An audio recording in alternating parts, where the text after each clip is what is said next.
Dyer wave. 3. Our anthropology is not derived by human psychology or, empirical data from MIT or something like this. It's derived from the revealed aspect of what we see in Christology. And so there's no real way to diagnose man's problem and to understand man and man's anthropology, as I said, without the right theology.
People rolling in.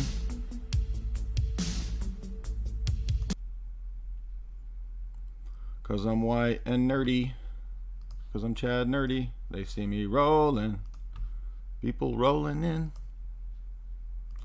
Welcome everybody to this middle of the day Chadcast. I stole that from Al.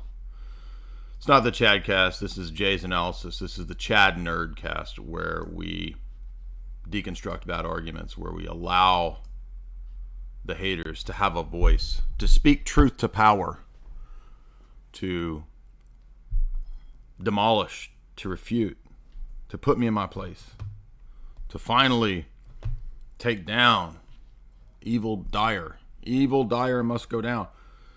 Shout out to the mug. I got the excellent present from Cecilia at the speaking event. I don't always debate people, but when I do, I win. So she gave me and Jamie some really cool gifts. That was a perfect mug. You thought I retired from debating. Ha ha ha, you all fell for my publicity stunts. I didn't retire from debating. I just took a break. I want to remind you guys that September 3rd in Orlando, I will be opening for Limp Bizkit. Headliner is Darius Rucker, a.k.a. Hootie, Mr. Hootie from Blowfish. Let her cry, the tears roll down her way, and if the sun comes up tomorrow, Let her ride. Just kidding. There's no Limp Bizkit. There's no Fred Durst. And there's no Hootie at the event. Although, maybe I should add Hootie to the impression roster. I don't know. Rumor has it that there are 40 different people who show up in terms of being channeled. I actually, in the events, I channel people live. If you want to see, I put on a yogi turban. Oh, that's what I will be doing this time. I forgot my turban last time. And I will channel these people live. You will see them manifest through my KGB sorcery live on stage. Through my Wiccan occult powers calling upon Wiccaphase Springs Eternal to come help me channel Morgoth to instantiate the Dagorath through my evil KGB sorcery, which we all know that's what I'm up to. Well, it's been a good month, I think, since we did a live Q&A / debate call-in. To those who are over on YouTube in the live stream, I'll give you the link. It is in the show description. If you see the Twitter link, it's via Twitter Spaces. You can't access this through your Twitter through your PC. Okay, so you have to be on the Twitter app. It's an open Spaces, so you go into the link there, enter my space, and you have to hit request to speak. If you don't hit request to speak, I don't know that you want to speak. When you come on, you have to unmute yourself. So don't make me sit here for an hour telling people to unmute. When you come on, you have to unmute yourself. That's how it works.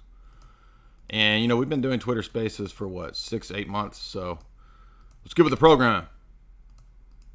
Shape up or ship out. I'm your drill instructor. I'm your debate drill instructor for today. Your master debater.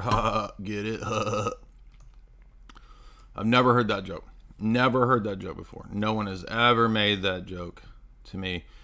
If you want tickets to the Orlando event September 3rd, you can get those right here at this link. There's a limit, though, on tickets this time. Last installment, we had 120 people live. This time, we have a cap on 100 people. The event venue will only hold 100. So if you want to see me in Orlando September 3rd, it's an entire evening with me, Jamie, and Father Vladimir. Father Vladimir will be speaking as well on Renaissance art and symbolism in Renaissance art. That's his area of scholarship. I think everybody heard the interview that we did with Father Vladimir that I shared on the community tab a while back. It was really thorough, really long. We went into a lot of depth for almost 2 hours, 30 minutes, almost 3 hours in terms of his deconstructing of Renaissance influence in St. Petersburg. At least that was the most of that discussion.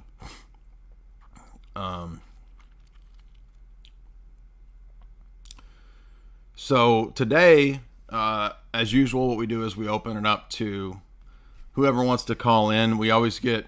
Twitter is feral, dude. It's wild. I mean, it's like the old days of Discord 4 years ago. It's like, you never know what you're going to get. You're going to get some wild boys. You're going to get some wild girls. It's feral. And so we are opening it up to Roman Catholics, atheists, Protestants, Muslims, pagans. They're some of the wildest. Shocker, right? Pagans acting wild. Shocker. And, of course, the rules are that you just have to present your arguments. And, in fact, I will give you as long as you want within reason. You can't talk for 2 hours straight. But if you want to present arguments, I will allow you to do that. However, make them clear, make them lucid, get to the point. Arguments are not arguing with people. They have to be actual arguments. Does everybody understand that? So if you call in and you don't present an argument, I will be the argument police. And I'm going to be like, halt.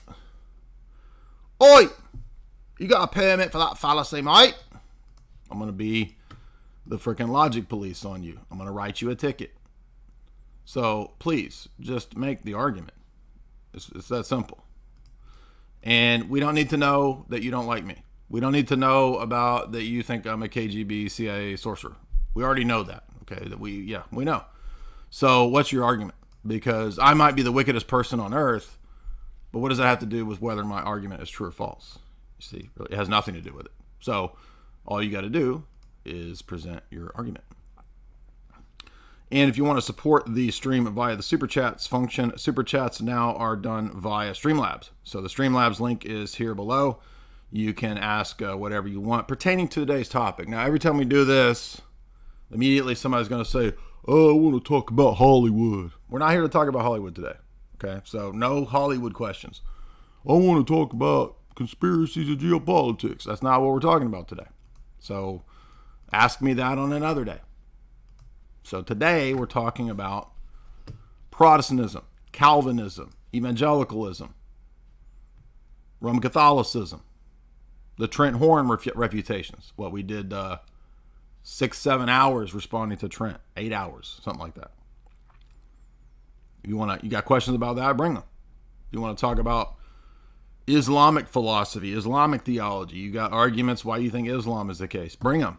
We just had Seraphim Hamilton issue the challenge to Hamza and anyone else. So if there are other people who want to step up to the plate to debate, it's not just me. There's a stable. That's what we wanted to do, was create a stable of apologists ready to make their arguments. And the Discord, even though I don't have the Discord anymore, it did serve that function, and it's still serving that function to train people over there to do apologetics. And we got great mods in there.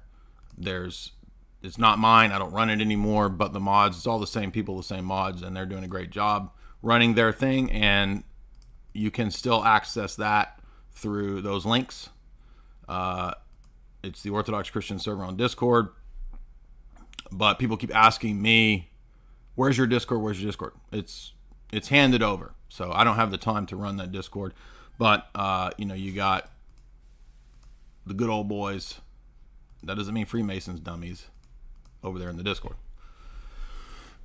All right. I did want to make a couple points about a new book I got that was not my book, but a new book I bought that I was pleasantly surprised to see, an even more encapsulated Trinitarian argument that does come up in Father Staniloy's Orthodox Dogmatics in a lengthy presentation. Okay, so if you've read, a lot of people find this one to be pretty difficult. It was one of the first Orthodox theology books that I read, and really kind of moved me in the direction of converting, 7 or 8 years ago. And what really stuck with me was his approach to, number one, critiquing natural theology in the first chapter. Number two, explaining how the doctrine of the Logi is really fundamental to Revelation. And then how the Trinity is really unique Orthodox theology that sets it off against natural theology. There's no such thing as God in general, right? When we reference, quote, God, it equals triad. That's who we're talking about, right? And yes, the one God can reference the monarchia of the Father, sure, but the monarchy of the Father assumes and necessitates the Son and the Spirit, as Athanasius and Alexander, the great saints, said. And so we find in Staniloy's book really deep philosophical critiques of a monistic, Unitarian type of deity. We find critiques of a dyad duality worldview critiqued. By page 74, he gets into a really excellent philosophical presentation of why triad is a really unique position. And it's unique in the sense that it solves and reconciles a lot of dialectical philosophical problems. The one and the many, God versus world, whether God's attributes are contingent upon a created order. If God is pure act, for example, then what happens is that if he does something that he wasn't previously doing, like creating or exercising providence, there necessitates a change in the being. And so he wouldn't be pure act. So the defining God in terms of his inner essence as essentially pure act leads to this stupidity. In fact, in the Dr. David Bradshaw Tomaszewski debate discussion that they had, Bradshaw asks him this very question, and then he fumbles on this very question, illustrating the entire argument that we've been making for all these years. But the reason that I wanted to point out the new book that I got, The Theology in the Church by Staniloy, was that the chapter Holy Trinity Structure of Supreme Love actually makes all these same arguments for Trinity, for the fact that you have to have relations of persons from all eternity apart from a created order to really have a sensible, coherent theism. And Unitarian presentations don't have that. Right. And so, in other words, the exercise of divine love, the exercise of other divine attributes that are true from all eternity, have to have a reciprocal exercising between the persons, or else there isn't the exercising of attributes. There isn't the exercising of powers. Or you have to admit that there's potentia in God. And nobody who believes in a Unitarian deity typically wants to admit potentia in God, because it requires then a change when God does something different than what he was previously doing. And if we believe that he created ex nihilo, created in time and space, then if God is defined as pure act, then there's a change in God, because now there was at least some change in what he was doing. He wasn't exercising the operation of creating. He wasn't exercising divine providence, right? Providence requires a creation to be provident over. And so this, again, is a very powerful argument against Unitarian conceptions, strict Unitarian, quote, monotheism. And it just further proves the point about how there is no generic theism or natural theology that the Christian, the Muslim, and the Jew all share. It doesn't exist. Because God, for us, equals triad. There's no other God. And the Old Testament doesn't teach a Unitarian generic theism. It teaches the monarchia of the Father, the Yahweh. It teaches the angel of Yahweh, who is called God, called divine many, many times over, worshipped. And then the Spirit.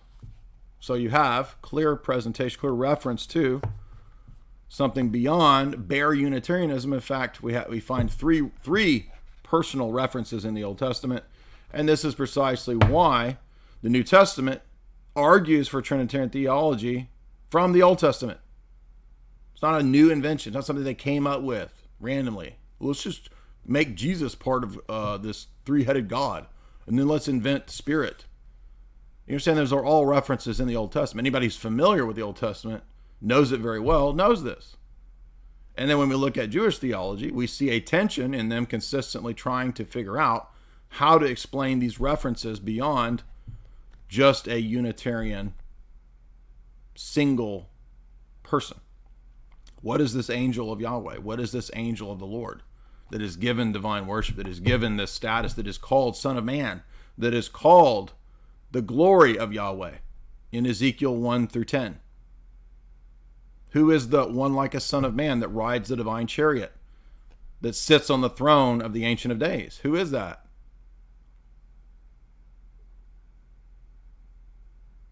It's the Son, dummy. Duh. It's because the Son is the second person of Godhead from all eternity. And that's what John 1 says. John 1, playing on Genesis 1, is not inventing a new theology. It's pointing out that the triad was present from Genesis 1. The triad is present throughout Genesis when the angel of the Lord appears. When the angel of the Lord is spoken of as a redeemer in Genesis 49 in the prophecy. When the angel of the Lord appears to Hagar and she says, I have seen God. How do you see God? Jesus makes this argument in John 5 to the Pharisees. No one sees the Father. So who was everybody in the Old Testament interacting with? When the Old Testament calls him the one that interacts, the voice. The voice appeared and spoke. The voice, the word came to Isaiah. The word came to Elijah. The voice, the still small voice spoke. That's the Son. And the Son is prophesied constantly throughout the Psalms to be the eternal Son of the Father who takes on human nature. A body thou hast prepared for me. That's not talking about David. David is speaking of, in the Spirit, Christ. Zechariah 1, 2, and 3. We see the Father, we see the angel of the Lord, and we see his Spirit, all referenced as he, I. And so what Staniloy does, Father Staniloy, who will most likely eventually be a saint, vindicates all the types of arguments that you've heard me making over these years. In fact, it's very reminiscent and similar to the Trinitarian argumentation that Lossky presents in mystical theology, particularly in the Trinity chapter, where he shows the inadequacies of a bare Unitarian theism, the inadequacies of a duality, a dualistic view, which we would get, by the way, if we really followed Aristotle's dyad worldview, because Aristotle believes that the eternal first mover has to actualize something other than himself to be a first actualizer, first mover. He's an eternal, pure actualizer. Well, that requires something to actualize, aka the world. And so for Aristotle, it's an eternal world that the first unmoved mover eternally moves and actualizes. And so St. Basil in Hexameron 2 makes fun of this and says he's made a creature to take on divine attributes, namely eternality. So prima materia, or the world opposite the first cause, opposite the eternal actualizer, is now eternal. And Fazer says in his book, yeah, let's go with that. Let's use that in apologetics. Okay, so now you're not arguing for the Christian God, because in Christian theism, we argue for creation ex nihilo. We don't argue for a dyad and an eternal creation, dummy. And so in the chapter that really stands out here, that you've heard me argue many, many times, I wanted to point out that the Holy Trinity structure of supreme love. This is another element which makes our theism unique, because the theism that we have is not contingent upon attributes being expressed through a created order. The generating of the Son, the spirating of the Spirit, and the reciprocal love that the persons have for one another allows there to be the exercising of eternal attributes, eternal operations, and eternal energetic procession and manifestation that doesn't rely on there being a created order. Thus, God's creating the world was a purely free will decision to do so, out of his own goodwill. And I would add, to further back up the last theology stream that we did critiquing Father Romanides, the whole first page of the chapter here is about how we do analogia. Okay, this alone shows that Romanides is wrong. Theology would not be possible without some element or level of cataphatic expression. Well, how do you do cataphatic expression if there's no similarity between the uncreated energies and the created order? I mean, it's not rocket science. And Father Romanides says he accepts Occam's nominalism, and that's why he doesn't believe there's any analogia. Clear as day. Okay, well, we're not nominalists. You can't be an Orthodox Christian. You can't have Orthodox Christology and be a nominalist, because you have to hold that Christ assumed and has a connection, a real metaphysical connection to all of human nature, universal human nature. How are you going to assume universal human nature if there's no universals? Duh. And nobody in their right mind can actually honestly say that the Church Fathers, the first 7 councils, were anything close to or believed anything remotely close to nominalism. It's preposterous. And it just really displays the ignorance and the lack of Trinitarian clarity that we have even amongst so-called Orthodox. But it shouldn't even be up for debate. That's what's embarrassing, really. So I just want to recommend that chapter, because a lot of people find, again, this book to be very difficult because it is kind of an advanced text. And so if you want a codified single chapter that makes the same arguments about why Trinity is necessary, it's really made in a concise way in this book, as well as the Trinity chapter in Lossky's book. But keep in mind, it's not written as a formal argument. It's written in the typical kind of Orthodox theological prose, I guess you could say. Okay, so neither of them are presenting a tag argument, although it applies to tag, because as Staniloy points out in both sections, and as Lossky says as well, we don't do natural theology. It doesn't make any sense. For one, natural theology assumes that you could have access to divine attributes and divine operations and powers apart from the mode in which they come or exist. So this is fundamental to Orthodox theology, that the mode in which the energies or attributes come to us are triadic. There's no other way to get access to the divine energies or attributes. In other words, if you are reading about divine providence, if you are reading about divine love, divine mercy, divine glory, whatever, right? These divine names, they're not names that you abstract from a simple essence. This is totally backwards. Orthodox theology, all the way back to the Cappadocians, Maximus, others, posits a very different key principal point, which is that those energies only come and only exist in a triadic mode. That means they only come to you from the Father, through the Son, and in the Spirit, period. There's no other way.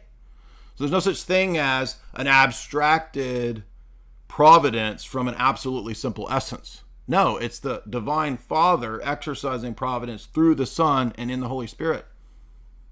That's the mode. Not modalism, dummies. Mode. You can't do Orthodox theology, Orthodox Trinitarian theology, or Trinitarian theology or Christology at all if you don't have the right understanding of the importance of mode. Mode is the way a thing exists, how a thing exists. Nature, essence, describes what it is that exists. Person describes the one acting, the subject, the I, the agent that has the nature to act. Divine persons act with a divine nature. Human persons act according to their human nature. Divine persons acting use the energy proper to that divine nature. Human persons acting use the energy proper to their created human nature. Human energies are created. Divine energies are uncreated. God, transcending created limitations and categories because he created them, is able to act in time and space without danger, dissolution, or diminution to his very being. He can do those things. Why could he not? He created time and space. Why can't he be in time and space and outside of time and space? In fact, this is the presentation of John 1, which says that when Christ was with us, incarnate, walking about, he was still in the bosom of the Father. He never ceased to be in the bosom of the Father. So he is outside of time and space, transcendent, yet at the same time immanent in time and space in a special mode, the mode of being incarnate. Did the entire Trinity become incarnate? No. Did the Father become incarnate? No. Who became incarnate? The I of the Son, the second person. I will go and become incarnate. I will step into time and space. The Son. And so you need a Trinitarian theology that has a proper place for mode by which one of the hypostases can enter into time and space in a mode in which the other two do not, without dividing, destroying, or diminution to the Godhead or to the Trinity. Now, when you're consistent with these principles, and when you retain proper Trinitarian theology by the time you get to things like the death on the cross, this will cancel out things like Calvinism.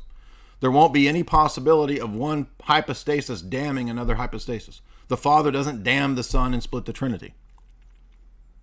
Jesus is not a human person, Jesus of Nazareth, who goes to hell for you. Okay? So you can have an anti-Trinitarian option as a Calvinist, or you can have an Nestorian option as a Calvinist. Which one of those do you want? For the Calvinist doctrine of penal substitutionary theory, by which the second person of the Godhead takes on damnation, the punishment due to us, and then pays the infinite debt, which is imputed to our fictional bank accounts. That's the imputation doctrine of Protestantism. Doesn't work. And the easiest way to refute that is not going into infinite debates with Calvinists about this verse or that verse in Romans, but to simply have correct Trinitarian theology. That's it. Trinitarian theology and Christology are the determiners of the rest of the theological system, in our view. Everything else will fall into place when you have the proper distinctions between person, nature, will, energy, and effect. Everything else will fall into place. That's why John Damascus can say that every heresy derives from a confusion of nature and person. So I wanted to recommend those things to you to help bolster this point, because again, one of the most common questions that we get is why Trinity? You make all these points, and I've said it many times, but so you're going to argue tag, and you're going to say that you don't do natural theology. Well, that requires that there's some presentation or argumentation related to tag that shows us that it has to be Trinity. Well, that's what I'm saying. Correct. Yes. And where I'm saying that, read the chapter on Trinity in Lasky's Mystical Theology, read the first several chapters of Experience of God, and if those are too difficult or too hard to get or whatever, then just read the chapter Trinity, Structure of Supreme Love in Father Stanilo's book. That's where this argument is made. And I've made it in at least 3 or 4 live streams. So you can go back to the live stream that we did critiquing Phaser. It was universals. I don't remember what I titled it, but something like universals, particulars, and critique of Phaser. There's about a 30-minute section where I make this point again about how a bare Unitarian deity doesn't do us any good. The dyad duality worldview doesn't do anything, causes more problems. And so the Cappadocians had this fascinating take that the triad transcends the dialectical oppositions of the dyad. And triad is unique because you can't like go to four persons, because that reduces back to dyad, right? You would still have a dialectical opposition between two. Filioque, by the way, leads to a dyad, as St. Photius and St. Gregory Palamas proved in their anti-Filioque treatises. And so triad is the first in a numerical argumentation sequence which transcends the dyad. The monad moves to the dyad is transcended by the triad. That's an argument made by St. Gregory Nazianzus. St. Maximus takes up the argument in the Ambigua and restates it. And then we get Losky, Staniloy, and others again restating the argument in our day. So it's an old Cappadocian argument. It's an argument from math, from numbers, pointing out the unique movement from 1 to 2 to 3. And it's just a math-based argument in part, but it is a good argument, and it does show us why Trinity is unique. And Trinity isn't just a speculation. It's, again, in our view, the revelation in Genesis. You have to understand this. This is why it was so confusing to Trent. Remember in the Trent debate on natural theology? He couldn't fathom that the Old Testament teaches the Trinity. And yet, where does St. Justin Martyr go in his debate with Trypho the Jew to prove the Trinity? The Old Testament. And all at the same time, too, I should make a mention of the so-called converts or people who claim that they were Orthodox for a little while. Bobby's perspective, who is claiming he's still Orthodox, but now he's making all these Muslim arguments. And the Muslims are loving his channel because he's supposedly Orthodox Christian who says after months of being so-called Orthodox that he'd never had any idea that Orthodox believe in the Trinity. I mean, this is preposterous. What? That's like Doctrine 101. That would be the first thing you learn about our theology is Trinity and deity of Christ. Those are literally the most fundamental doctrines.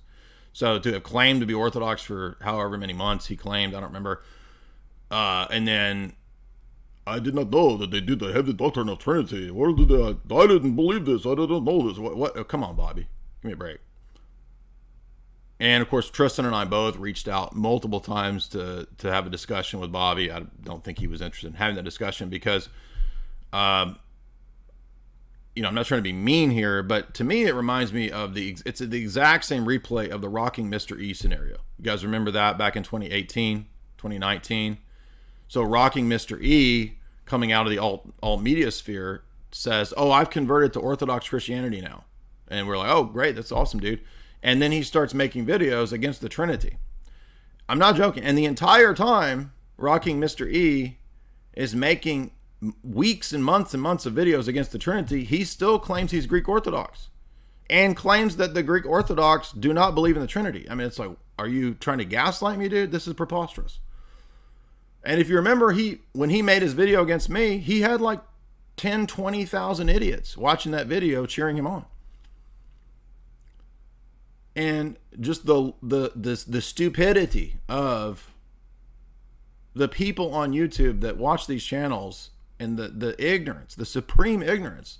Number one, it shouldn't even be controversial. It's such a gaslighting thing to sit there and tell me that Orthodox Christianity doesn't believe in the Trinity. I mean, how ridiculous. He should have lost his entire audience when he said that.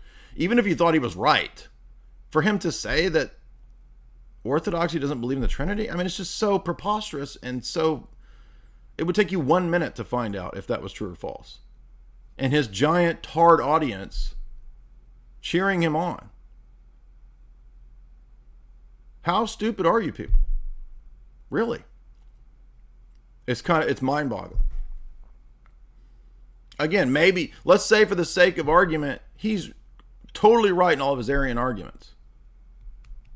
Is it the case that the Orthodox Church doesn't believe in the Trinity? I mean, I'm not joking. That was what he was saying for months. He was saying it we were going back and forth on Twitter, and everybody was like, dude, are you mentally ill? Like, you don't know that your own, I was raised in this, so I think I know.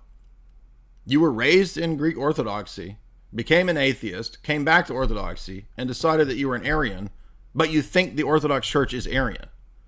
What? Who in their right minds could not see through that baloney? And I think he ended up going off to BitChute. So he's still on BitChute, probably still making Arian videos. I don't know. I didn't keep up with him, but I mean, that guy's ridiculous. Again, I don't even know what to say about that. It's almost like when somebody's at that level of gaslighting, you start to think, okay, you're just a grifter. I mean, is this just a game for you or trolling? Like, what are you talking? And so the Bobby scenario is a repeat of that. It's like the exact same scenario of Rocking Mr. E in 2018, except now it's Bobby, except instead of claiming that Orthodoxy is Arian, Arian, anti-Trinitarian, not Arians, Arian, Bobby's like, I'm Muslim, but Orthodox, or whatever he claims. It doesn't make any sense. But Bobby doesn't know anything about the Trinity. He doesn't know anything about the texts, doesn't know anything about the argumentation for the deity of Christ. It's all ridiculous. And this is why typically it's not good for people who are new to all these topics to immediately just start making videos, because they end up looking dumb. And then he's got this giant Muslim audience who is also just as dumb as him, doesn't know anything either, cheering him on because he reacts to these videos. But none of these people will ever come debate because they don't know what they're talking about. It's so frustrating and so annoying. And that was part of my frustration in the last month or so of taking a break from debating. Not because of anything other than just the frustration of just the constant, just low IQ nonsense that we have to deal with. And people won't come and do it. They won't come dialogue. They won't come discuss. They won't, they won't debate. But I don't blame them because, I guess if you build an audience on some kind of dumb grift like that, why would you debate, right? Like, what do you stand to gain from being shown to be an idiot, right? Which is what would happen, right? I'm not trying to be mean to Bobby. We've been very nice to Bobby. We've constantly asked him to come have a conversation, and he doesn't want to do that. So nobody's ever been mean to Bobby ever, so he can't say, they're mean. The guys are mean. They are mean to me. Nobody's been mean to you. Tristan and I have been super nice to you for a long time. The only thing I can think of is that he's offended by Tristan becoming Tristana. And, I can see that. I can see why Bobby would be offended at that. But I mean, Tristana is a beautiful internet diva. So, you also, what are you going to say against that? You know what I mean? Seriously, not much you can say against that. It's kind of like that's your kill shot in a debate, right? So if we were to debate whether Tristana transitioned beautifully, I think Bobby would lose that debate as well. I'm just being silly. But there's the super chats. If you want to chime in via super chats, I will get to those later. We got the text pulled up. We're full on nerd today. I mean, I've got the texts ready to go. I got our Bible ready to go. We got our church fathers ready to go. Pulled up on the screen for you nerds. Hyper debate mode. Hyper Spurg 5000 mode. We're going to open it up right now to... we got a bunch of requests. We already got 5 people in the queue, right? Isn't that what the British people say? Oh, the queue. The queue. The queue. You talking about a line? You talking about standing in line, dude? It's a queue. Queue. Who's up first? Now remember, you can argue anything relating to the topics that you want. You will immediately get booted if you don't talk about the topics or talk about something dumb or try to debate whether I'm a CIA, KGB sorcerer. I am a CIA, KGB sorcerer. I already admit that. So now you know it. There's nothing else to debate. You don't have to prove it to the audience that I am an evil sorcerer. Let's see who's up first. Just a guy. What's up, just a guy? Got to hit unmute, bro.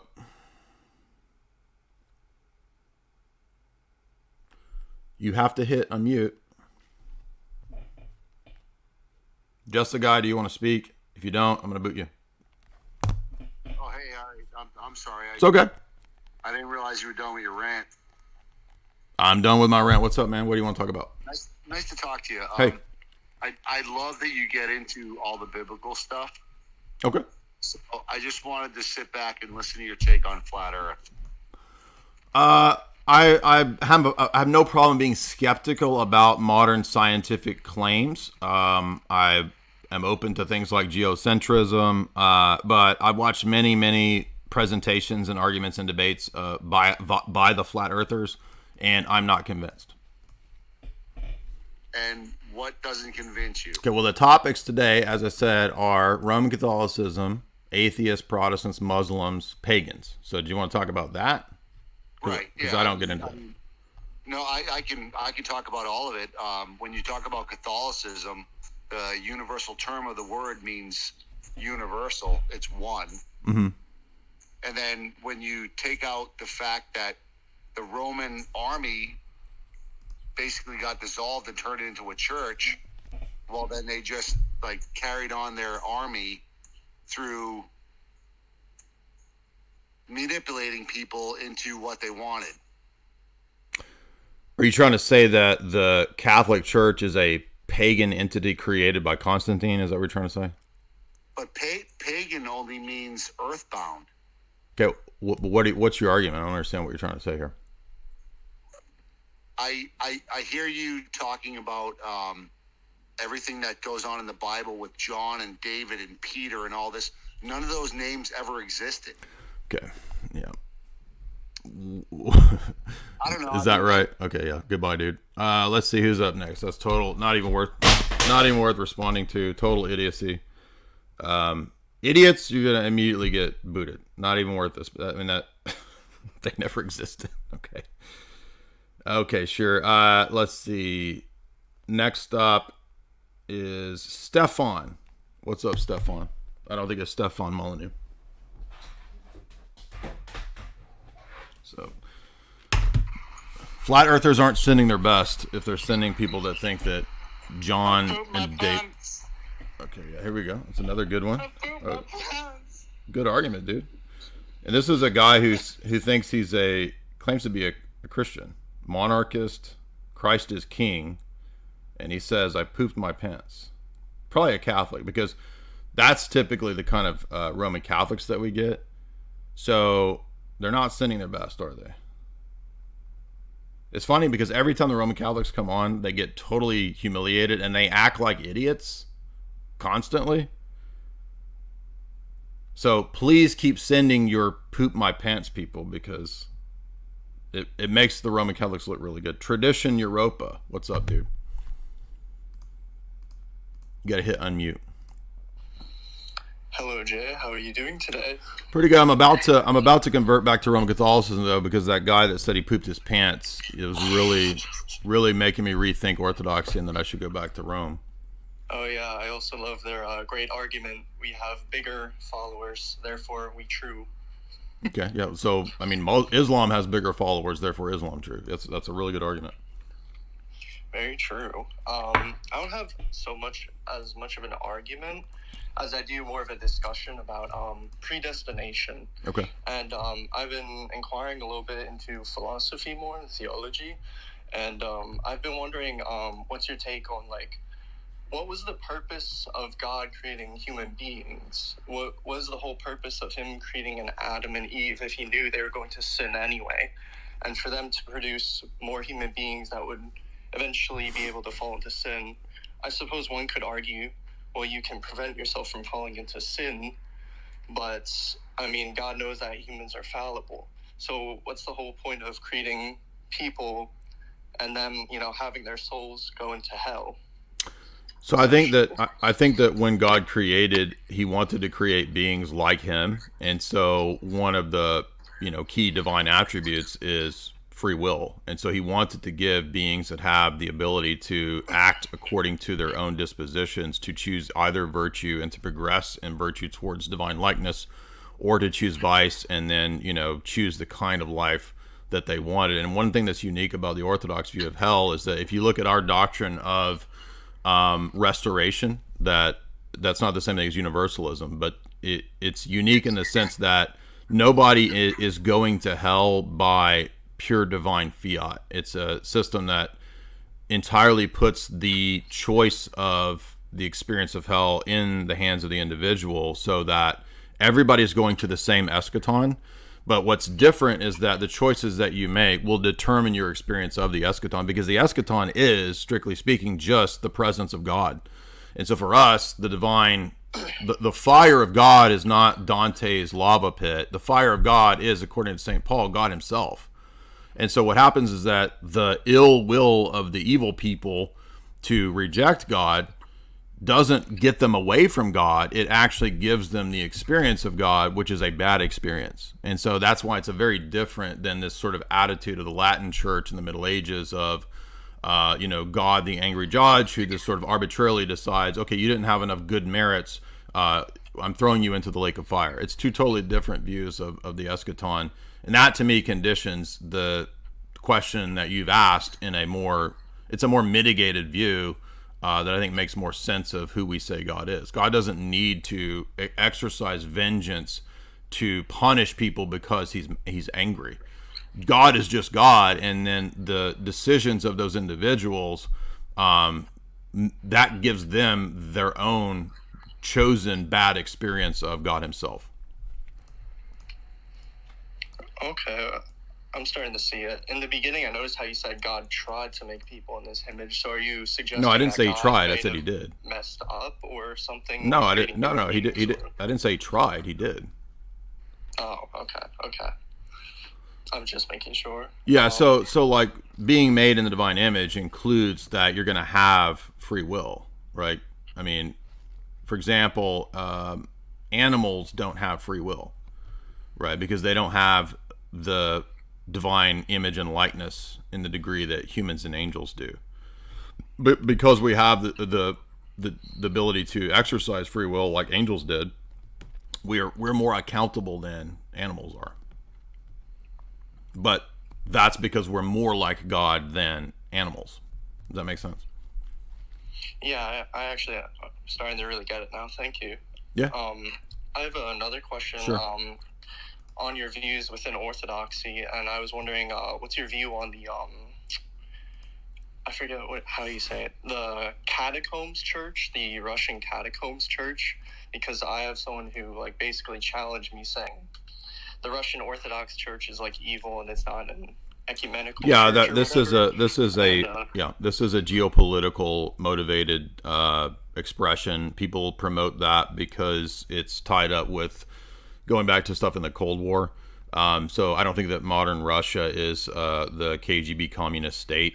The people that promote that are typically people caught up in Cold War dialectics, and it's a narrative that's fostered by the CIA as a tool to go against Russia, basically. That's it. So it doesn't really have anything to do with theology. It's more so something promoted by the CIA. So no, I don't support an underground. It's the same thing that in China, the underground church is promoted by the West and by the CIA. So it's a geopolitical tool. Oh, all right. The person who got up to me was more pro-Russia, but he's trying to make this weird dialectic or something about saying that the catacombs is the real church because of some letter written in by Patriarch Tikhon, and then afterwards because of Sergianism, like heresy spread within the church. So the modern day church. So basically, all of the and that would mean then that everybody in Roe Core is completely losing grace. It's just a stupid, schismatic, uneducated argument, and those people never talk about the influence of the CIA in these operations. So there's a really good article that illustrates the nuances of this called "How Schismatics Are Being Used by the U.S. Government Against Orthodoxy." It's an article over at orthochristian.com. I'll put it beneath this discussion if you want to see why I think that. So this person makes a really solid argument as to why this is the case. All right. Well, that's all I have. Thank you for your time, Jay. Yeah, great questions. Thank you. I really wish, though, that we had more Roman Catholic poop apologetics in here, because that was really starting to convince me. Free man, what's up?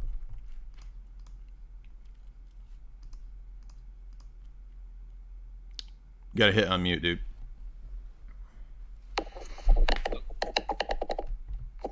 Hello? Hey, what's up? Hey, you hear me good? Yeah, man. Yeah, so I kind of just came across your channel. I'm not too familiar. I just heard you mention and talk a lot about orthodoxy. So I don't consider myself a Christian. Okay. Or any really religion. But I grew up in a casual Christian household, I guess. Okay. So, but I've always wondered, there's many divisions and different types of Christianity or orthodoxy. I want to know how you arrived to choosing your orthodox, essentially. Well, the quick rundown is that I was raised Protestant, and then I started. Can you mute when you're not talking? It's loud on your end. Sorry. It's okay. So I was raised Protestant. Can you mute when you're not talking? Just mute it, dude.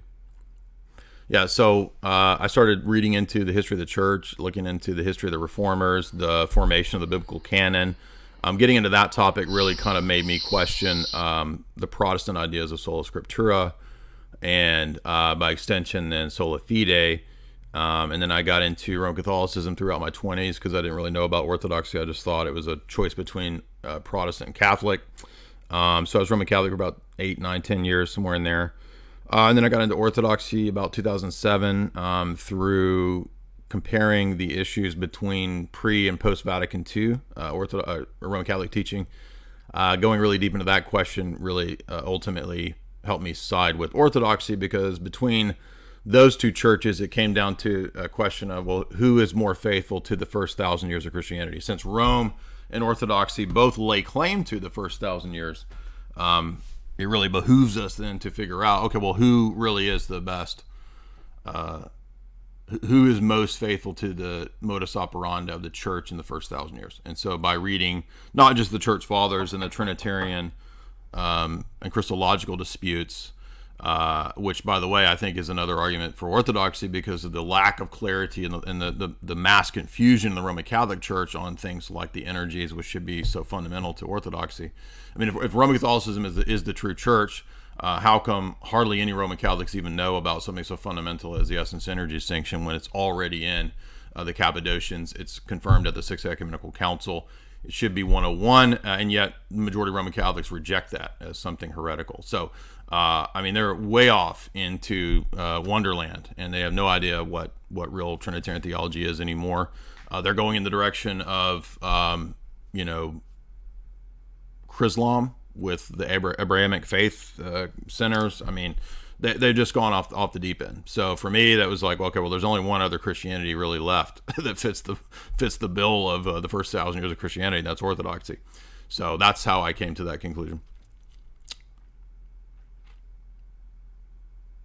Did you want to say more? Oh, he had to come out and come back in. Go ahead, free man.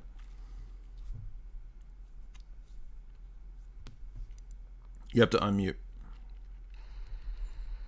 Sorry, I'm not using headphones. It's a little That's tricky okay. right now. So yeah, just one more question then. So let's say I wanted to start somewhere. What book should I pick up first? Well, I mean, so are you coming from like an agnostic perspective, like no idea about? No, I've kind of picked up a lot from everywhere. So I see like a lot of things you were saying were things I wouldn't expect to hear from like a Christian, I guess. A lot of things you were talking about. Why is that? I know a lot. I know a lot of people. Personally, I believe like if you ask me, I think a lot of the traditions, a lot of whatever we're reading is a little, probably altered to where we have it right now, or how it's presented to us right now.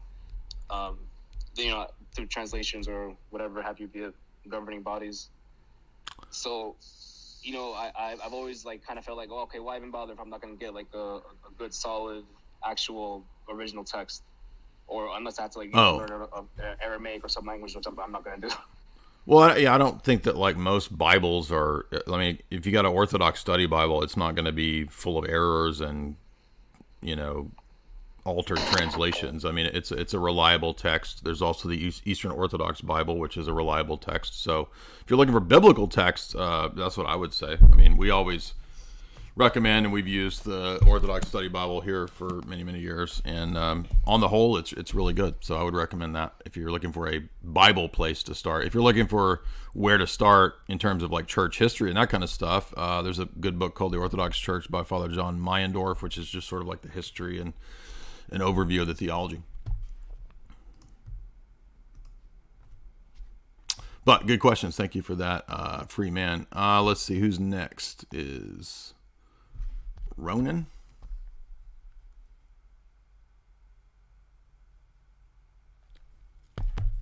Go ahead, Ronan.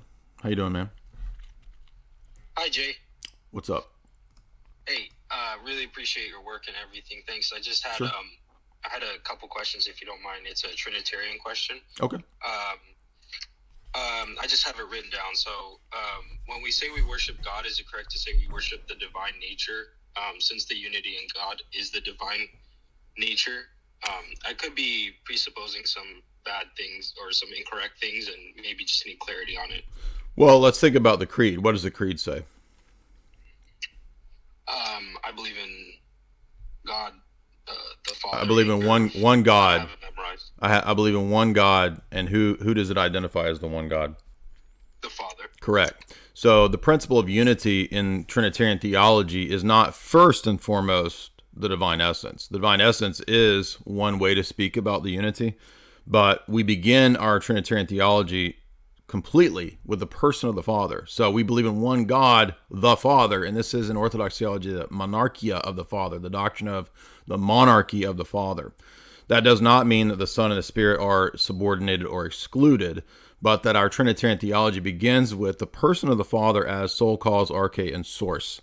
Source of what? Well, source of the other two persons who share the divine nature. So it's correct to say that, yeah, there is one God because of one divine simple essence, but we don't typically start our theology there in terms of what we call ordo theologiae, because that's the Latin Western view, and that Latin Western view led to aberrations, confusions, and mistakes in Trinitarian theology. So there's different ways, actually, that we speak of the divine unity. The first way that we speak of the divine unity is that we start with the person of the Father. He is the source of all divinity, the source of all good gifts, as Paul says. So Orthodox theology, the Nicene Creed, picks out the person of the Father as the one God. Does that mean that it's false to speak of the Trinity as the one God? No. Later theologians do that. But it's not where we begin our theology. And where we begin our theology is very important. The ordo theologiae is very important. So there's different ways that we can speak of the unity. There's the person of the Father that gives us the idea of divine unity in that there's one God because there's one Father of us all. We can speak of the divine essence being one and simple and shared by the three persons. So there's one God because there's one essence. And we can also speak of perichoresis, or the divine indwelling, as another way to speak of the divine unity. So the Father perfectly indwells the Son and the Spirit perfectly indwells the Father and the Son, and that's an outworking of both of the Father as the sole cause and of the shared divine essence. So all of those are proper and correct ways of speaking of the unity of God. And then there's other addendum arguments that we can make that Basil, for example, makes to speak of one God, which is, or St. John Damascus, which is that Well, if the divine energy comes from a single source, right, if it's proper to the divine nature, then the divine energies also show us that there's one God. John Damascus makes that argument in Book 1. And he says that because the divinity is one, the energy that comes from the divinity is also one. However, Roman Catholics and a lot of errant people in our own circles confusedly think that means that there's only one divine energy, which is completely stupid and easy to refute in multiple different ways. But if they had just read the rest of John Damascus in Book 1, he goes on to say that, yes, the divine energy is one because it's one God acting, but it's also multitude and infinite because God does many different things.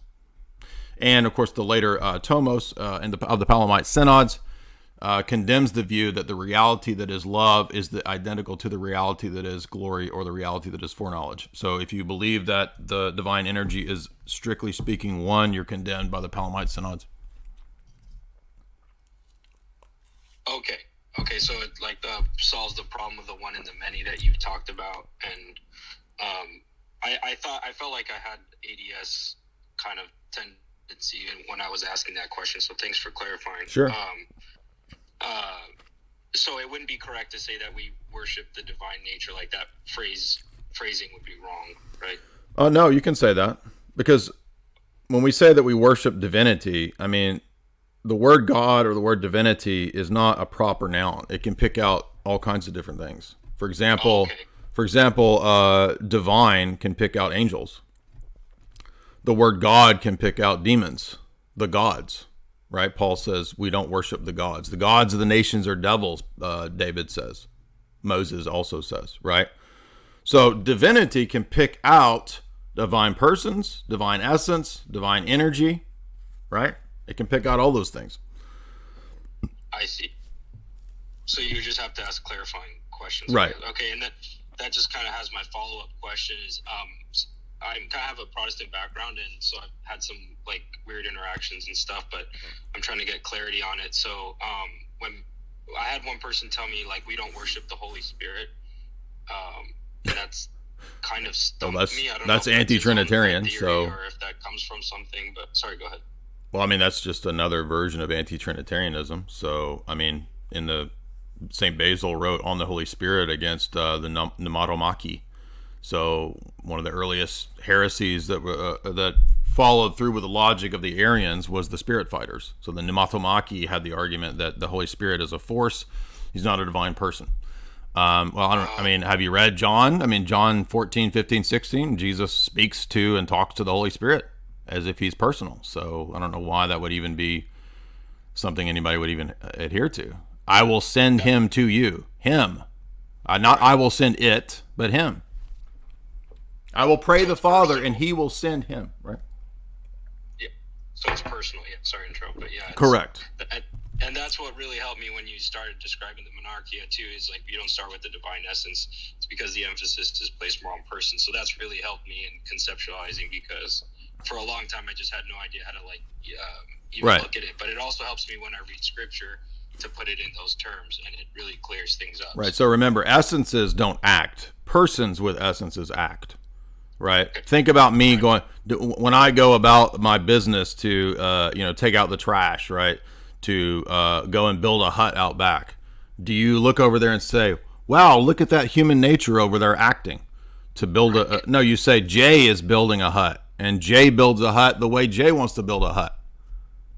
Well, why is that? Well, because I'm a person who possesses human nature. I'm not reduced to or equivalent to human nature. In the same way, the divine persons act according to their divine nature, but they're not reduced to the divine nature. Otherwise, we would be modalists. It seems like there's a desire to simplify it, and maybe that's why it leads to. Yeah, exactly. What is Basil says that heretics always suffer from a lack of nuance, the inability to distinguish words and concepts, and they fall into the word concept fallacy. And John Damascus says all heresies result from a confusion of nature and person. Correct. Right. Yeah, that's great. Thank you so much. And I agree with you on the Bobby's perspective thing too. Just to say, I watched his video. I was kind of bummed to see he just sees the the Muslim thing is like, well, they just believe in one God, and like he just doesn't seem to.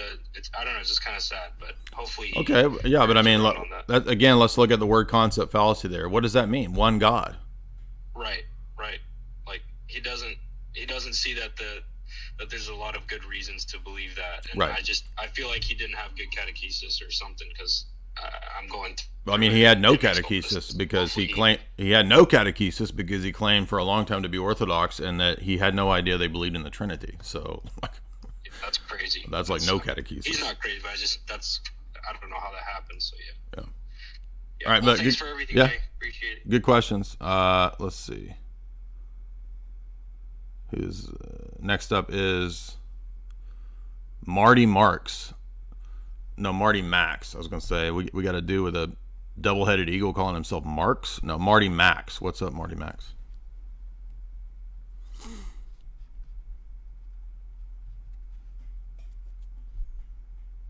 You have to unmute, Marty.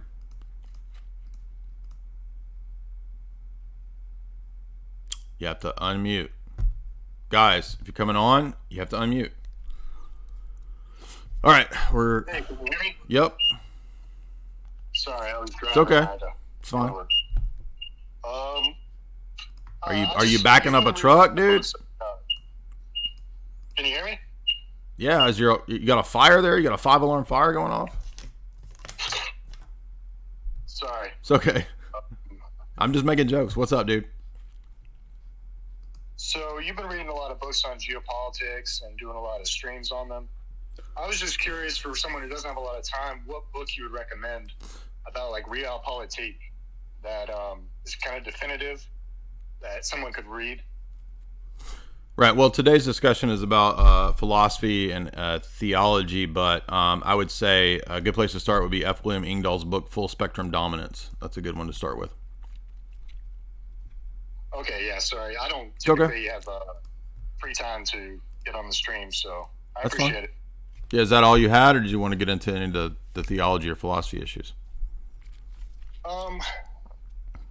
Well, I recently joined ROCOR after being part of the Independent Orthodox. What's the Independent Orthodox? I've never heard of that. What is Independent Orthodox? I've never heard of that. So, like, when ROCOR rejoined with the Patriarchate of Moscow. Oh, you mean I know what you're talking about now. Independent parishes. Okay. Split off. Gotcha. And that was just what was nearby. Okay. But a ROCOR parish mission opened up near me, so I joined them. And my family and I had been baptized in the Independent Orthodox Church. Okay. The ROCOR, the priest and bishop, want to do a corrective baptism and recatechize and all that. And I'm actually okay with that. I was just curious because I understand the corrective baptism sort of discussion comes from like Catholics coming into Orthodoxy or Protestants coming into Orthodoxy, but not necessarily. I haven't really heard discussion of Independent Orthodox coming into. I would just say do whatever. So the people that you're under now, whatever they tell you to do, I would say do that. Yeah, I agree. I was just curious what, because I just never heard anybody else talk about it. Well, I don't think it's the biggest deal in the world, right? People think that this will be the issue that destroys and solves all of ecumenism, and I don't think it is. I mean, ecumenism is much more than just some debate about the, perfect baptism. So, I mean, if the church's grace can make up for what's lacking in terms of economia, then that's fine, and that you should just do what your bishop tells you to do. So that's my take on it. But good questions, man. Let's move on to who's next? Architect something. I can't read the rest of your name. What's up, Architect?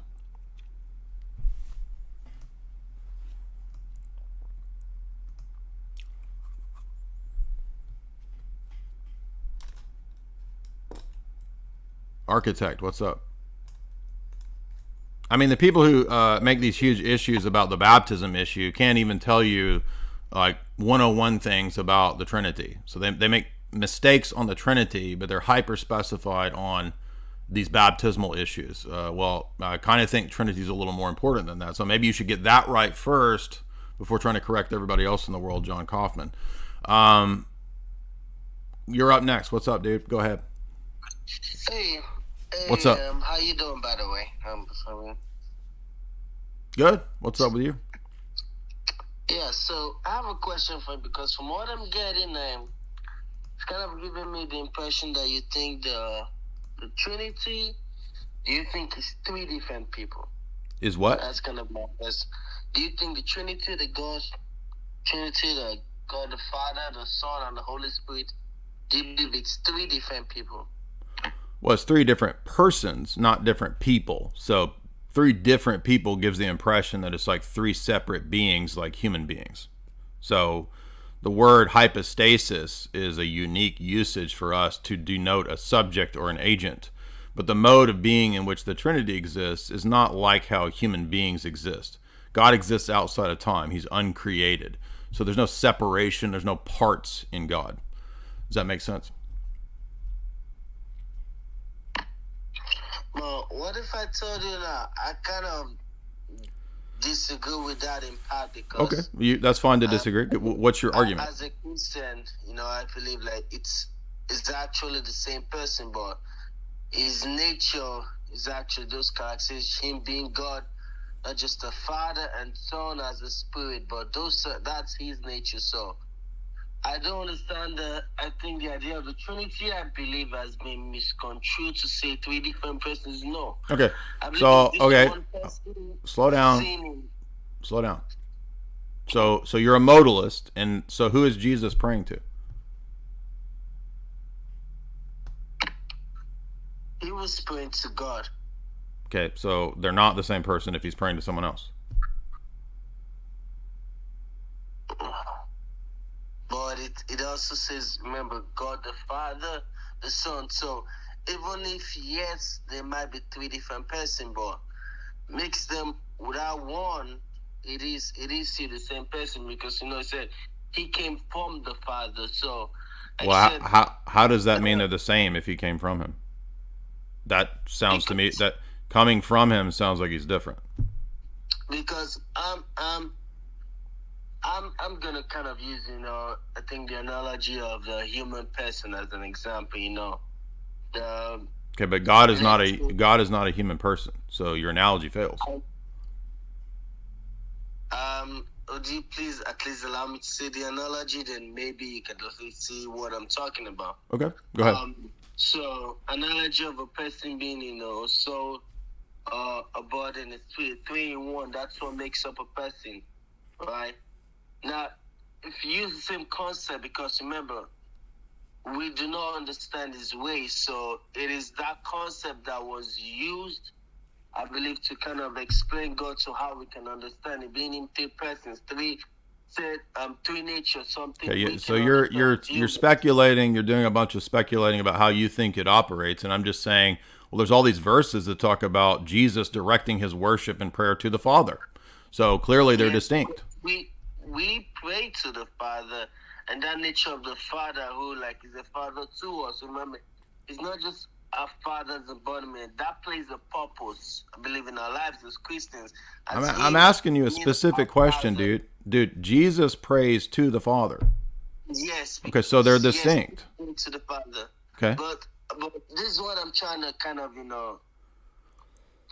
make. I don't know how to put it, but this is what I'm trying to pass, to make you see what I'm talking about. Now, Jesus said he came to show us the way, and we as Christians are called children of God. And God represents to us three, his nature is in three forms. Him being the Father who we pray to. Remember, the nature of God is not just him as a being, it's a message to us. So it's not just like, oh, God. All right, look, we're gonna move on. This is gibberish. Let's move on. So next up is Jordan Harmson. What's up, Jordan?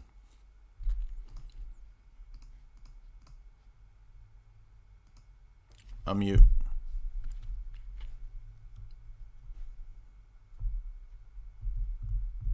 Jordan, unmute. Oh, sorry about that. Sorry. It's okay. Hello, Jay. Nice What's up, to meet man? with you. Likewise. I just had some questions on Orthodox epistemology. Sure. Because I've read Father Deacon's excellent paper on Orthodox theory of knowledge and ascent to the divine. And it always seemed like, for me, that you guys were using God as like the precondition for knowledge and, argumentation. And then it seemed like it was like a form of coherentism to me. It's with like God as like the arbiter, like sustaining the system. Well, I mean, I think it would be a mistake to reduce the argument to a secular coherence theory view. So coherence is part of the argument, but there's other things that are involved in the argument as well, such as justificatory power, preconditions. I mean, all of those things go into the argument. It's not just that the system is, quote, coherent. Oh, yeah. You mentioned that in your 10 bad arguments, like those other criteria. Right. Well, people bring this up all the time because they say if you use a term, they assume that you've adopted that system. Well, I mean, I might use empirical data. That doesn't mean that I'm an empiricist. So if I argue that my system is coherent, that doesn't make me a coherence theorist. Oh, yeah, that's true. Yeah, you can adopt other criteria. Right.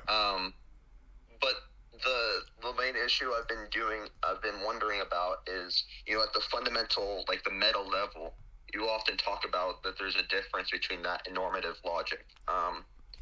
And I was wondering if there was a distinction, like, is there a way to give a non-arbitrary, like, justification for what counts as vicious circularity? Because it always seemed like, it's sort of arbitrary where we place the line on what type of circularity counts as vicious. No, it's not about arbitrarily saying, oh, in this case, I'm allowed to be viciously circular. It's about the nature of the thing in question. So, for example, if you're talking about things that aren't at the paradigm level, clearly you can't be circular. You can't be viciously circular, or you can't be engaged in any fallacies. What we're saying is that at a certain level, it's unavoidable to be circular, so it's not a fallacy. It's self-referencing and self-authenticating. Every type of argument eventually will get to that kind of a level when we're talking about worldviews, when we're talking about the preconditions of any possible worldview or experience. Those types of things are meta-level questions, and by the nature of what they are, they can't avoid self-referencing and circularity.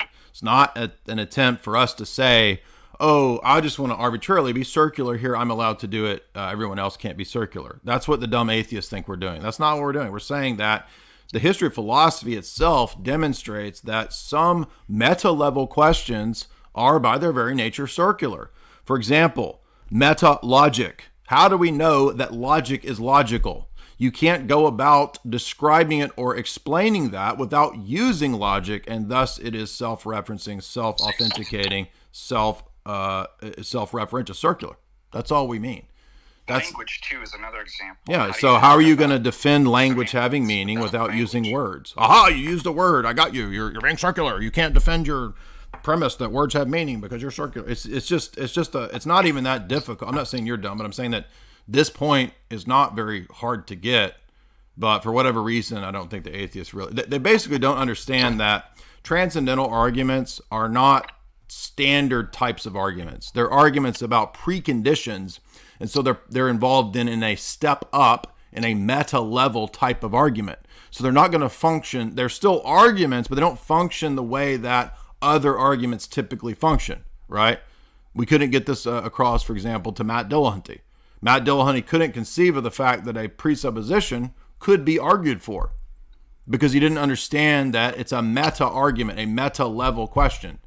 And the atheists are just so slow boy that even when you say that, they don't know what you're talking about. They're just, what? What do you mean a meta? He's making up word salad. Thousands of comments. Word salad. Dude, go look up meta logic. Go look up. I mean, it's not, I didn't make this up, dummies. It's that you don't know what you're talking about. It's not word salad, just displaying your own ignorance. So the question is, if you do get to a transcendental precondition for the possibility of meaning, language, knowledge, then that's the ultimate epistemic standard. So if somebody says, oh, I got you, that's circular. Well, it's not viciously circular, and I prefer the word, as Jade pointed out, well, it's self-authenticating. means there is no other standard. If you've reached the ultimate standard and there can't be anything else, then talk about that standard is going to what? Self-reference that standard. Yeah, I mean, think about the Christian paradigm. And the Christian paradigm, what does God say in Exodus? I am that I am. God is the ultimate self-referencing, self-authenticating authority in our system. So if you believe in Christian theism, if you believe in our view, you have to say that. Like, you're forced to that. And that's just an example in our paradigm how, well, can I appeal to an authority above God in my worldview? Of course not. It wouldn't make sense. It'd be a contradiction to say that, well, God has to submit to these higher authorities. He must be consistent with them. No, he doesn't. He's the final authority in the paradigm, in the worldview, in the ultimate sense. Thus, he is self-referencing. He's self-authenticating. And just to classify all of the other worldviews into a simple disjunctive, think about the figure of Descartes. Think about how Descartes' worldview, his whole position starts from what? From God? From divine revelation? No. Where does he start? His mind. No. He says, I think, therefore I am. It's a blasphemous inversion of Exodus 3, I am that I am. And all of the other worldviews, okay, except for some theistic worldviews where you have to do a different kind of argument, but if we're not arguing against Muslims or Jews or whatever, if we're making an argument against the atheists and those kinds of people, or the rationalists or the empiricists, whatever, they're going to be in the same dilemma that Descartes is in. He has to start his entire paradigm, epistemic bootstrapping, building a worldview from his own mind. And it's a giant failed project. It'll never work because it's preposterous. So the question isn't in the inevitability of self-reference in circularity at the paradigm level, whether that's bad or illicit. The question is my system building, when I do the self-reference, is it going to do the work that I want it to, i.e. provide a criteria for one's justification criteria? Now, of their own admittance, they're finite. They're not omniscient. Or, let me put it a better way, everybody's going to admit, even Descartes, I'm not in an epistemic privileged position. So that's the problem. Well, if you're not in a position to know, even by definition, you're referring to that, well, hey, just grant it to me, and then I'll make myself, without justification, the justification. That's the problem of that type of self-reference. It's the finitude and the admittance of not being in a position to know that you reference that and try to epistemically bootstrap and go, but I'll make myself in a position to know anyways. God is not in that, by definition, not in that same category. God is by definition, an epistemic privileged position. He's omniscient, blah, blah, blah. So it's about, as Jay said, the nature of the epistemic ultimate principle, it's self-reference, whether that's problematic and can do the work that they want it to. And I would add to another problem in regard to the atheists is typically they don't understand systems and how the nature of systems, right? So they think of everything in this sort of like single plane type of existence, and all things are proven in the same way. Everything is argued for and proven in the same way. Crackers in the pantry fallacy. And then when you point out the things that no, actually different types of things are proven in different ways, and then you start going into into how systems work, that's where they get lost, because they don't typically think in a systems way. Only the higher IQ atheists actually do get this, because they have the capability of thinking a little bit deeper, right? Somebody like Malpass, at least, I think would think in a, can you please mute? When you're not talking, you're making noise. Thank you. So systems thinking, when we have starting points of a system, right, our presuppositions, they're going to determine the rest of the system for the system to function. So in other words, if I have governing presuppositions about how the world works in ethics, metaphysics, and epistemology, that will, as a grounding for my view, determine the way that the rest of my operation or my system operates, right? So for example, let's say I am a monist. I believe everything's one, dude, and like everything is just the same as me. I am you, you're me, we are all together, right? Like a Beatles monism worldview or something, right? I don't think there's right and wrong, because how could I think that there's right and wrong when we're all one, dude? Right? So in other words, the monism, that's my metaphysic, has affected my ethics. How can you say something's like wrong, man? That's making distinctions, man. Like, we're all one, dude. You can't say something's wrong because everything just is, bro. You see? And I also then find out that, I don't actually have a basis to believe in human rights, because what are humans? They're all part of the one. So I've lost ethics, I've lost human rights, I've lost all these things that the people that have that dumb worldview typically want to hold to, right? I'm a progressive, I believe in like human rights, man, and like, making the world a better place, the United Nations, and smoking DMT, blah, blah, blah, blah, blah, right? So I'm a monist, and I have all those presuppositions. And then somebody says, well, do you really know what's true? And I'm going to be consistent with my monism, and I say, well, like, everything's one, so like, we don't know anything, man, right? I'm the stupidest, most idiotic, right, acid tripping DMT bro at the beach, and I've got my dreads, and I'm out there philosophizing, okay? That's my worldview. I'm the beach bro, the wook on the beach. And then you quiz me about my worldview, and you get a feel for what I say, and I'm just trying to be consistent. Even though it's nonsense, I'm trying to be consistent with my everything is one, dude, right? That's my governing presupposition. That leads me then to think that there's no real distinctions in ethics. There's no boundaries between good and bad actions. Boundaries need to be destroyed, man. We're all infinite beings, man. We don't need to be confined by limitations, man. Right? So I've adopted dumb Eastern philosophy that I think is deep because of my acid trip or whatever. So in other words, do you see how my governing presuppositions then affected the rest of my worldview? And they determined the system. Even though I'm inconsistent and I'm stupid, my governing presuppositions are trying to work out in some way to be consistent, ironically. But I can't be consistent in a position that rejects consistency. So that's why these people always end up saying such stupid things, because they haven't thought about it, and they're in delusion, and they're confused, and they're blinded ultimately. Yeah, I think that's an important characteristic that sometimes a lot of analytic philosophers don't embrace, is that like there's holism regarding our worldviews. Yeah. Like ethics will impact epistemology or metaphysics, and I think rightfully so. Also, like the problem of the criterion, for instance, makes it so you probably have to like assume, not like assume, but justifiably assume things, but you have to at least take something for granted. You can't be like epistemically neutral, like Bonson says. Like, you can't do that. Sure. Though I also had I've seen some modern atheists, maybe I've seen Oppie somewhere, maybe justify, say, though it depends on what you mean by justification.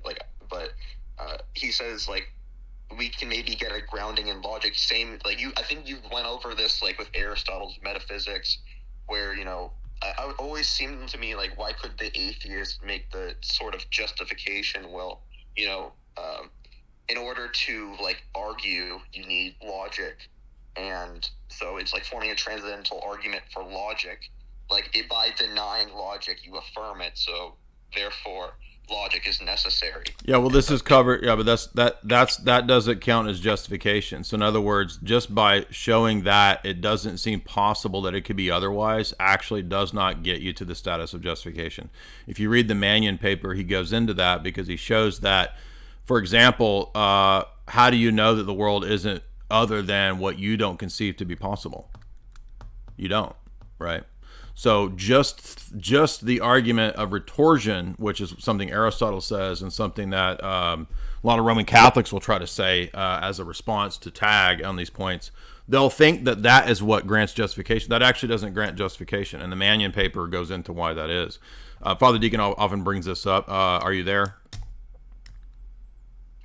Yeah, that's exactly what I'm saying. I mean, they're just positing the inability to conceive of it another way. I can't not use logic.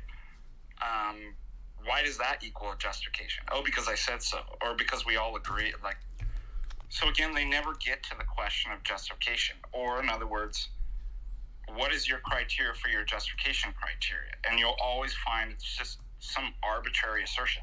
Well, it has to be this. Oh, I can't do this, or because we all agree, but that doesn't answer the question. Right. So the way that people, if you read the Quine paper and if you read Father Deacon's paper on Quine, you'll notice that what happens is that anyone that wants to dispense with the older classic idea of JTB and then get your problem, they want to dispense with those older, quote, ideas of justification. You're basically left with psychologism. You're left with Quine saying, we're not doing epistemology anymore, we're doing psychology. Well, if you're doing psychology, then you've given up any possibility of justification. And that's the whole point of that paper. I mean, what about? Oh, sorry. What? I was What gonna about say, what? like, what about like things that, you know, JTB is important, but like some people like will try to alter the justification criteria, not by getting rid of it, but either say it's by through a reliable method, or like Putnam, like there's this external relationship to the world. Yeah, like, those all beg the question. I mean, what counts as a reliable method? Is it 80% accuracy, 90% accuracy? Why should we accept that 90% accuracy counts as justification? It's just all falls into arbitrariness, as Father Deacon said. That's true.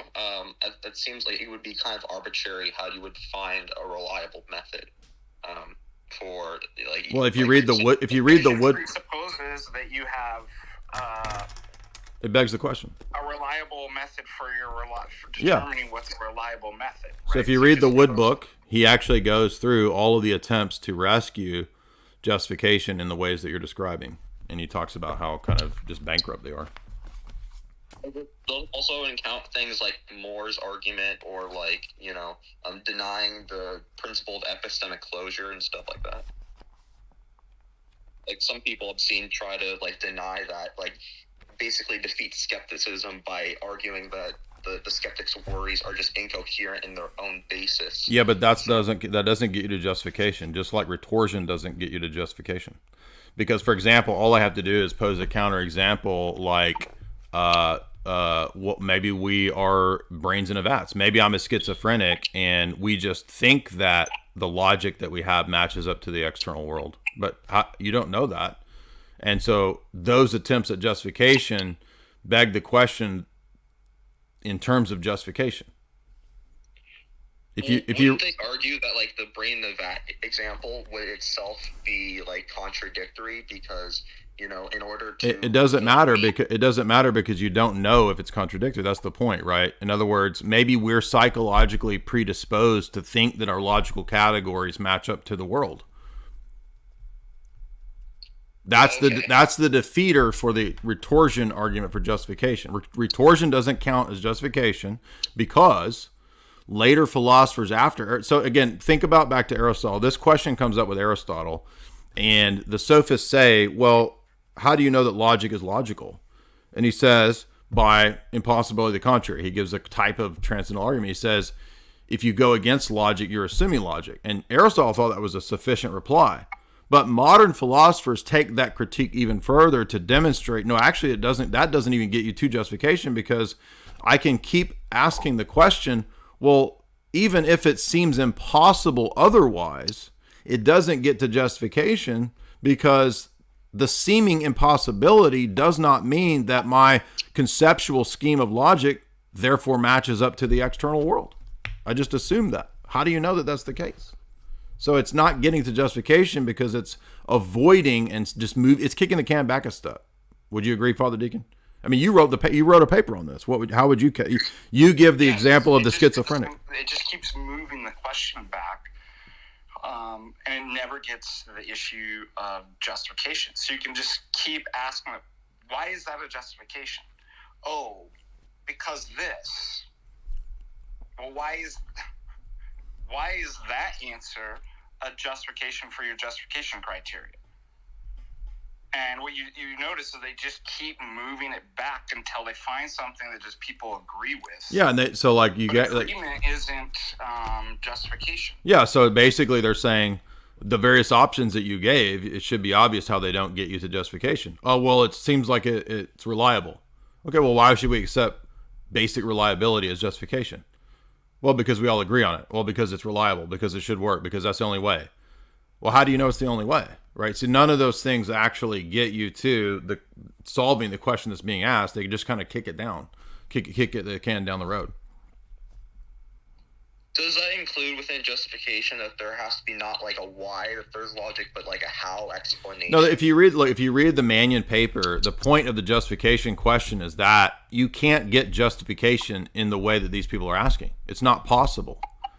Let me put it another way, because I think the problem with criterion that Roderick Chisholm brings up is actually good. So there's two issues within epistemology. What are we justified in believing? And then what makes our beliefs justified? But notice, in order to answer number one, what are we justified in believing, you have to actually have the answer to number two, what makes our beliefs justified. But in order to have an answer to number two, it's referring back to one. And so you never are able to get an answer to the first or the second.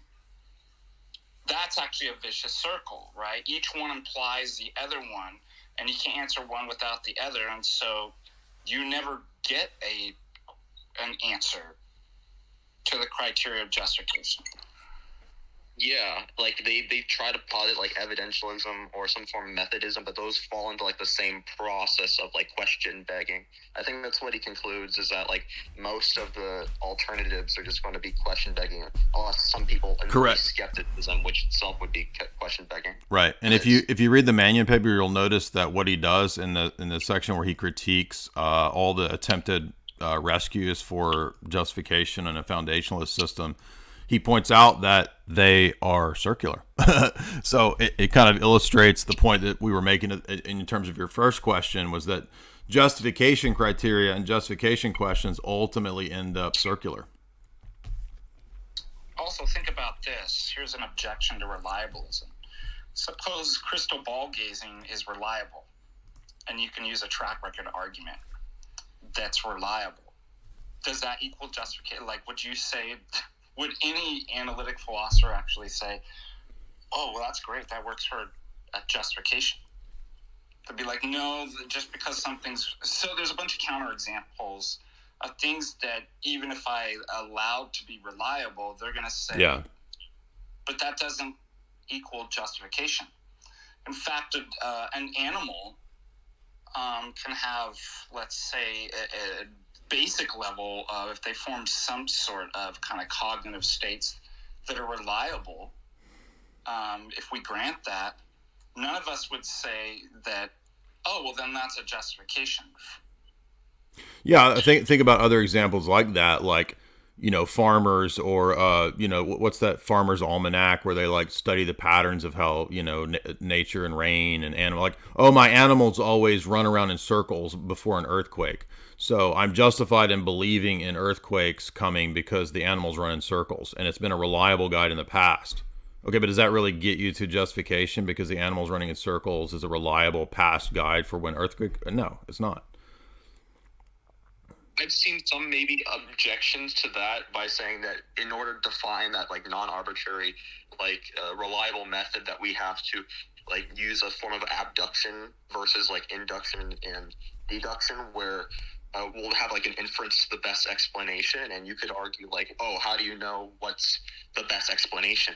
Like you guys are pointing out, like you could look at those farm animals and not know where they're going to be, if they're justified or not. And like in order to solve that, I've seen objections saying that we would have to form some like epistemic criteria.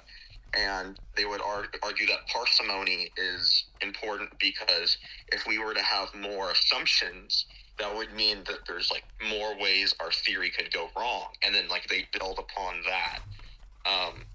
Notice it's the exact same problem that you get with people approaching ethics. All these people are doing is giving reports and descriptions.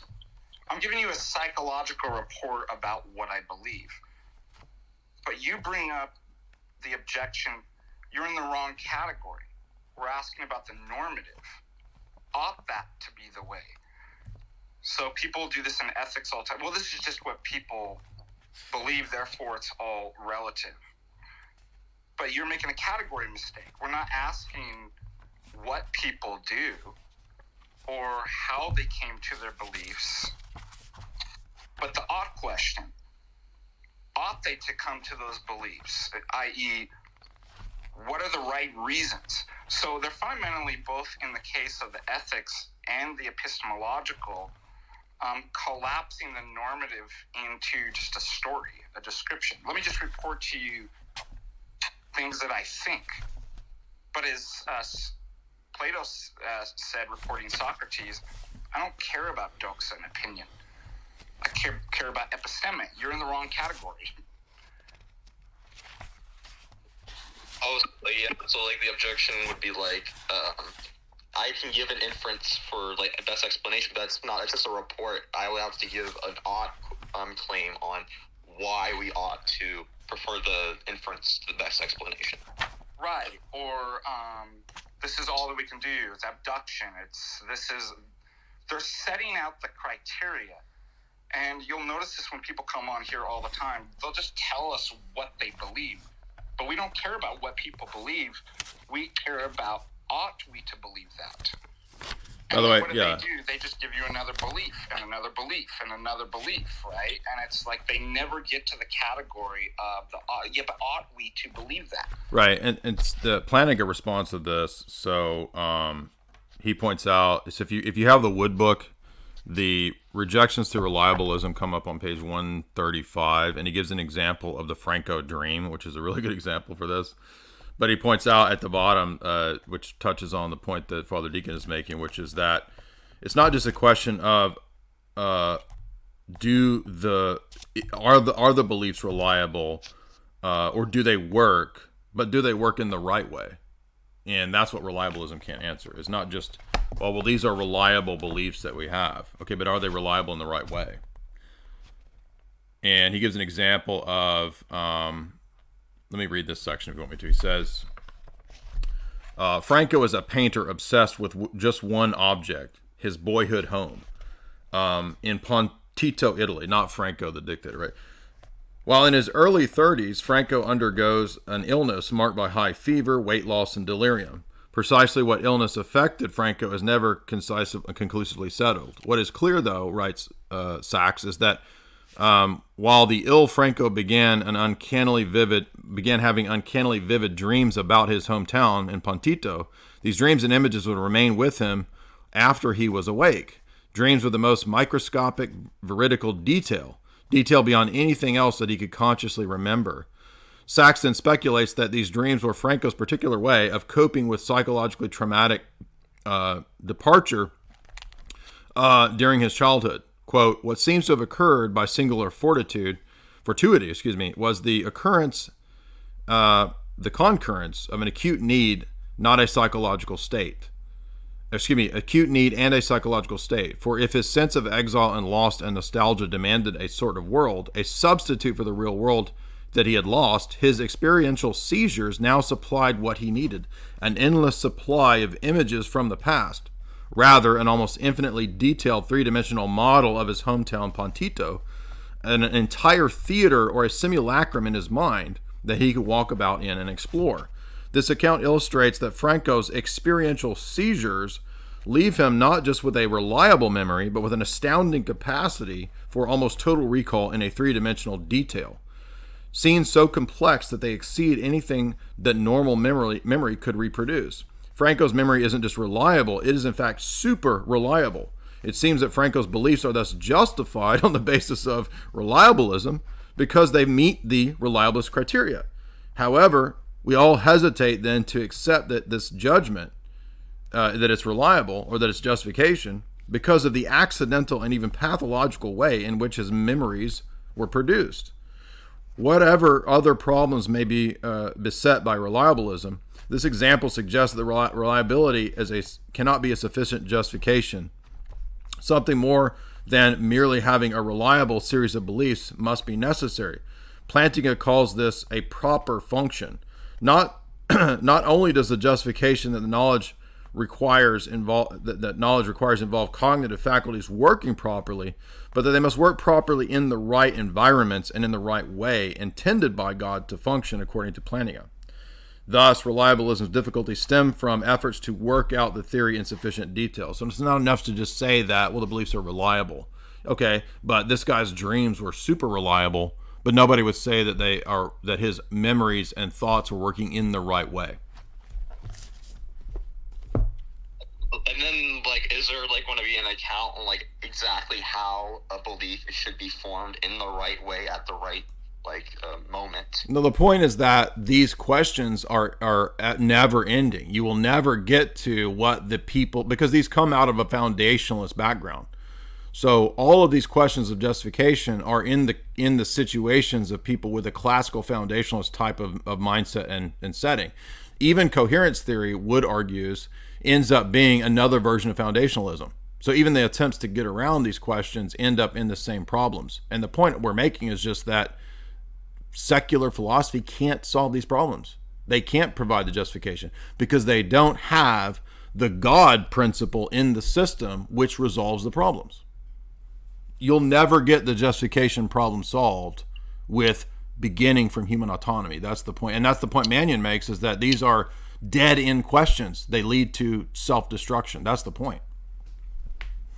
On this last point, do you think, I think maybe one method, you could probably correct me on how you could get out of this, is saying that, like, because those are niche cases, you could argue for a type of fallibilism regarding justification, that in some cases our knowledge can be fallible, as long as they, like, generally get towards a reliable, like, correspondence with reality. Oh, well, but I mean, again, it's just begging the question that you've already correctly parsed out your beliefs into the ones that are reliable and the ones that are not reliable.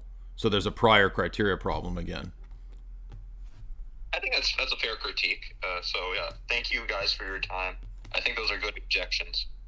Yeah, and again, yeah, you had really good questions. I appreciate those. You know, the point is not that, well, we don't do justification because the problems are insoluble. No, the problems are best solved by the Christian paradigm, where we aren't in the boat of trying to bootstrap and build a system from the human mind, the human autonomous experience, which are basically meaningless. That's why their projects fail. It's not that there's something inherently wrong with the idea of justification, but in the Christian paradigm, justification is going to be given according to the system, according to that paradigm. For the non-theist, these are all secular attempts at constructing and system building for trying to, in an autonomous way, give an account of knowledge, and they always fail because they're missing the most important part, God. That's the point. They're never going to work. Fair enough. Thank you for your time. Sure. Yeah, good questions. Let's see. Next up is Jared. What's up, Jared? You got to hit unmute.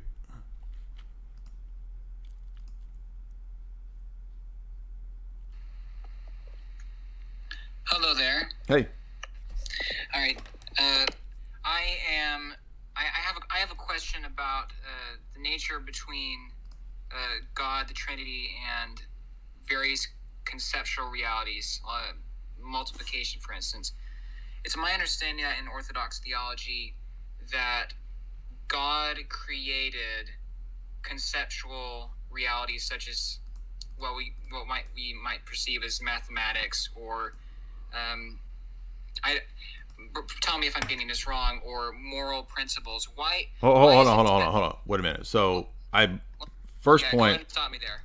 First point. Yes, I think mathematics is created. So God created math for this world, and then you started moving to moral principles. I mean, moral. Do you think there needs to be a distinction between those various categories of conceptual ideas? Well, let's do one thing at a time. So, okay.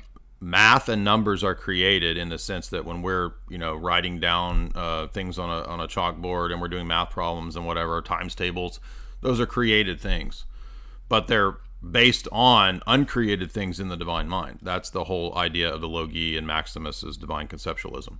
Oh, all right. So, but now, but morals, you mentioned morals. Morals are a different category of things, where morals are based on God's nature himself, right? That he is holy, and the morals that we have, the Ten Commandments, etc., are a reflection of his character.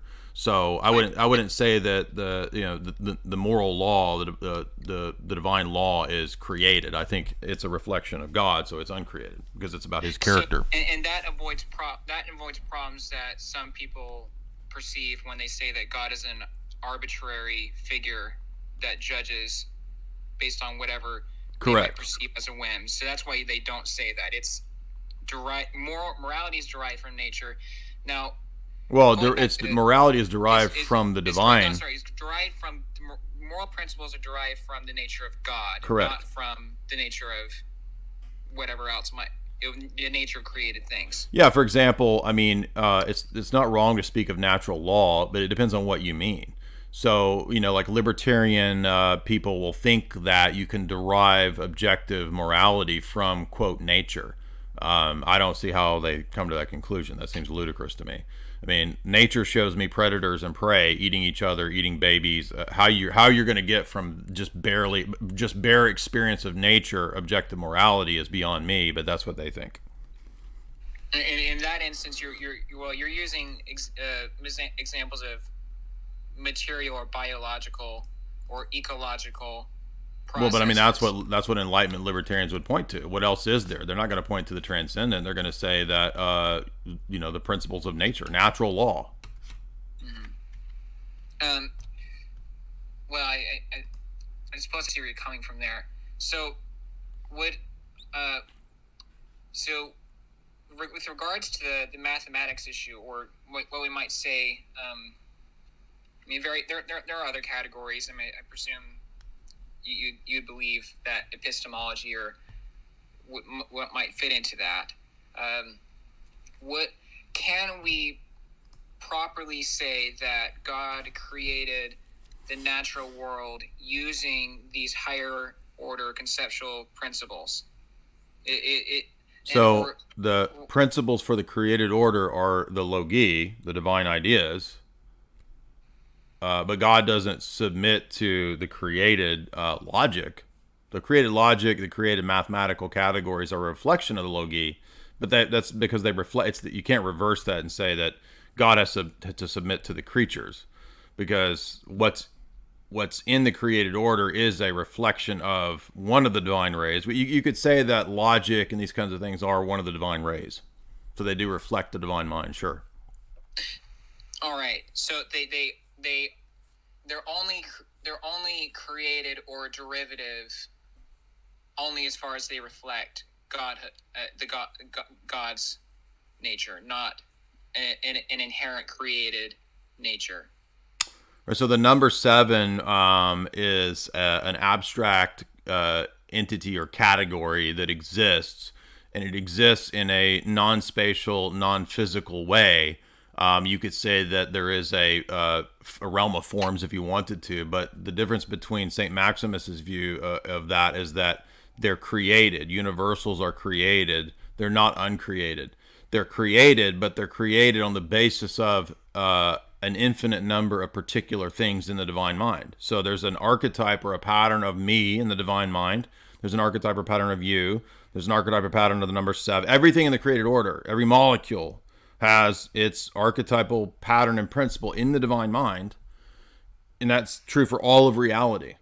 So the creatures are created, but they're patterned on the uncreated ideas in the divine mind. Okay.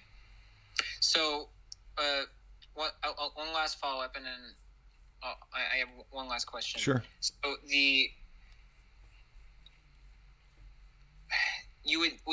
So when you say that life and nature are created ex nihilo, you're not saying that they're made arbitrarily. You're saying that they're made or derived from divine principles or Correct. divine ideas. Correct. Okay, so it's not like God is gathering. He's just. Well, let's put it this way. So like ideas from some kind of eternal void of nothingness. He's actually he's producing things from his own divine ideas. Correct. To construct the natural world. It's like correct. It's not quote unquote nothing, as if that's a different category from him. They are an inherently part of his being. Well, they're energies. They're not part of the essence. The logi are one type of divine energy distinct from the other energies. And so that sometimes the fathers call them thought wills, because God doesn't will to create everything that he knows, right? So he could have created a world without Thomas Aquinas. Did he? No.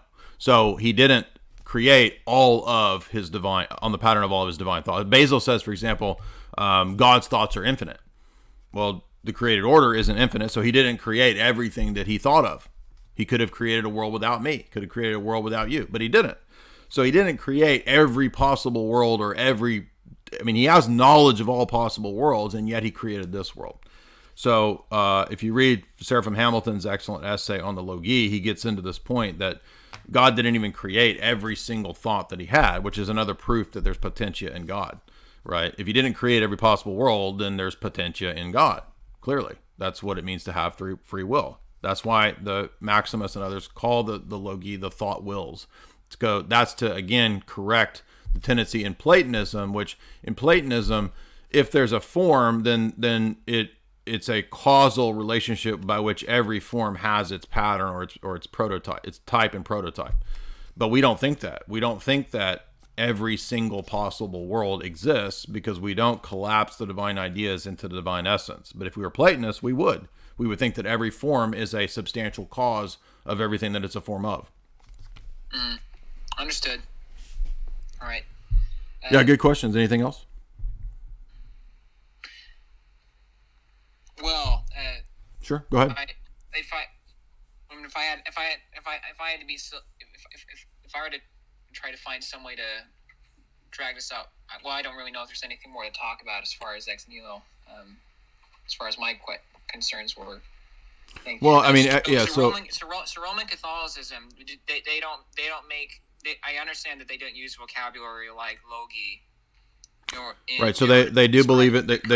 They believe in it's the same idea that they call. It's just called the exemplars, right? So if you read Aquinas, he'll call them the divine ideas. They're sometimes called the exemplars.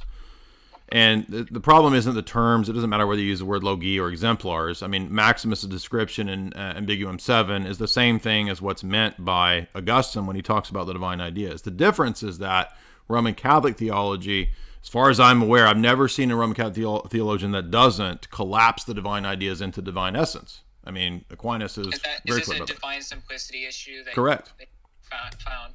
Sure. All right. So you can't. So if you can't separate divine ideas or divine energies from the divine essence, they're not separated. They're distinct. Sorry, not separate. Distinguished. Yeah. Can that hypothetically lead people into thinking that we are all just a simulation of or a simulation or just a non-real pattern that only exists? No, I wouldn't frame it that way. I think it would. I'm being incredibly speculative here. But no, it would more so lead towards Platonism. It would be emanationism. It would be that the created order is a necessary determined emanation on the pattern of the divine ideas in the divine essence. I mean, if the divine essence is necessary and the divine essence includes all the ideas of the creatures, then the creatures are just as necessary. But you don't need to have a creature in order to have God. You don't need to have created thing in order to have God. So it doesn't collapse everything into this. That's the point. Yeah, exactly. That's the point. It's not. It's less that, and it's more. The problem is these other things, they do exist, but it's not like they're. So creatures are contingent. Creatures are contingent. At all to divine essence, or yeah. We're not Platonists. Creatures are contingent. God is not contingent. God is uncreated. Okay. Creatures are created. So they're contingent. They're dependent on him. I understand. And they come to be on the basis of God's free will, not on the basis of some necessary emanation or determination from the divine essence. Okay. I mean, the divine essence is what it is. It can't be otherwise. Everybody agrees on that. Okay. So then if the creatures are patterned on the divine essence, how do they not also fall into being necessary? How do you avoid, the modal collapse problem? And then the Roman Catholics just talk in circles. Well, it's not a problem because it's ad extra. That nothing to do with ad extra. That's not even what the question is about. If you say that creatures are based on the divine ideas and the divine essence, you can't appeal to ad extra. It's not an ad extra question. It's an ad intra question because of your definition of actus purus and identifying the divine ideas with the divine essence. Okay. I'll have to get some more thought into that. Divine simplicity. Is Thomas Aquinas the one that's popularly known for explaining this idea, or are there other things? He's good criticisms of that. Well, he's one of the strictest proponents of identity thesis, but he's not the only one. And if you try to bring this up with the Roman Catholics, they'll just say, "Well, we don't have to agree with Aquinas." Haha. So it's not really an issue of Aquinas. It's an issue of Roman Catholic dogmatic definitions. And so there's multiple dogmatic statements of divine simplicity whereby I just bypass the whole Aquinas issue. Yes, he's a clear easiest way to go after ADS, but the Roman Catholics will just say, well, I'm a Scotist. I don't have to listen to. They'll just try to get around and talk around it. Okay, well, let me cut that argument out by saying that you accepted Lombard's doctrine of simplicity at the Fourth Lateran Council. And Lombard's doctrine is just as strict as Aquinas because Lombard says that the existence of the divine being is identical to, basically affirms actus purus in a form. So let's just throw out, who cares what Aquinas said, because we can just go to the Fourth Lateran Council, the Council of Rheims, and by extension, the adoption of Filioque at Lyons and Florence. Those also have a presupposition about divine simplicity, whereby you can't believe in the energies. You can't believe in energetic procession and energetic manifestation. It won't work with the adopted dogmatic decisions. But 99% of the Roman Catholics don't even know that the Fourth Lateran Council dogmatically accepts Lombard's view. They just ignore this argument. Okay. Well, thank you. I'm not Orthodox. I'm actually a Mormon. That's considering it. Yeah, that must occur to. Well, you surprised me because I thought you were gonna. I thought you were Roman Catholic, so I was like, oh, okay. No, not at all. I've been studying both Eastern Orthodoxy and Roman Catholicism, and I'm trying to distinguish between either one and decide which one's, or both, more. Which one is reliable or sufficient in describing its dogma, so to say. Well, let's put it this way. I mean, Rome claims to accept the first 1,000 years of Christianity like we do. And a really simple way to present this argument is, okay, well, the Sixth Council accepts St. Maximus's arguments about essence energy on the basis of Christology. John of Damascus reproduces those essence energy arguments in Book 3 of On the Orthodox Faith. So if the Roman Catholic Church is in continuity with that, then explain to me how there's a dogmatic statement at the Fourth Lateran Council that denies the essence energy distinction and accepts Lombard's view of simplicity, yet at the same time I'm supposed to accept the essence energy distinction taught at the Sixth Council. And you will never get an answer coherent from a Roman Catholic on that.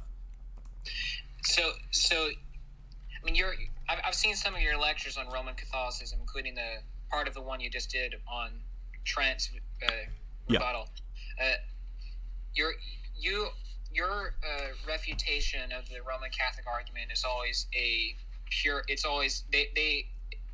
expect everything to be pure and infallible as far as it meets a certain definition of criteria that they may apply. Well, we can leave the discussion of those for another time. But if you can, you're saying that if you can prove that these arguments are not pure, or if they aren't sufficient in explaining themselves, or if they don't require, they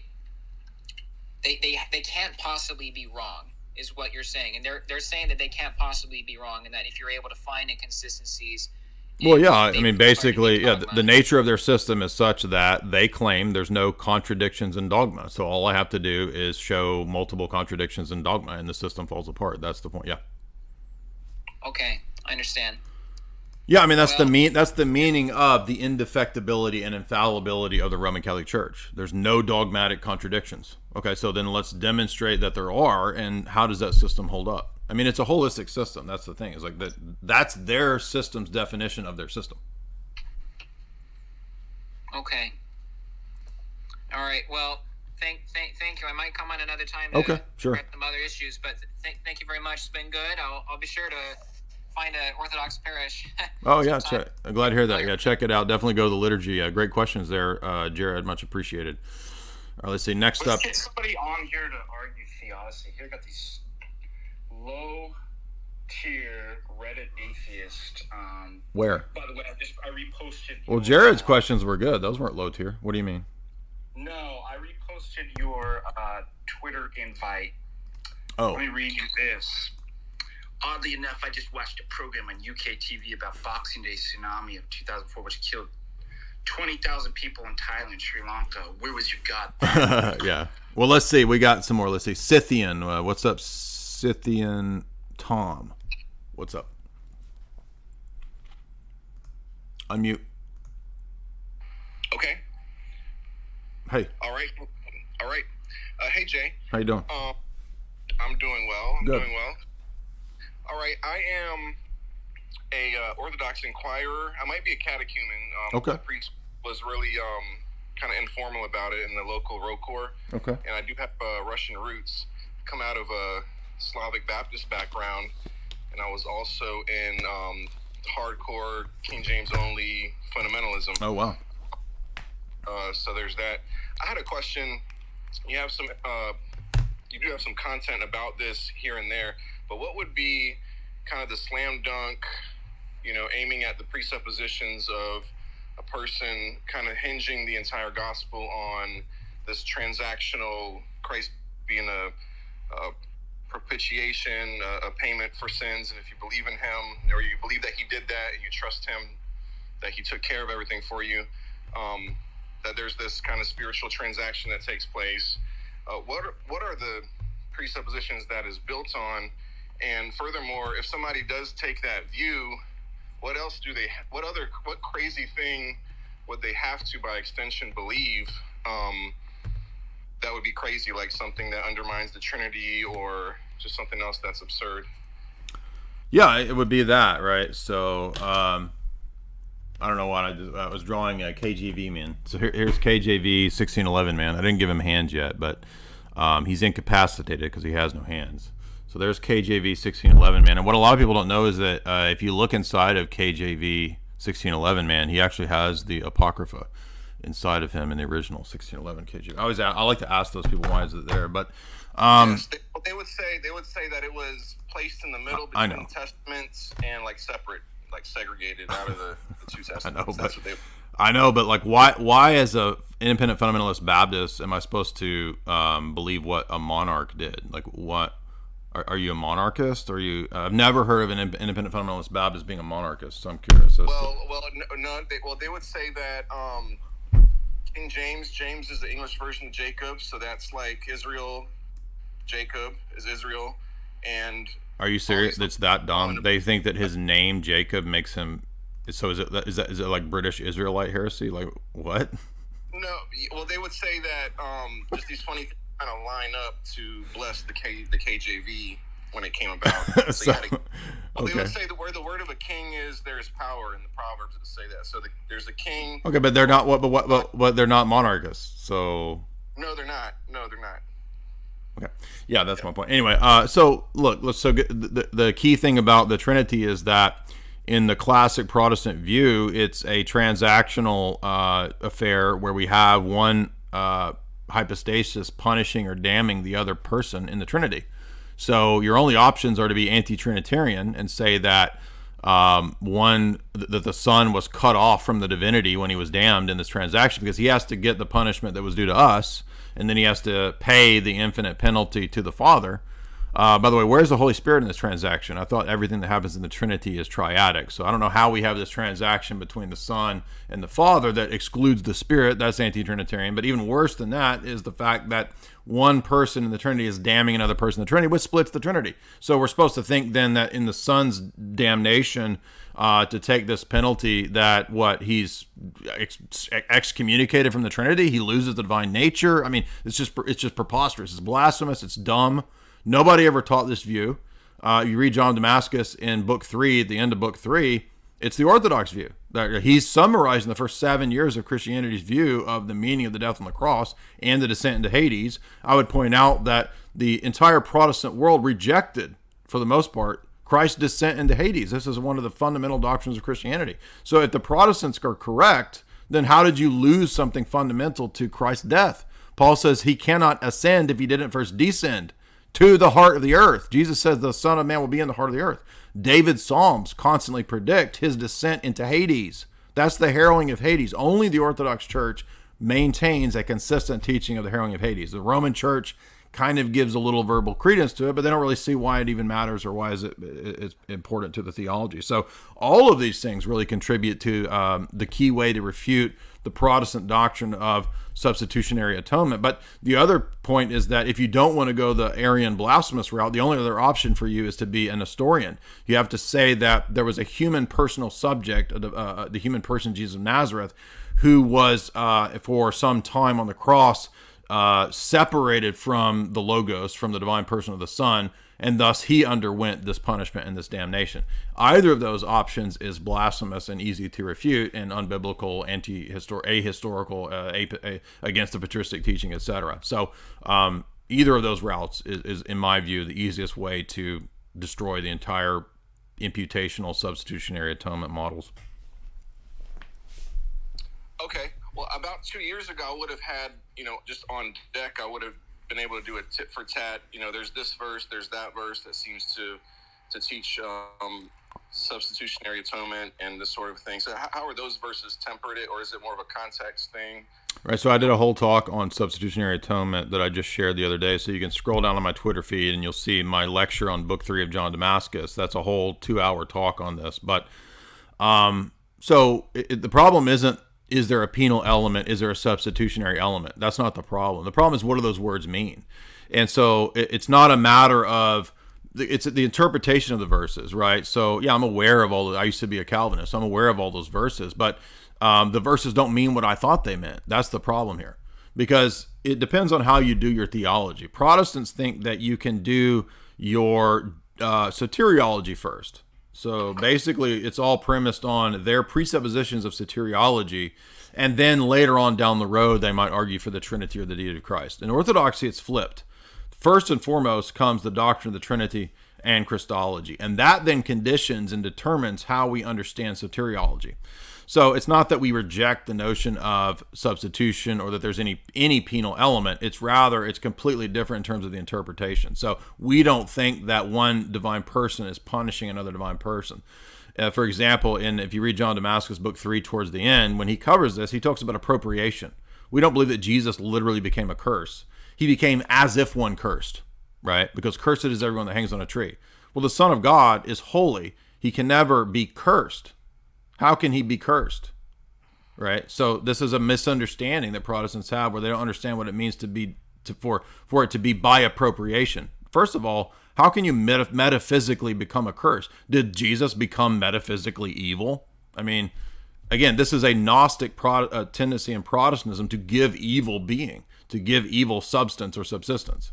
That's Manichaeanism. Evil doesn't have being or subsistence. There's no evil natures. Okay, so the Protestant idea of propitiation and this whole transaction, would you say they're unwittingly giving sin an ontological existence rather than it being a negation? That's one tendency, but more problematic than that is the anti-Trinitarian tendencies in this. And that's why some of the early Protestants, Servetus, the Socinians, they actually consistently flesh this out to become anti-Trinitarian. Okay. All right. Yeah, I'll scroll down and see if I can see. Well, let me ask it this way. Playing the part of a classical sort of Protestant model of justification, do you agree with most of the classical reformers, Luther, Calvin, others, that the Son had to take the punishment due to us? Due to us sinning, he had to take the punishment? The punishment that was due to us, to be meted out to us. Did he take that? Yeah, I would have believed that. Okay, what was that punishment? What was that punishment? Yeah. Well, on the face of it, it was obviously his physical death and suffering. Or they would say that. No. What's the punishment due to us? punishment due to us would be, I guess, hell and separation. Okay, from God. right. So the logic of the classical reformers is that Christ had to undergo that to pay the debt for us. Right. Yeah. Okay. So would you have said that Jesus was damned in our place or not?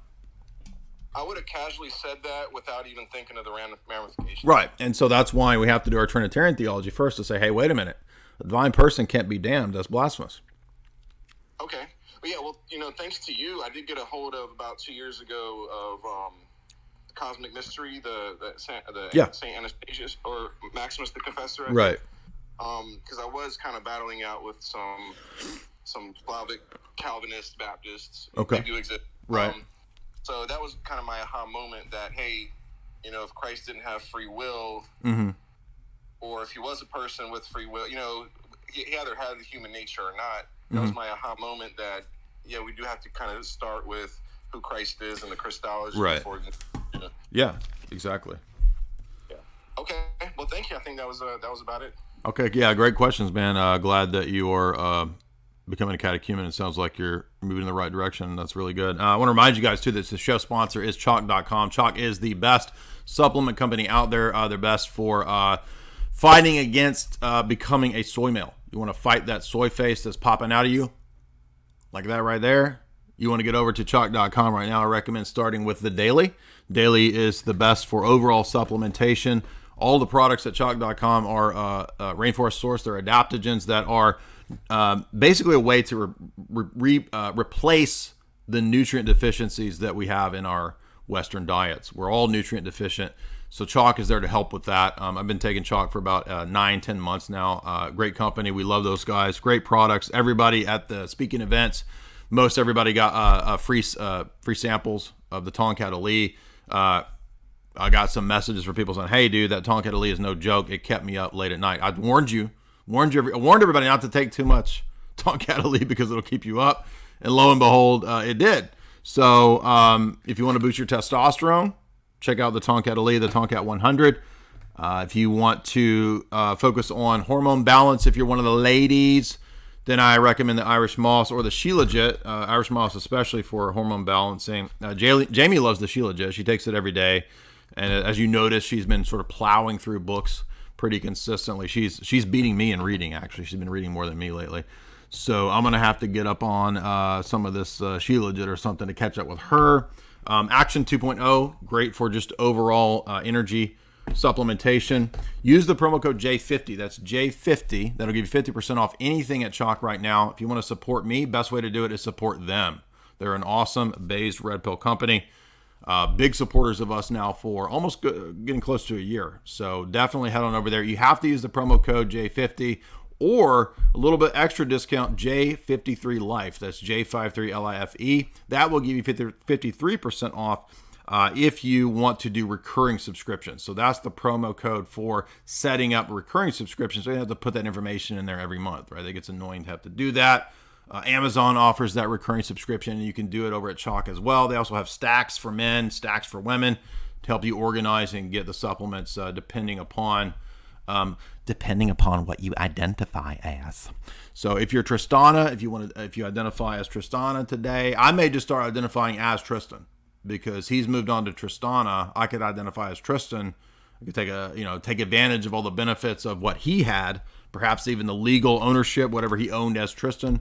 I'm going to appropriate those because I'm going to identify as Tristan. So he was in here and then he left. So he got his feelings hurt when I started talking about this. So I guess he left. He ran away. He ran away because he was getting called out. And I now identify as Tristan.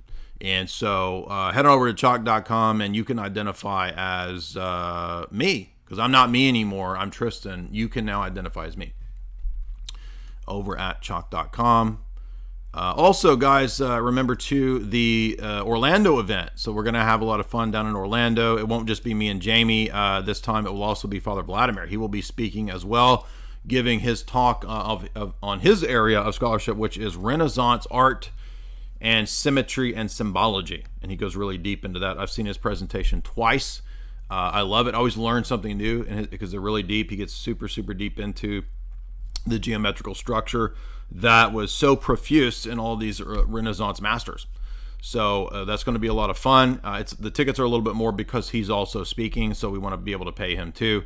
And then, of course, Jamie and I will be there doing our same talk that we did in Nashville, except that it's not recorded. Nobody knows what this talk is. Everybody's like, well, you're going to record it. Well, I'm not going to record it because then people won't come to the event. So it's all unknown, secret, Gnostic material. If you come, I will teach you how to be a KGB sorcerer and how to invoke the old ones, how to invoke the Lovecraftian entities from the beyond. I'm just joking. We don't do that. We talk about my new book, Meta-Narratives, Essays in Philosophy and Symbology. The lecture is about an hour and a half covering in depth what's in that book. If you watch the live stream, I didn't really get in depth. I just kind of overviewed it. Where's my book? I can't find my book. Oh, here we go. So, Meta-Narratives, Essays on Philosophy and Symbology. You can get the signed copies at the website. If you're into theology, I have acquiesced to whoever it is that prints all of my books without my permission. I can't stop them. I already filled out forms to get it pulled down, and it just goes right back up. So I might as well sell it. And somebody did message me. I don't know who it was. It was actually a YouTube comment. And they said, hey, if you look at it, they are actually selling the book at the printer at cost. So they're not actually making a profit. And so I was like, well, okay, I guess if they're not making a profit, then I'm not mad about it. I would have liked them to reach out and contact me before doing this, but they didn't. So, yes, these are in now. I got them in stock. This is the infamous Red Book, right? Carl Jung has his Red Book. Well, now Young Boomer has his own Red Book. Essays on theology. So to distinguish it from the other book, I call it the Red Book. And it's almost 700 pages. So if you're looking for all of the anti-Calvinist essays, all of the anti-Roman Catholic essays, all of the philosophical essays, and yes, I went through and checked them, and most of what is in this book is in the Red Book. And so that wasn't by design. I don't have anything to do with this Red Book. I don't know who did the Red Book. But I might as well sell it, because if I don't, somebody else is going to sell it. And it also has a lot of geopolitical essays at the back in terms of how this person sort of synthesized the essays that I wrote over a period of 10 years.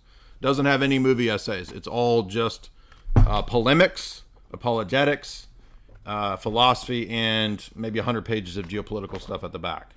So if you're looking for that, you can get this at the shop at the website as well. So I am selling it. Might as well. If I don't sell it, somebody else is going to. So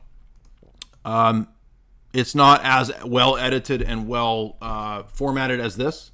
It's a little loose, shall we say, but it gets the job done. Some of the essays in that I wrote, 10 years ago, and there's things that I would have worded better, right? Like from the outset, it says I called Logi universals. Logi are not universals. So I was wrong about that. And that was a mistake, something I incorrectly thought 10 years ago. But overall, it still gets the job done. So if you're looking for the overall critique that gets the job done, even though it's flawed in places, you can get the Red Book. And I will have the Red Book for sale down in Florida as well. All right, so we still have some people in the queue, as the Brits say, the queue. And we'll take those. And then we've been going for how long have we been going? We might have to wrap this up. 2.5. We'll do a little bit longer. And then we'll take the super chats. So we got quite a few super chats coming in. We'll take those here in a minute.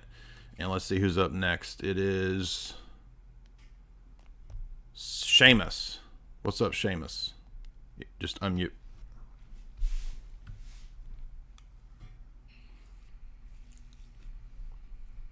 What's up, Seamus? Hello, Jay. Hey. So my question, it might be the answer is this is just a mystery and you can't answer it, but what is the purpose of the Holy Spirit? I can understand there being a reason for a second person in the Trinity, but what is the purpose of the Holy Spirit? I read the book, is it Photius, Mystagogy of the Holy Spirit? And I came away with basically not much more understanding. The Holy Spirit bestows grace on people. Apart from that, well, it's not just a matter of will determine what we believe based on their purpose. I mean, he is what he is. He is the third person in the Godhead, so he doesn't just serve some purpose. But If you read Staniloy's book, he says that the Holy Spirit is the third person which transcends the dialectic. So if you're looking for a philosophical explanation, the Church Fathers do say things like, if God was a dyad, we would be stuck in a relationship of opposition. And so the triad is a unique mathematical movement from 1 to 2 to 3 that is supremely unique. So the third person exists not just as the bond of love, but also as the one who shows us that our God is beyond dialectics. So would you say that philosophical reason, that's the reason for the Holy Spirit's existence, or is it just a fact? The Holy Spirit doesn't have a reason for his existence because he's the third person. He's existed from all eternity. He doesn't come to be. He's not created because he has some purpose. He's the third person of the eternal. He's the eternal third person of the Godhead. Always. Well, God's essence isn't three persons. The essence is distinct from the persons. Right, that's where I get confused. Right. So God exists in the mode of three persons, but God is Father, Son, and Holy Spirit. The Father is the beginning, the fount and source of the Trinity, and he generates a Son, inspires a Spirit from all eternity. So generation and inspiration are the markers of the other two, and that's from all eternity. So there was never a point in time where there was only God the Father, and then he generated a Son out of desire one day. The Son is an eternally begotten second person from the nature of the Father from all eternity. He's not something that God the Father chose to do. Oh, I think one day I will create a Son. Because neither the Son nor the Spirit are creatures. They're eternal. And so the Father also has eternally spirated a Spirit. If you read John 14, 15, 16, 17, Jesus goes into great depth explaining this Trinitarian relationship.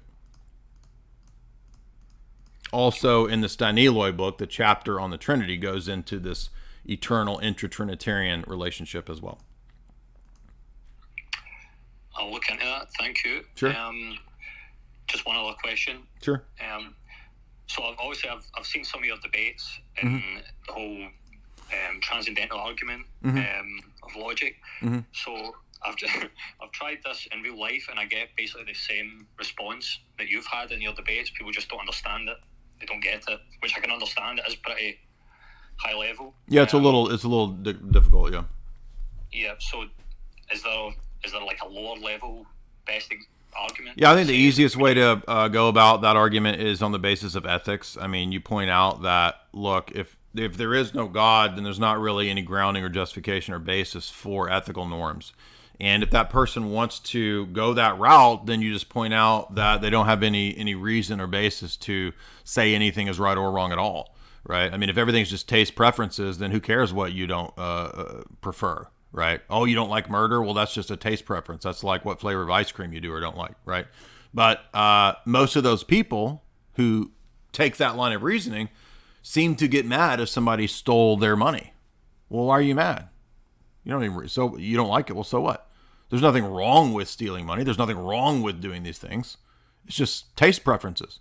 So that's the easiest way I've found to, kind of boil the transcendental argument down to the domain of ethics and just really point out the absurdity of people who think that ethics and moral norms are completely relative and subjective. Yeah, that's a good one. I'll try that. Can I sneak in one last question here? Sure. So obviously, like, there's all these debates in church history, like energy essence distinction, or like the personhood of Christ or whatever, and like this led to a lot of like schisms and things like that. So this might be like a silly question, but why isn't it just spelled out explicitly in the Bible? Like, obviously it is there if you're looking for it, but people can interpret it in a different way. So why is it not just like, here is the personhood of God? Well, I mean, so people, I think, make false assumptions. I'm not critiquing you, but I'm just saying that people think, well, it should all just be simple. Well, some things are simple, but some things are complex. And I think the thing with God, with the Trinity, with Christology, is that on one level they are simple, and a lot of these things are pretty spelled out and clear, but they're also at the same time complex. So it's a both and. It's not an either or. And I mean, I don't know what to say to that other than that. I mean, it's just the way things are. I mean, you know, some things in life are complex. You know what I mean? We might say the same thing about, you know, we could call up Apple and be like, hey, Apple computers, like, I don't appreciate you making a computer that is really complex. Why didn't you just make an abacus that you could send me that I could do all the same stuff on? Right? And they'd be like, well, an abacus can't do what you're trying to do. And, you know, Apple would be like, I'm sorry that you don't like our complex computing systems. I mean, some things are just complex. I don't know. Yeah, that makes sense. Thank you. I Yeah. think that's me. Sorry, I don't know if those were the answers you're looking for, but good questions. Yeah, I don't know. The reality is just, reality is simple and complex, and there's not, you know, just because we want something to be simpler doesn't mean that it should be or will be. Amanda, what's up, Amanda?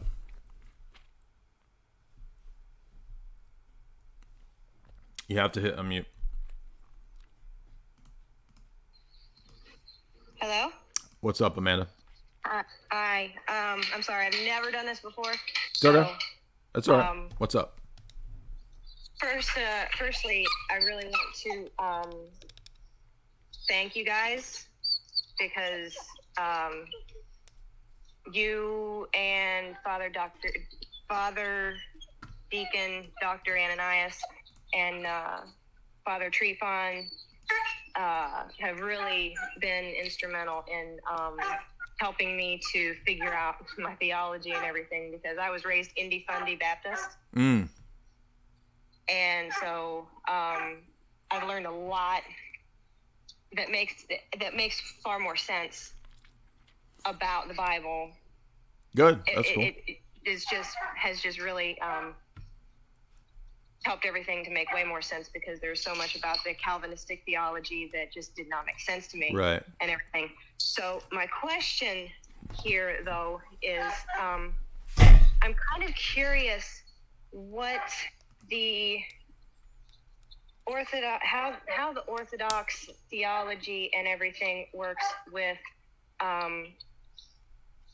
you know, the question of salvation is I get that the whole idea is that Jesus, you know, after he died, went into hell and broke open the gates of Hades and stuff like that. So I guess my question is, if it's not, because I've also read a lot of C.S. Lewis, and I particularly have a part in The Last Battle in the Chronicles of Narnia, where they talk about, I'm wondering if the Orthodox view is similar to the way Aslan dealt with the Tarkin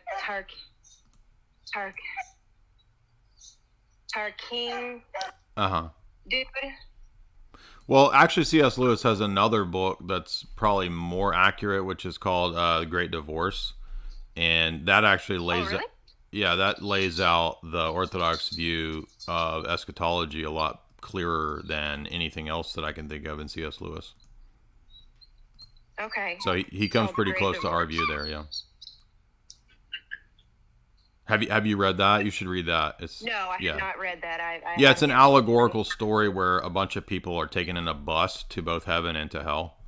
And the wicked people, when they go to heaven, like, they experience it as, it's not that it's hell, but they experience it as that because they hate the beauty, they hate the sounds, because it's beautiful in the sense that it's good. So it's not the lake of fire. It's, for them, the good becomes evil. Does that make sense? So, like, the grass becomes shards of glass to them because it's too beautiful for them, and they hate it. So that's better. That's more accurate in terms of the Orthodox view of the eschaton, because, as St. Maximus says, we're all destined to the same eschaton, because Christ destroying harrowing of Hades is the restoration of our nature. That's why everybody's resurrected, even the most wicked people. Jeffrey Dahmer is going to be resurrected on the basis of Christ. But that doesn't mean that you're saved, because the way that you will experience the eschaton will depend upon your own personal mode of willing, your hypostatic mode of willing and use of the nature that you were given that's restored. And if you misuse that by vice and you didn't recapitulate the virtues, as St. Maximus says, you will have an experience of ever ill will as opposed to an experience of ever goodwill. So the saints, because they participated in divine life and theosis, they will experience ever well-being.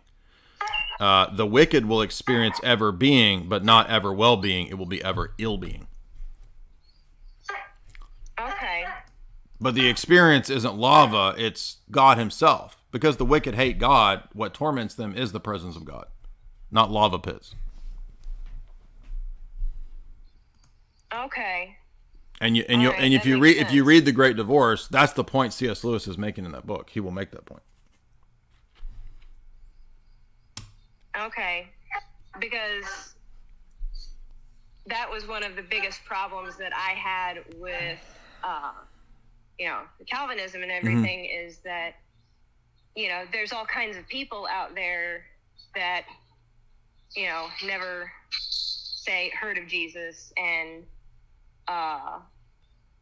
things like that. And then there's a part in Romans where it talks about that, the heavens declare the glory of God, and everyone is without excuse. Yeah. So, I mean, we're not told exactly how all this works, but I think that the idea of Jesus preaching the gospel in Hades, I mean, if God sees fit to preach the gospel to the dead that came before, I don't see why there wouldn't be ways by which God preaches the gospel to everybody. So even if humans fail, I think God will in some way make that possible. I don't know how.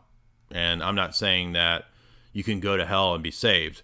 I don't know how it works, but we do have the principle, according to St. Cyril of Alexandria, that the gospel is preached to all the dead. So I don't know how that works, but that's what part of the doctrine of the harrowing of Hades is. But that makes more sense in the Calvinist. That makes more sense in the Calvinist view that you're created to be damned, and you're without excuse, and you never even heard the gospel. But so what? You're still damned. I mean, that just doesn't make any sense. Right. Yeah. That was definitely one of the things that just didn't make any sense to me at all growing up. Because, I mean, why would God create something for the purpose of damning it? Right, and the Calvinists also don't understand the notion of Christ being united to universal human nature. So, I mean, they basically, all you have to do is ask a Calvinist, then why are the wicked resurrected? I mean, they have no connection to Christ, and yet the only way to be resurrected is connection to Christ. So why are the reprobate resurrected? I mean, no Calvinist can tell you that, other than they'll just say something like, well, God arbitrarily wills it so that he can damn them. I mean, it's just arbitrary. It's not consistent with the rest of the Christology. But great questions. Thank you for that, Amanda. Let's move on to Dre. No, Dr. Dre. Declan. What's up, Declan?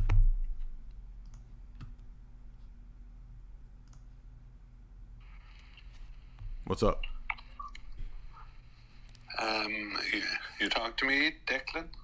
Yeah. What's up, man? How you doing? Yeah, how are you? Great. I wonder, just as I'm listening to you there, the great wisdom of the kingdom of God is within. Okay. And that covers everybody. And how many people believe it? The kingdom of God is within. Okay, but that's not the only verse in the Bible, right? There's a lot of other verses too, right?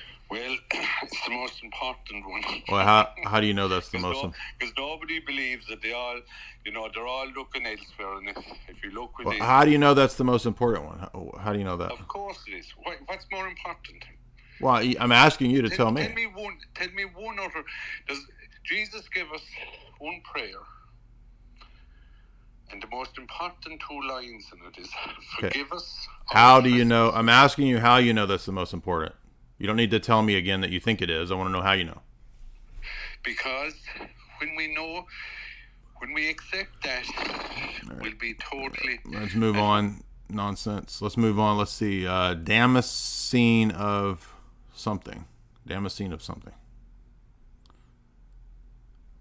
Just hit unmute.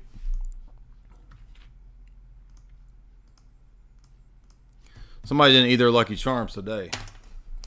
Because what we know, the little people told me it's the most important verse. The little people tell me it's the most important verse. What's up, Damascene?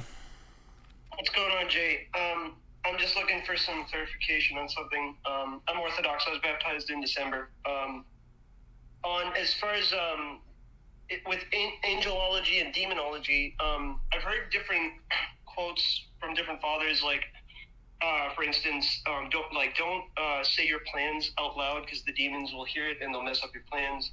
I've heard other things that like if like the demons can't see your thoughts and the angels can't, only God can see your thoughts. So I'm wondering, I guess generally, does Orthodoxy have a systematic understanding of how demons and angels operate, or is it sort of like we're kind of pulling from this and that experience?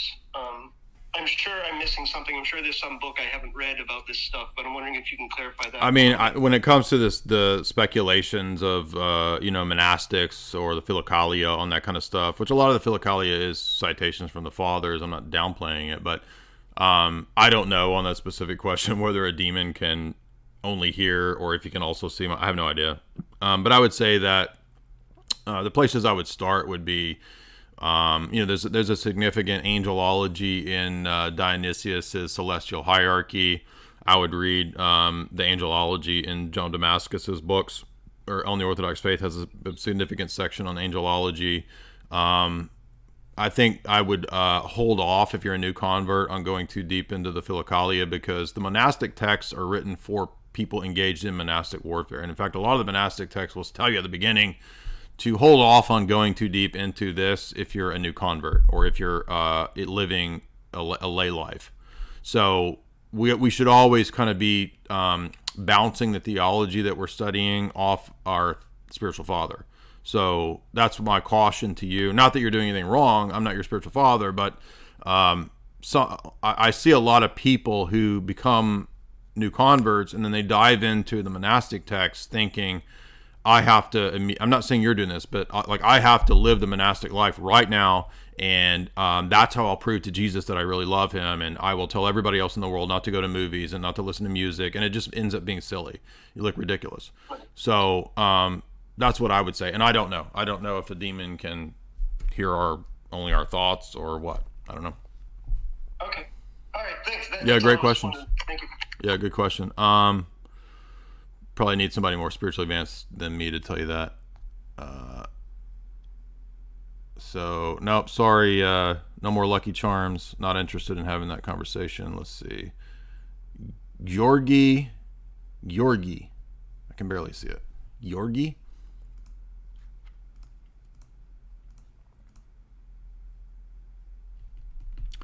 So people who are asking about super chats are done through Streamlabs. So if you want to leave me a super chat, same thing as quote donation, it's through Streamlabs. The link is right here.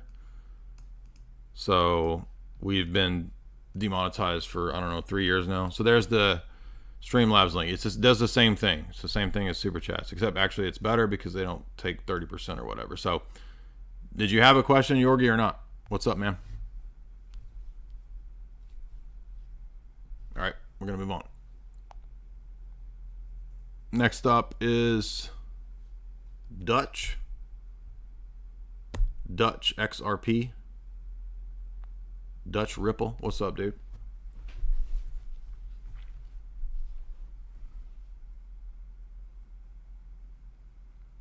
Gotta hit unmute.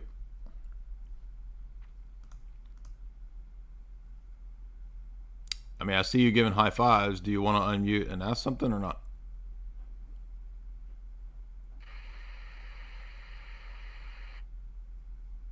You unmuted and then you muted again. Oh, sorry, mate. Yeah, you speaking Okay. to me? But... Yeah. Hello? I mean, how many Dutch ripples are there on? You're the one. Go. What's up?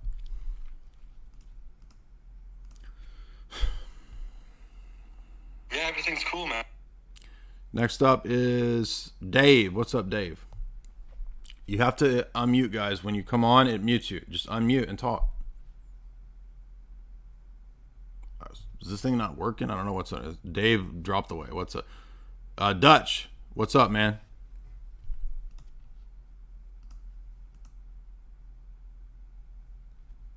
Unmute. Yeah, so the question... Yeah. That's brilliant, mate. So the question about God then. So I can kind of go through a few steps and just like, prove there's a God, prove he's one, and his revelation is correct. Yeah, hold on. So, hold on. Messengers are speaking the truth. Okay, so we're Christians, so you don't have to do that. We're Orthodox. So this is not an atheist thing, if that's what you were wondering. Yeah, that's cool. I'm Muslim myself, Oh. So, well, we do take issue with that. So do you want to discuss that? No, we're just discussing, like, just like using logic, reason, and rationality to kind of come to a conclusion or come to some kind of logical agreement that, there can only be one God, because there could not be two gods. Because if there was two gods, they'd have arguments with each other, and then there'd be discussions, and they'd be trying to modify things. Okay, well, how do you know that Islam is true? So that's what I would say. So if there was two, one would want to be superior to the other, and there'd be an argument and there'd be war. Okay, I agree with that, but I agree with that, and I agree with that, and I'm not a Muslim. So how do you know Islam's true? Yeah, so basically now that's a good question, because we believe in in Adam and Eve taken from the tree, end up in this world, and then going through the trials of this life. Okay, but so we're all Abrahamic religions here, so we've got a basic foundation of. Okay, but I take issue with that. But hold on, I take issue with that. I don't think you are an Abrahamic religion. Okay, it doesn't matter. We're not talking subjectively. We're just talking. No, I'm saying objective. I'm saying objectively.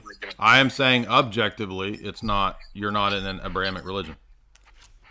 Well, that's up to you. That's your subjective view, my friend. I'm talking objectively. It's not. I'm going to make the argument. It's not a subjective argument. I'm going to argue that you're not in continuity with the Abrahamic religion. Well, well, can I just finish my point first, and then Sure. you can come with your go ahead. arguments afterwards. Yeah. So for God to exist, first to prove that God exists to an atheist. So if there's any atheists listening. So the universe could have come from 4 premises.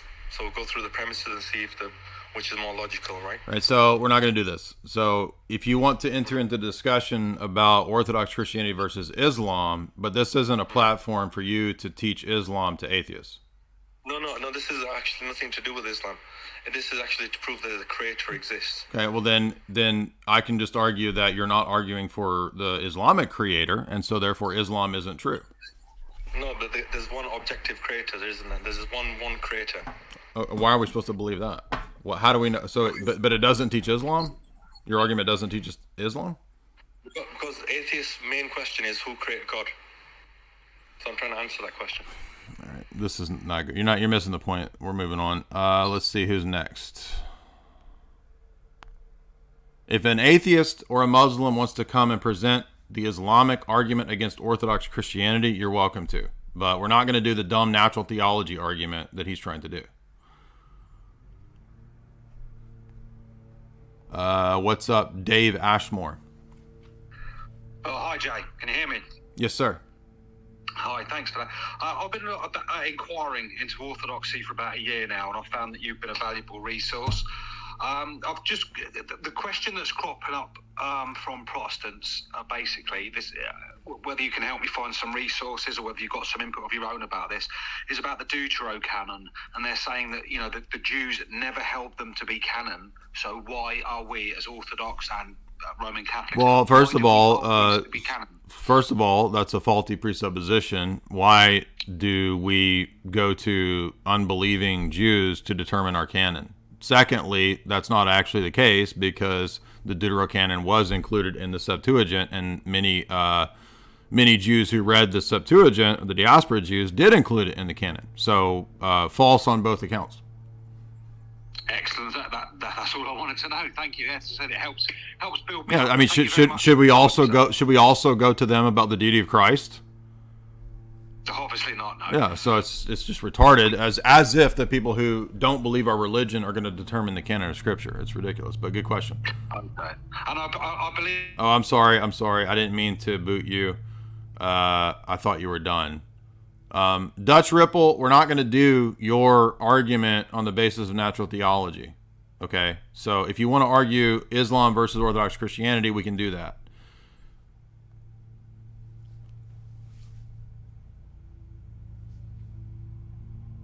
Got your question. Yeah, so basically you wanted to kind of disprove that the Muslims don't follow the Abrahamic religion. And so you wanted to present an argument. I don't think there is an Abrahamic generic theism. There is no religion that you're talking about. There is no common denominator generic theism religion that you're trying to prove. So let me just say, my friend, right, let's look at the messengers. For Abraham, Noah, Solomon, David, Jacob, Joseph, Jonah. No, you don't follow their message. Yeah. You don't follow their message. Let's look at what the Bible says about Noah, right? It says he actually was drunk and he was found in the streets, drunk, naked. Then it says about David that he was wanting to usurp Uriah's girl, Bathsheba. Yeah, so we believe that people sin. Yeah, that's an important point. Is that, dude? Are you gonna make these are low IQ arguments? All right, you're retarded. This is stupid. You're not. You don't. Get out of here, dude. Shut up. What's up, Vaughn? Just the low IQ stupidity of these people. It never ends, man.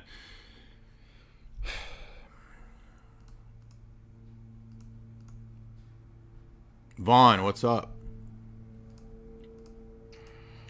Hey, Jay. Yes, sir. What's up, man? Hey. Hopefully this question is kind of on topic with the themes of today. Let me know if it's not. But do you have a good way? Like, this is something I've kind of struggled with. I'm Orthodox. I became Orthodox last year. With a lot of thanks to you for a lot of your material that helped me to kind of find the right path. But when you're talking to someone who is politically liberal or left.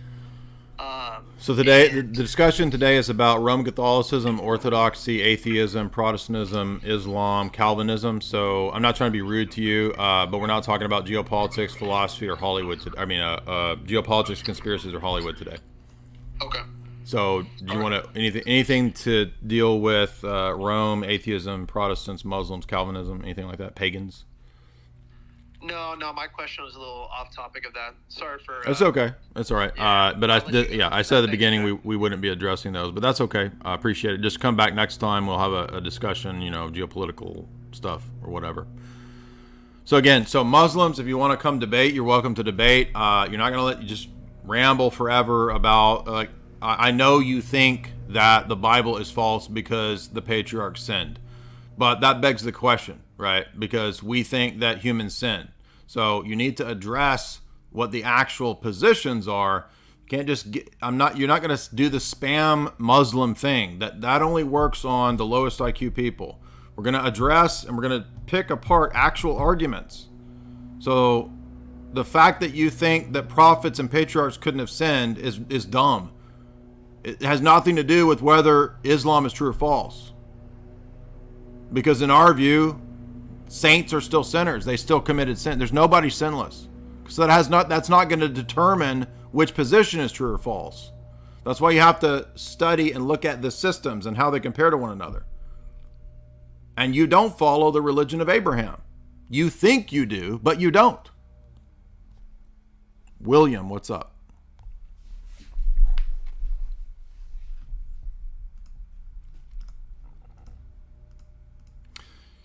William, unmute. All right, you dropped off.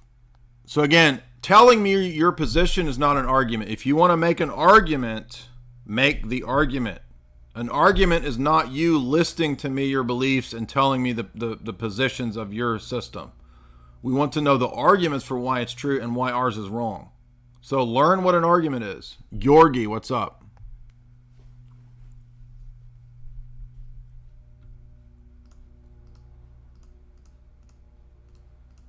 Remember the guy, the Lucky Charms guy in here a minute ago. What did he say? The kingdom is within you. It's the most important verse in all of everything. How do you know that's the most important verse? Because it is, because I said so, because the little people told me so. Those are not good arguments. Errant Ministries. Errant, what's up? Unmute. Hello. Yes, sir. What's up, dude? I have a kind of a basic question. Only because this was something that I got checked on by somebody, but I want to know if they were full of it or not. But is saying that God is the first, does that in any way contradict kind of the mysterious nature of God? I know we're supposed to be doing the apophatic approach more than anything. But he had a big problem with that, so I'm just curious. God is he had a problem with somebody saying God is the first? What do you mean? The first, so I was saying, obviously creator is before created, and he was saying, but he wasn't doing it anyways. But so I had said first anything ever in a way. Is he too? Is God too timeless for that? No, I don't. I mean, the fathers call him the first cause. How could you call God first cause if he wasn't first? I mean, right. Doesn't Jesus say, "I am the first and the last"? I mean, this just sounds like somebody spurging out over words they don't understand. Yeah, if you know who Yari Logos was, it was him, and he tried to. Oh, this is a mentally ill person, and you should avoid this person. Okay, right on. Thank you for your time.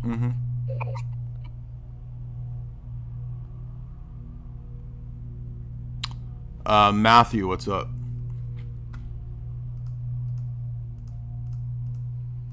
Hey, can you hear me? Yes, sir. Hey, Jay. First and foremost, thank you for taking my call. Mm-hmm. How you doing? Did you know I was a Protestant debater? I'm just going to ask you. Did I know what? Did you know I'm a Protestant debater? Is that why you saved me for last? I didn't save you for last. I mean, it just comes up in the queue, so I have no idea who you are. Okay. No, I was just wondering. I thought maybe you want to close out the stream with a bang.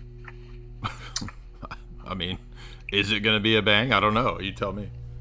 Well, I had an issue with some of the misrepresentations you gave about Protestant theology earlier. We can talk about natural theology or soteriology. And you also mentioned issues with the biblical canon. So which of those would you like to discuss? You pick whatever you want to talk about. It's in open forum. We give you guys the floor, so you can make whatever arguments you want. Right. So the soteriology of the Protestant. We could start there. We'll start there just because we have things in common, like the scripture and common history. So I want to mention that throughout the scriptures, you made fun of imputed righteousness earlier, and you inadvertently, you may have not realized this, but the word imputed is used about 5 times. Yeah, but that doesn't mean that it means what you think it means. So yeah, do you know what the word concept fallacy is? Right. No, I'm not making the word concept fallacy. No, I'm asking you if you know what it is, though. Yeah, if the word means this, it has to mean this one thing in every context. So its texts are interpreted, right? So the fact that imputed is used does not mean that the classical Protestant definition of imputed righteousness is true.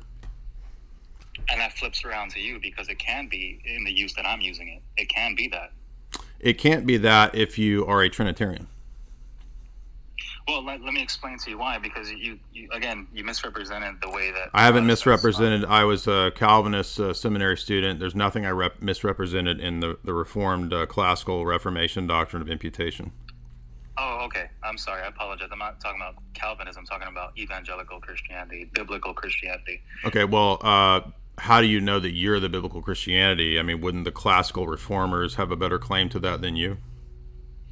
Well, we got to understand that the church is always in reformation. It is always being reformed. Well, that's what you think. That's what you think, but I don't think that. I think that's a heresy. So. Okay, so let's go to the common ground we have, which is the inspired scriptures. So when we go to the... I don't think you have the right scriptures. I'm sorry? You don't have the right scriptures. What do you mean I don't have the right scriptures? I don't believe you have the right canon of Scripture. So you don't even have that. Do you believe in the 27 books of the New Testament? I do, but I also believe in the Deuterocanon. Okay, well, we can leave out the Old Testament. Let's deal with the New Testament, because I want to. Well, I mean, you said leave it out, but I mean, I want to know what your epistemic principle is for knowing who determines what books go in the Bible. We would use, or I would use. I can't say we. I would use textual criticism. No, I mean, you would use that, not we. So that there's not actually a Protestant church. Well, most of us, majority of us, would use textual criticism. So why am I supposed to? How do you know to follow the majority on that? It's all arbitrary. Well, obviously. Why is it obvious? I'm asking you why it's obvious. You're saying it's obvious. We all follow this. I'm asking you why. How is that not arbitrary? God left us a divine artifact to be able to. Well, that's begging the question that you have the right artifact. I'm bringing that into question. Because, well, I can. That's a valid question. Let me answer that. Okay, and so hold on. You recognize that it was the Reformers that you split from that decided to remove the Deuterocanon, right?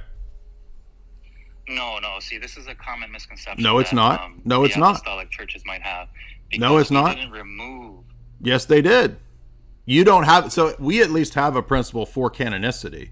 You don't have that. And by the way, the same textual scholars that you're going to appeal to ended up deconstructing the whole text. They went towards higher criticism. So you're just basically picking the textual scholars that are conservative that agree with you and your presupposition. So how is that a principle for knowing what the canon is? That's not the principle. The principle is we can, when we go back in time throughout history, closer and closer to the time of Christ. We or you? There is no we. You said there's not a we. There's only me. Okay, we have to examine. We who? You keep saying we. You and I. No, I'm not part of your church. You're not part of my church. I'm asking for your epistemic principle for knowing canonicity. What is it? History. That's a meaningless statement. History. Whose history? What historians? What church fathers? Well, again, we would have to be able to accumulate the data. We sift through the data and see what's the most. Yeah. So you don't have a church. You leave the canon up to a bunch of academics. And in the Protestant Reformation, when the canon was left up to academics, where did that lead? How did that go? It can go one of two ways. How did it go in the Reformation? Well, we know that the 27 books were absolutely solid. Dude, I'm asking you about what happened in the tradition of textual criticism after the Reformation in terms of Luther's descendants. What happened in Tübingen? What happened in Wittenberg and those universities? Where did they go with textual scholarship? I know they started taking things out. I understand that. I'm not and they didn't just do that. They went in the direction of higher criticism and they deconstructed the whole text because they lost the principle of authority, the church, which you don't have. No, but see, you have that backwards because in the Protestant... No, you have it backwards. You don't have a church. You just said there's not a we, there's just I. It's Jay, you. We are the church. You are the church. You don't have a church. You can't even tell me what the canon is. You said leave it up to scholars. I can tell you that. No, you can't. You said history. You said history. Are you the same dude that was in here like 3 months ago saying all the same stuff? Jay, you're not letting me. So you're the same idiot that came. You lose this debate every time, and you can't. You never let me finish, and then you don't make an argument. You say the same dumb stuff every time, and you have to make that you're an idiot. You're out. Get out of here, dude. This is such an idiot, dude. This guy is unbelievable. Yorgi, what's up?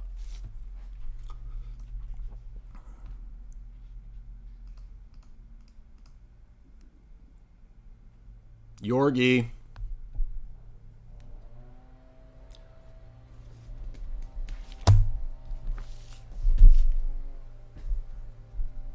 Yorgi?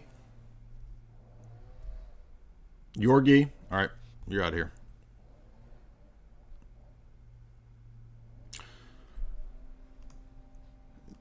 That's the third time this guy has come saying the exact same thing. And this guy, all he ever does is repeat. We look to history. We look to textual scholars. And then I ask him his epistemic principles for why that's the thing that we do. And he just repeats it again. Literally the dumbest Protestant I've ever argued. Notice it's the same argument you do with the atheists too. Like, I'm going to arbitrarily pick the standard. It's just this. It's just this. We just do this. We all know this. It's just this. It's like, dude. Oh my gosh. If he hadn't, that's actually the fourth time. This is actually the fourth time that dude has done the exact same thing. And then he acts like Like, I know who he is. Did you wait for it because of me? Because you knew I'm a Protestant apologist? Like, you're a random gray profile. I have no idea who you are. No, I didn't wait for you. By the way, it's still open forum. Now I'm hyped up, but I mean, I'm not going to put up with that same dumb argument that the guy makes. He comes in here every 3 months and says the exact same thing. So it's just a complete waste of time. And he doesn't even know like what the classical Protestant doctrine of soteriology is. Well, I'm not that. I'm an evangelical. We just look at the history and the facts, and when those facts don't agree with the arbitrary standards, yeah, right. like the most naive approach to epistemology, right? Like, well, we just all we all take a consensus and we sign up and we all agree, right? It's like, let's see who's next. Kiki Star.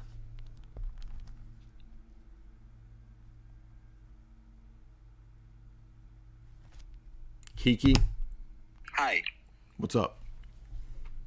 Not much. First time checking this out. And I'll agree that Matthew guy came in with an energy like he was bigger than you almost.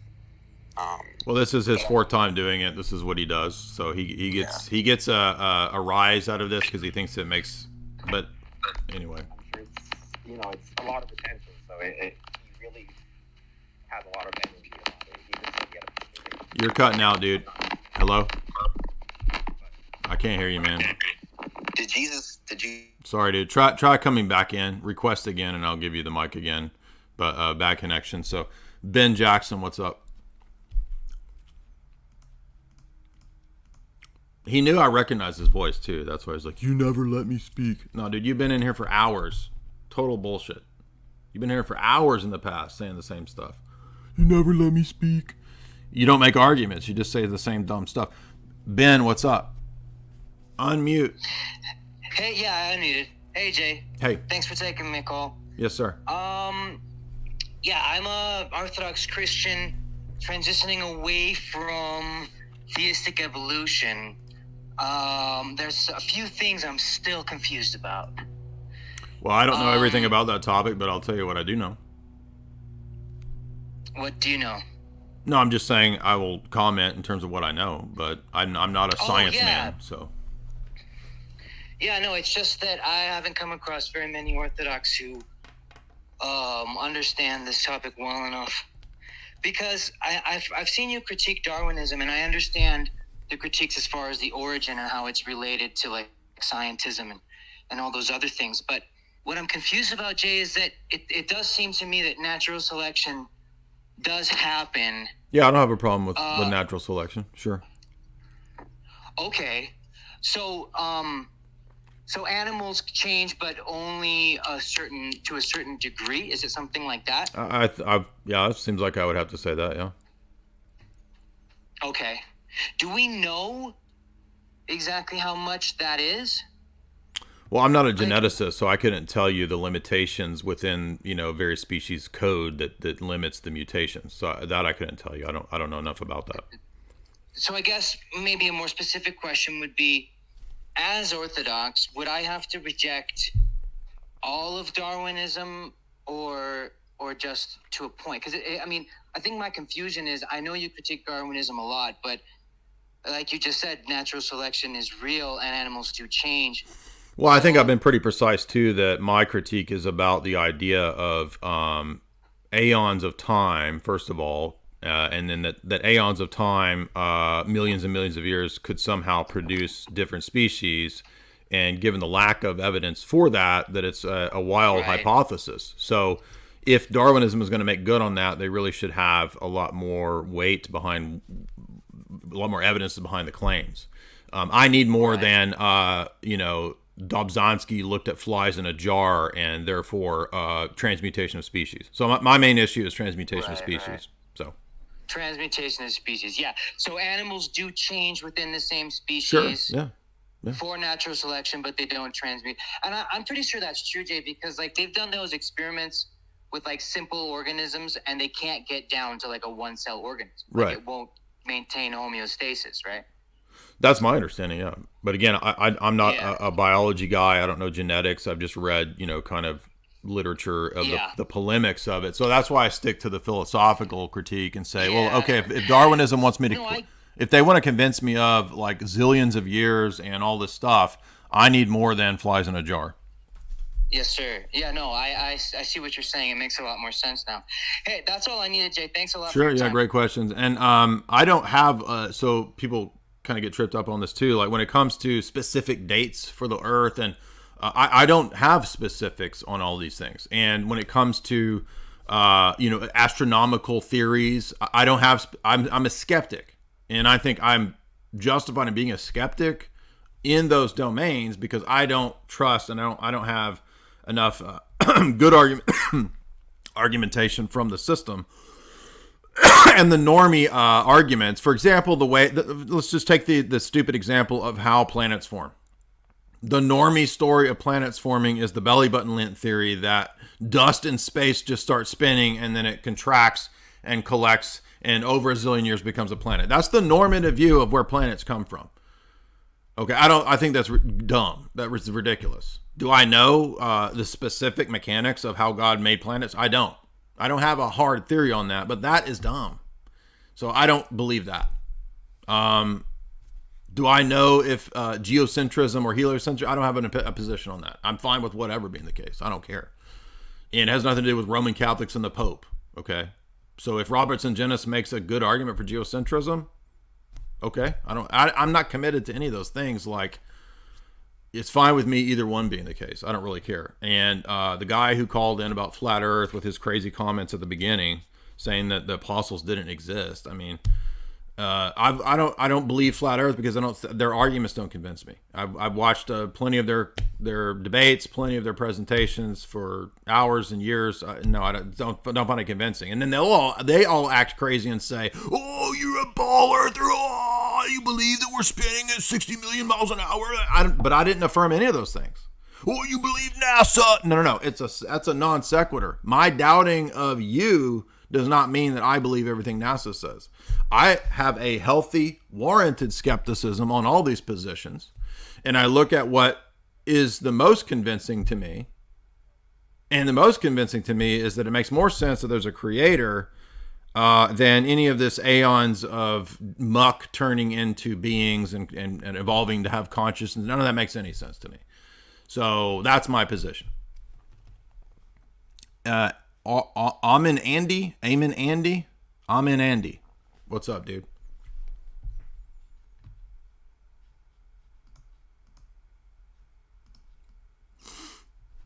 Andy, unmute.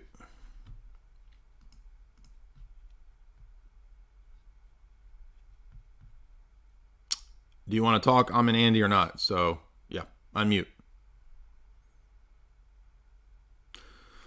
All right. He's gone. So if anybody else wants to bring any arguments, I'll do maybe one or two more. We're coming down towards the end. Then we're going to do the super chats. But we've been going for a while. I'm getting kind of tired. Let's see. We got one more super chance. $50. Thank you so much for that fat super chat. It says, here's cash for a universal power supply to keep the lights on during the storms. Well, this is Tornado Alley. Tennessee kind of is a new Tornado Alley, so we do get those storms. So, when I was doing the espionage stream, the power went out 30 minutes in, and I had to kick it back up later that night.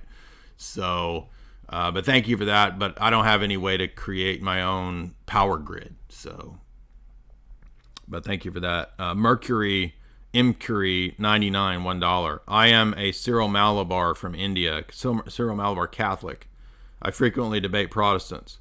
How do you respond to Luke 11, 27, 28 as a refutation of Marian veneration? I don't see how that's a refutation, because if you think about it, Jesus isn't saying don't honor Mary, only honor those that obey the word of God.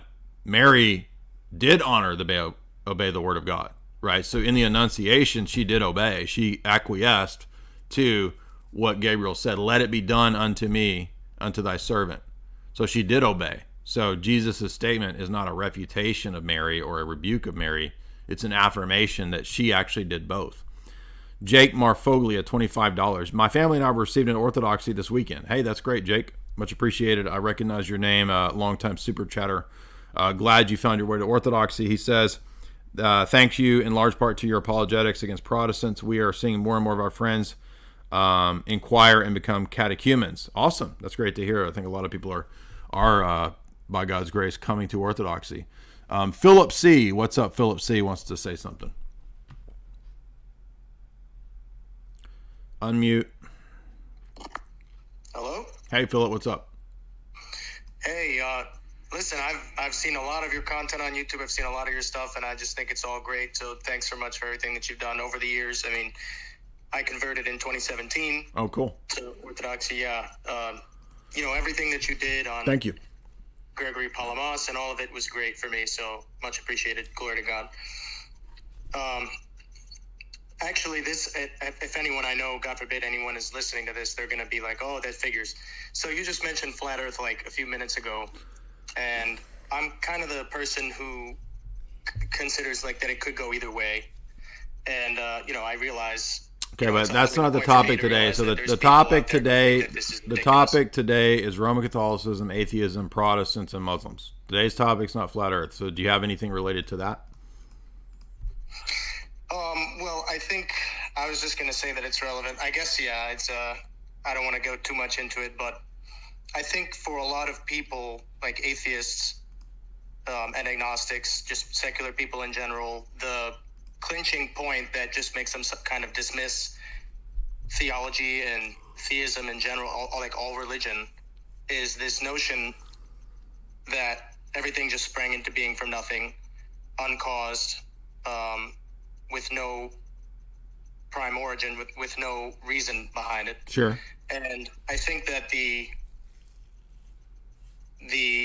entire sort of scientific paradigm, like you hear people say all the time, oh, well, because in science, or science says da-da-da. So people have a misunderstanding of what science is and how it's done.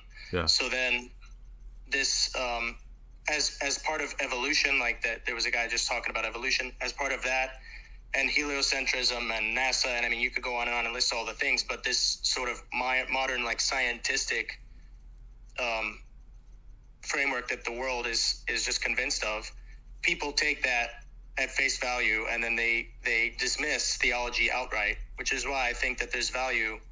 Not that I'm trying to push you to have the flat earth discussion, but I think there's value in that, because if the earth is flat and it's like domed and it's not like a ball floating or whatever. Right, we're moving on. I told you guys that's not what we're talking about today. Conrad, what's up?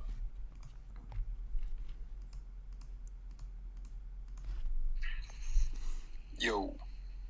Hey, what's up? Yo, I was gonna just I think I've asked you this before, Jay, but have you thought about ever doing like just a stream on Wolfgang Smith? I forgot. So that would have been a good critique, of Darwin especially. Cosmos and Transcendence would be a good book to do a talk on, but I forgot. I was just going to say, because you're the one that introduced me to that book back in the day on the Discord, and I just realized that the only content of you talking about it was, in those older Discord conversations. That's a good point, yeah. No, I totally forgot about the book. I would just send it to everybody. Yeah, that's a good idea. Yeah, I'll try to remember to do that. Anything else? I think I was just going to say, because Wolfgang Smith, I think, is a geocentrist. So, if you have all these, astronomical nerds coming at you, that might satisfy their autism. Yeah, I mean, people in the chat are trying to get all this. There's people think that the only biblical cosmology is to adopt whatever YouTube nonsense that they heard about flat Earth. Okay, so John Damascus says that it really doesn't matter whether the Earth is a ball, a circle, or is some sort of flat with a dome. And I don't have any opinion on this. I'm not buying into normie stuff, but I also don't have to buy into. I mean, look at the guy that was in here, right? The representative of Flat Earth telling me that John and the apostles didn't exist. I mean, it always devolves into some total idiocy of the person who's trying to defend this position. And again, I've listened to hours and hours of their debates and their stuff, and I just don't find it convincing. I'm sorry, but if somebody wants to send a sane Flat Earth person who doesn't go off into all this just insanity, then okay, yeah, fine. Send that person. and the rest of these loons can move on. But good suggestions there. Anglo-Saxon Celt, what's up?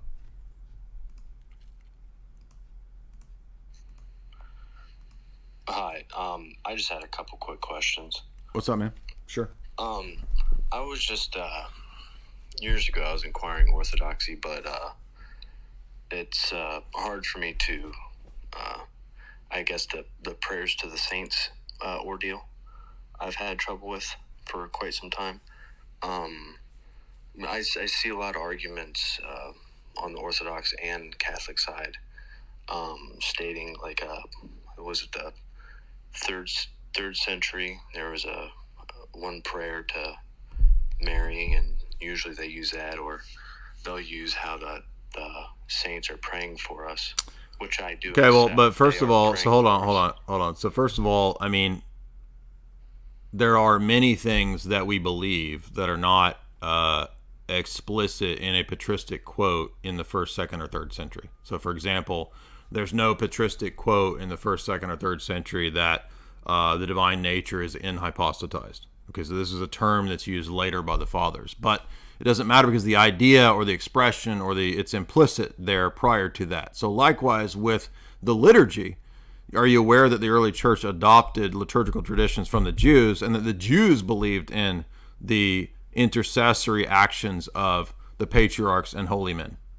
Yeah. Okay, so it's not a thing that the pagans brought into the church. It's something that exists in the ancient Jewish tradition. For example, in the Psalms, David speaks to the angels because the angels and the saints are all part of the same liturgy. And so if you read the Apocalypse as a liturgy, then in Apocalypse chapters 4, 5, and 6, John is interacting with the saints in heaven, seeing he's part of the same worship service. We see the Apocalypse as a liturgy. And then you have the saints in heaven offering the prayers of the saints on earth. So, like, to me, that's an obvious intercession of the saints proof text. I mean, the book of Amos, Amos intercedes and saves Israel when God's going to destroy it. And how is it any different with the saints who have gone on? Wouldn't they be interceding and praying? That's what the Apocalypse shows them doing. Alrighty. All right. Well, I appreciate that. Yeah, I mean, had you not heard those arguments, or what do you... Well, I mean, like usually, like you'll say, like, or not you in particular, but like Protestants will say, prayers to the saints, shouldn't, praying to Mary should do it. But usually the argument back to that would be, well, we have one prayer here in this 3rd, 2nd century to Mary, and so therefore it's in the early church, it's true. Or we see that in Revelations that the saints are praying for us. Mm-hmm. But I mean, just because you can tell, so I guess all throughout Scripture, all prayers considered worship if you look all through Scripture. But I mean, I'll hear people say that it's not worship, it's a veneration. But I guess I've well, that's two different things. So the asking two different things. So hold on. So two different things. So the intercession of the saints is part of the doctrine of the Catholicity of the Church, that the Church triumphant is joined to the Church militant on earth. We're all part of the same Church, and we believe that in the liturgy, they're not the dead. They are those who have died in the Lord, so they are alive to God. What does Jesus say to the Pharisees? Abraham is not dead, but alive to God. The patriarchs aren't dead, they're alive to God. So it's not contacting the dead like, Saul does with the Witch of Endor. It's praying, it's the saints praying for us, and we're asking for their intercession. That's different from revering the saints and their relics, which is, as the church fathers say, Jerome makes the distinction in his essay rebuking, is it Vigilantius, the guy who's against relics? He has a whole apologetic essay saying that we don't worship them, we venerate them. Alrighty. Well, I appreciate that. Yeah, great questions. Yeah, I mean, I think in my book I did, there's some chapters that cover that, by the way, in the infamous Red Book. So I think I'm gonna call it to a close. I'm getting kind of tired. I got my legs up, right? My legs are up on the couch, so that means I'm tired. Georgi, $1. Following this logic, the best Christian was Jesus. Well, okay, yeah. every Christian must imitate him. To a degree, but not in every sense. We don't imitate him. We know that Jesus lived exactly the same logic, says the best Muslim, who was Muhammad. If we imitate him, we would become killers, etc. I mean, I understand this argument, but I don't really think that it's the best apologetic argument. People always try to bring out this, like, well, Muhammad was evil. Well, okay, but I mean, what we think is good and evil is going to be determined by our system. So, I mean, a Muslim's not going to find that convincing because they don't think that the actions of Muhammad were evil. So it's low level apologetics to just be like, well, Muhammad was evil, Jesus was good. I mean, you're only going to believe so-and-so is good or evil based on your religious presuppositions. So that's why it's better to go to the presuppositions of the system. Yorgi again says for $1, explain the history of barbarians who were Arians and how they changed Roman church and brought their false theology and heretical priests. I mean, so yeah, there were a lot of Visigoths and who adopted Arianism, and they brought that into specifically the Latin church, and it spread to Spain, and so the Council of Toledo is trying to deal with this. So this is unfortunately where we get the filioque, right? I mean, at least the spread of the filioque, because it's perceived to be a way to counteract Arian arguments.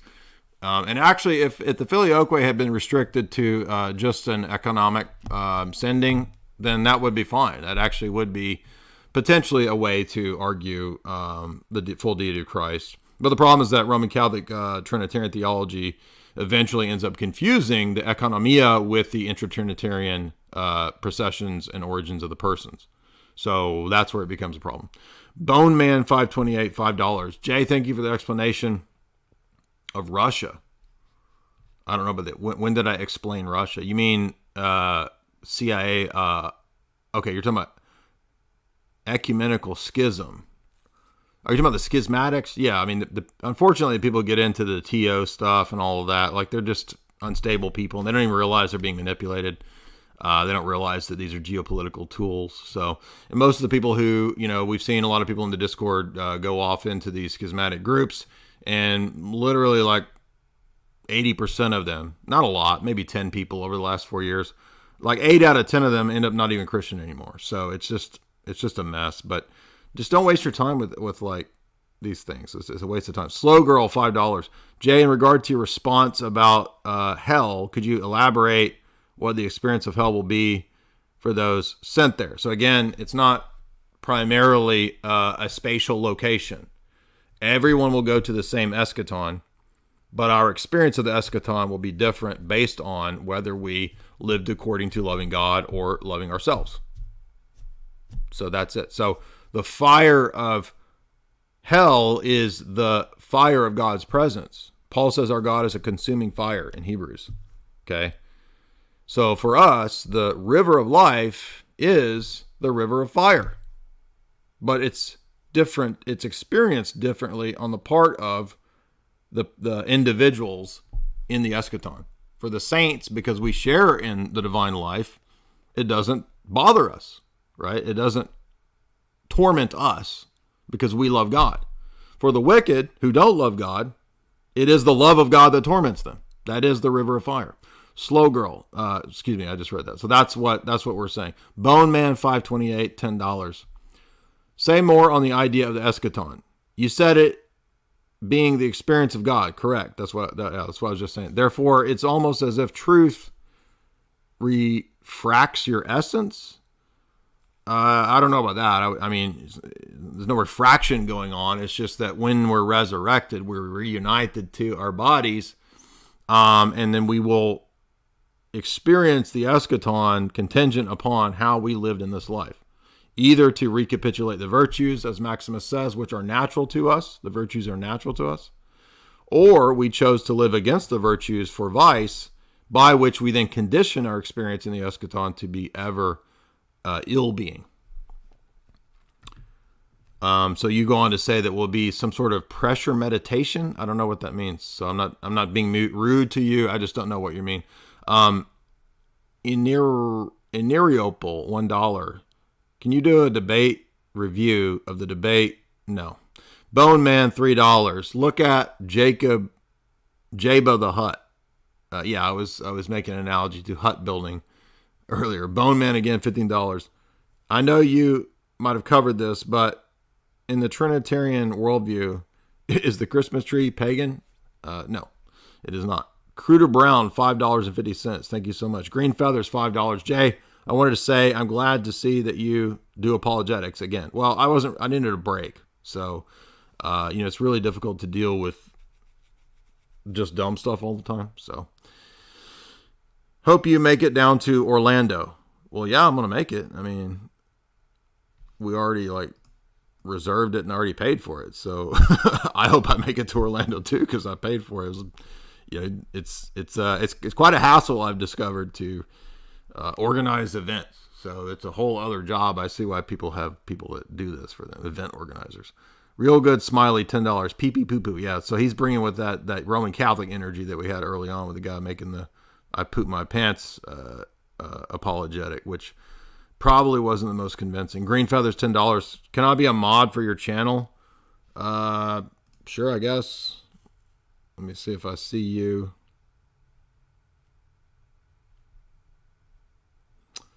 Well, I'm scrolling through the chat and I'm not seeing you. So if you're still watching, can you comment again? And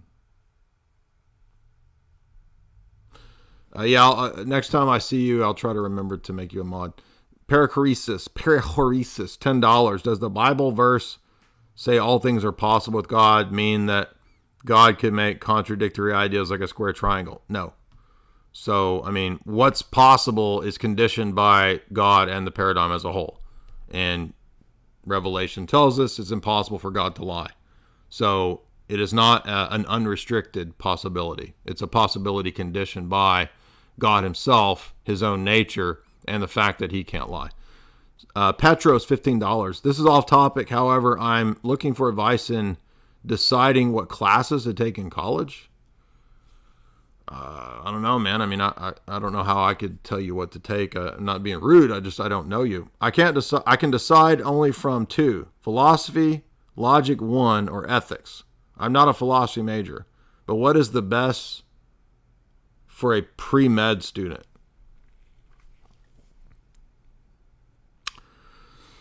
I would just do introduction to philosophy to get an overall idea. I think if you try to do logic, you'll find it more like a math class and it'll be kind of boring. Ethics, I've always found ethics classes to be pretty boring. I do get really tired of the whole let's come up with an ethical dilemma. Right? Like, I just don't, I mean, it's important to know basic ethics stuff and it's important to have, a basic logic class. But if you keep going in advanced logic, it'll be like math classes. And so, I mean, but that's me. So I would rather get kind of an introduction to Plato and Aristotle and Descartes and Kant and, the various philosophers. I would rather have that. Chase Haggard, $1. Nobody cares, bro. Man, such unmitigated hate and bigotry coming out of the Haggard sisters there. Twin sisters, I might add. And they just never stop. I mean, it's just really sad the way that, whoever hurt these Haggard people really needs to think again in terms of how they're living, because they're creating traumatized, hurt monsters. So I think we should all put forward special intentions tonight for the Haggard sisters. We got a couple more requests as we get to the end here. Ahmad Sahar. Ahmad Sahar. What's up, dude? Unmute.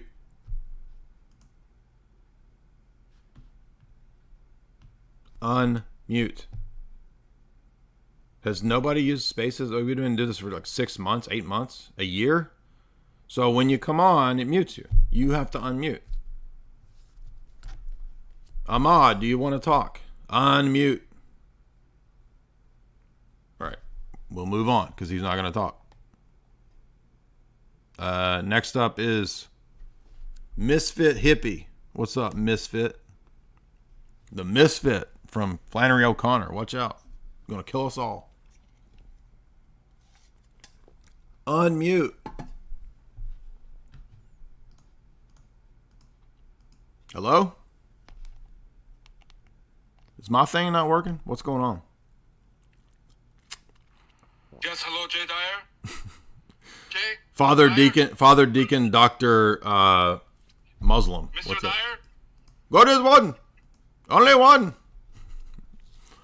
Misfit, are you going to talk or not? Oh my gosh, dude. So guys, when you come on, unmute. It mutes you. Good grief. Now is the best time to debate, right? Because I'm getting mad. I'm just joking. I'm not actually getting mad. But if I get riled up, right, that's when stuff's going to get crazy. We can't go out on the Haggard sisters wrecking me. I mean, Chase wrecked me with that $1. I'm pretty much wrecked. And then we got Tristana in here just kind of lurking. He over there lurking. Are y'all really going to let me go out with these Haggards wrecking me? I'm ended, dude. I'm going to have to quit. Okay, now somebody came back. Misfit hippie, what's up? Unmute. Hello, can you hear me? Yeah, I'm going to start messing with people. I'm going to start telling everybody to mute. I'm just be like, mute, dude. You got to mute. Mute yourself and talk. Mute and talk. I'm just can you hear me? Yes. So I have a question. Okay, but mute yourself. Mute yourself and then talk. All right, 1 second. Dude, I'm joking. He actually did it. Oh, I'm joking too. Okay. Go ahead. What's up? So if someone was, let's say like a Muslim was challenging the concept of the Trinity, and they were saying, well, you believe you're a tritheist, and we say, no, we're not, because we believe they're three persons, but they share one essence, and that's why we're not tritheists. And then they said, well, you know, when most people think of a god, like a deity, they're thinking about the person, like the personhood of it, and that's what makes them like one god versus two gods versus three gods. So when you say there's three persons, that still sounds like it's tritheism. What would the response to that be? I don't understand the objection. When people think of a person, they think of God. How did you phrase that? So essentially the argument would be, well, if there's multiple persons and the word God refers to like a deity, which is okay. like comparable. So I would reframe this question as we do in several of the debates. For example, in the debate with Azrar Rashid, where we reframe the question to say, well, so wait a minute, are you saying that every notion of multiplicity suggests multiple deities? Because Islam has the exact same question and problem that we have when it comes to multiplicity in regard to Allah. So what do all of the 99 names pick out? You see how it's so they're trying to play a gotcha on us when they have the exact same issue and problem. It's just not with persons, it's with all of the different attributes and names of Allah. And so that's why I always bring the question back to things like, okay, well then what happens when Allah creates? What happens when we say Allah is these 99 names? What is that picking out? And that's why, do you see what we're saying? They're not getting, they just have they're saying that we're not subject to that problem because you say three persons. And I say, okay, well, you say 99 names. So does that actually pick out distinct things in Allah or not? And if it does, then, and the names are meaningful, then you have the same problem I do. It's just not in terms of three persons. It's in terms of 99 names. So every theistic position has the problem of explaining in what way different names pick out one deity. And the only difference is that our deity is different in regard to three persons. Does that not make sense? No, I see what you're saying, but so for example, like with human beings, right? If there's three people, we would say that there's three human beings. Yeah, but the mode of existence of God is not the same as the mode of existence of creatures. So human beings are discrete, distinct, separate people. The Father, the Son, and Holy Spirit are not separate. Hence we believe in perichoresis, that they indwell one another. That's right. Oh, okay. So in other words, they're putting on us a requirement that their own theology texts in the Sunni tradition say you can't ask that question of us. Literally. I brought it up and I cited it. I've still got the source. Kai has the book. I don't have that actual text. I have the screenshot of the text where in the Sunni debates, when the question is raised, well, how do the 99 names and the various attributes of Allah, how do we escape the question of what we say to the Christians about Trinity? And it literally says that is not an appropriate question to ask. You can't ask that question. Yeah, I just listened to your debate with him. Oh, okay. And I remember you saying that, yeah. Because it's like the worldview deconstructing question. Yeah, because they're not actually, they're saying that you have to answer this, we don't. Right. And their whole, 99% of their apologetic, 95% of their apologetic is built on that. 3 person, 3 God. Like that's all they do. Over and over and over. Jesus never say he God. Yes, he does. What are you talking about? The whole Gospel of John, every chapter claims it. Gospel corrupted. Okay, well then how come the Quran says it's not corrupted? I mean, it's literally the dumbest stuff ever. Like it's I can't believe so many people believe this stuff. It's like but anyway. Anything else? Appreciate the answer. Thank you. Yeah, I'm sorry if that hopefully that's helpful, but remember the Stanilo book that I just got is really good on this in terms of kind of restating and boiling down the Trinitarian mode of being that he went into in this book, right? So in this book, it's really difficult. A lot of people had a hard time reading that book. It may be sold out. I don't know. This one might be sold out. I don't know. But this one is kind of simplifies all that into one chapter. But it's the same arguments, by the way, in this book. So the Trinitarian mode of being that Losky has a whole chapter on. The same thing in the Staniloy book, right? I mean, they kind of go in different directions with different arguments, but it's the same stuff you hear me say. I'm not coming up with crazy stuff. I'm just getting it from other Orthodox theologians that I read. So that's where I'm getting all this stuff. Blue Collar, what's up, dude? Unmute.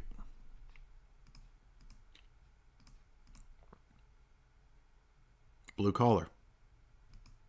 Unmute. Hey, man. Hey. I just want to talk a little bit. I mean, Okay. highly intelligent, beautiful things you're saying. Love the debate.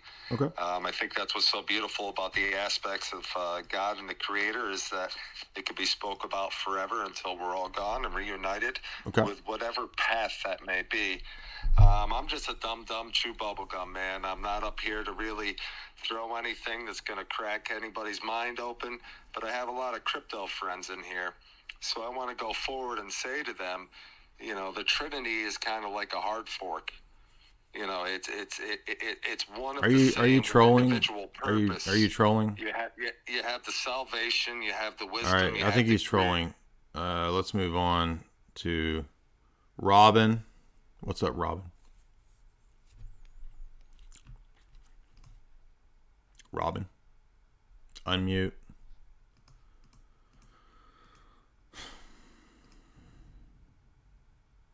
Robin.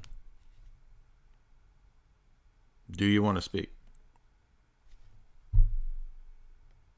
Guess not.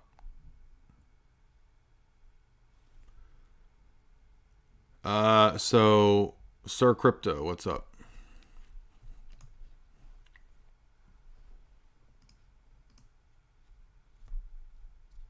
Unmute, dude. You talking to me, Jay? Yeah. How you doing? I'm good, man. How are you? I'm well. What's up?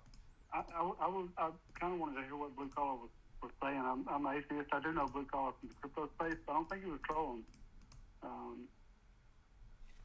If you wouldn't mind, I can reach out to him on the side, I guess.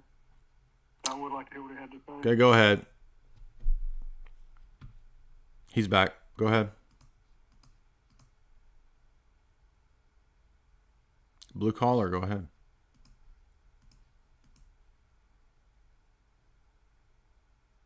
I brought him back.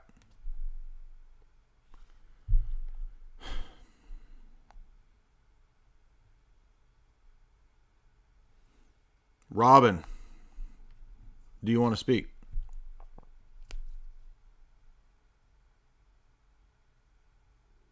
Unmute. Robin. All right. Yeah, I just, you know what I mean? I was just like writing a little thing. Life can be great. Life can be cool. Life doesn't mean evil. Life is just a passing. Life shouldn't be, life should be free, and life should be... This is not open, this is not open mic poetry night. Like, do you have a question relating to the topics? You didn't ask me to open up, so I went and opened up. It's open up to questions and debate. It's not, this isn't, spoken word night. So... No, but you know what? I'm not debating because... well, this is a debate forum, so... Yeah. You know what? My debate is like, I changed my picture again because people keep, saying that I'm not. So whatever, dude. Yeah. Okay. Sure. Yeah, man. Bro, Lex, we're getting a bunch of crazies tonight. What's up, Lex? Flex for us, Lex.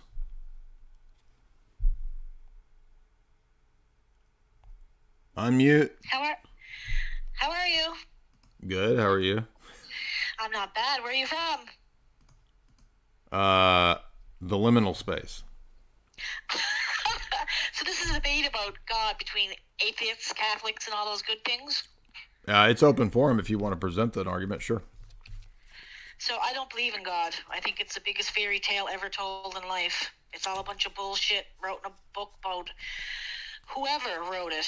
Okay. Because if you believe in God, you believe in misogyny, murder, rape, all that good stuff.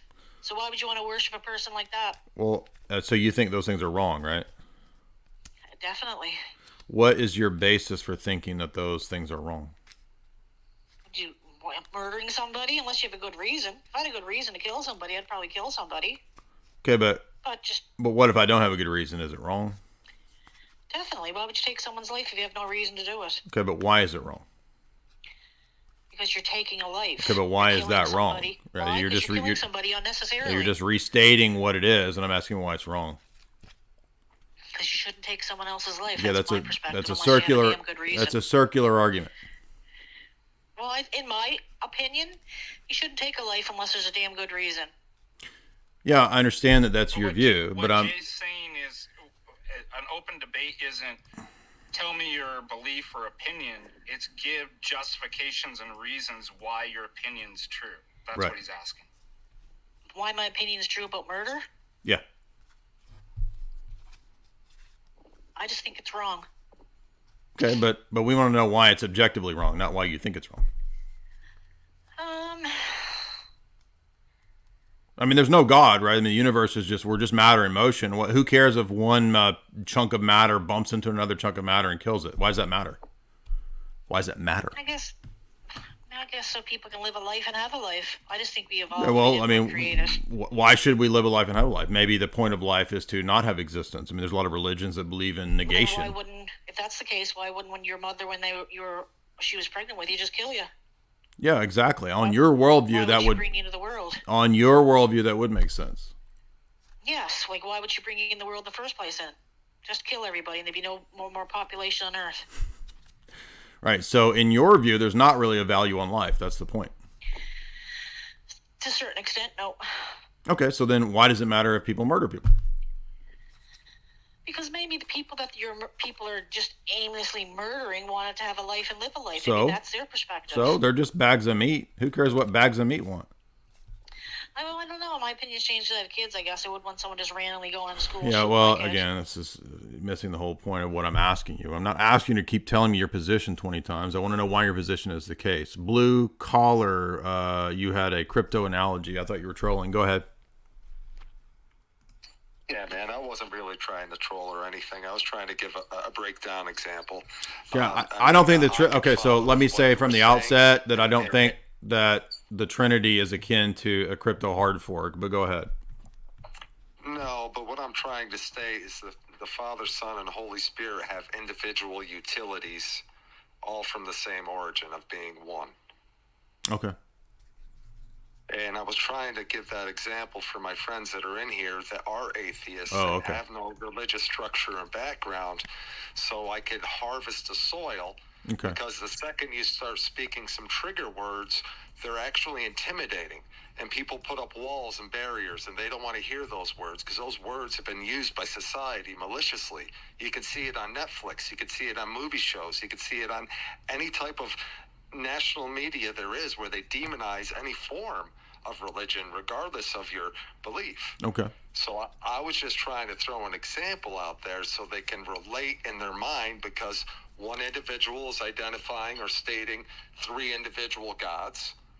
You're stating your own type of definition or how the Lord has lifted the veil off your eyes, how you've perceived to understand and see it. Because the hardest thing is slander, right? I'm not up here trying to slander the living word. Okay. But before you go forward and preach the living word, you need to harvest the soil. That's all I was doing, man. Okay, I'm not mad at you. Is that all you wanted to say? No, because I wanted to say, and kind of to the lady that just dropped down that was talking about human life. I mean, yes, it's a tragedy anytime that life is taken. But if you think that you have 7.2 billion different books of life being written as we make decisions that will be judged upon in a pre-written nature, catastrophes are going to happen. Sad stories are going to happen. There's going to be tears. There's going to be sorrow. There's going to be happiness. There's going to be rejoice. Okay. Because he's the prince. He's the prince of the air and the sea, isn't he? Interesting points. Yeah, thank you for those analogies. Something to chew on. Let's see who's next. Dave. What's up, Dave? Unmute, Dave. You asking me to speak now? Yeah, you're up. What's up, man? Oh, okay. A little condescending. I'm getting that feeling. I am an anti-theist of over 30, almost 40 years. I can describe where my feeling. Okay. Where, how did I all I did was say, I said, hey, what's up? It's progressing. Let me finish. Don't interrupt. Excuse me. Hold on. In the way you present your position. What are you talking about? I don't even know you, dude. See, you keep interrupting. The triune God came from books that were written in 320. All I did was say welcome. Hey, Mr. Condescending, can I finish? Are you going to let me speak? Are you going to let me speak? You asked me to speak, and now you're cutting me off. I will cut you off because it's my channel, and yeah, I don't have to let you speak. And your arrogance is the only reason that nobody wants to listen to you. Well, there's 400 people listening right now, so that's not true. You're the only one that's demanding your word be spoken. No, listen, I'm going to give you the floor, and all I said to you was, hey, what's up? And you're welcome to speak. All right. Can I speak without being interrupted? Yeah, but don't accuse me of something I didn't do to you. Okay. So, moving forward, your book, the Bible, was written in 325 AD, ordered by Constantine. No, it wasn't. You're fundamentally ignorant. By Constantine. You're fundamentally ignorant. You don't even know what you're talking about. Look it up. You don't know. Look it up, dude. Look it up. You can look it up. You can look on Brave. Look it up. Look on Brave. Are you that dumb? Seriously? No, Google it if you believe it. Do you think that the Bible came from Constantine when the old No, it wasn't. What are you even talking about? Did the Hebrew Bible? The Hebrew Bible is hundreds of years prior to Constantine. You have no idea what you're talking about. People did not. You're a moron, dude. You're an idiot. I detect a little bit of condescension from you. This idiocy, especially of atheist boomers. Listen to that, dude. Wow. People didn't record things prior to Constantine? Okay, sure. Look it up on Brave. That's a browser, you dumbass. Alfie, what's up, dude? Yeah, I'm good, man. How are you doing? Good. Nice. Yeah, interesting, man. Interesting stuff. But I always have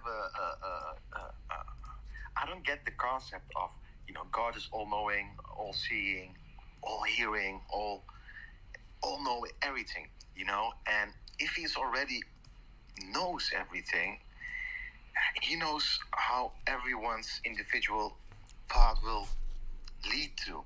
So I don't get the test, like life's a test.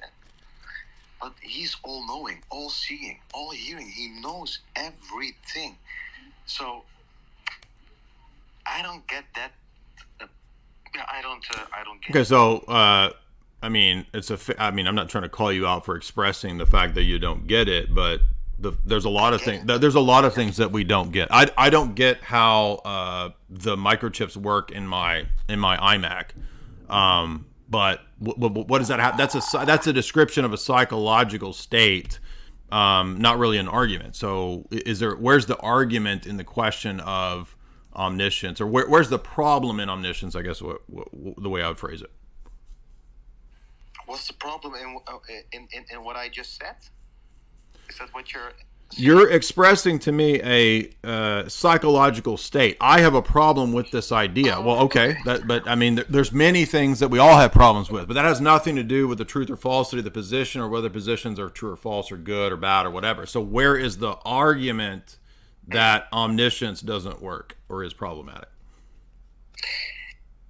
Yeah, I get what you're saying, but it at least it doesn't help the cause of making the book logical, believable. It's a little bit, if you, it's in battle with your logic. So no, actually, I would argue. I'm making a different argument. I'm making a different argument, which is that if you don't have that kind of a deity, logic is impossible. I'm making that argument. Logic, yeah, that's true. That's true. Well, how is it true?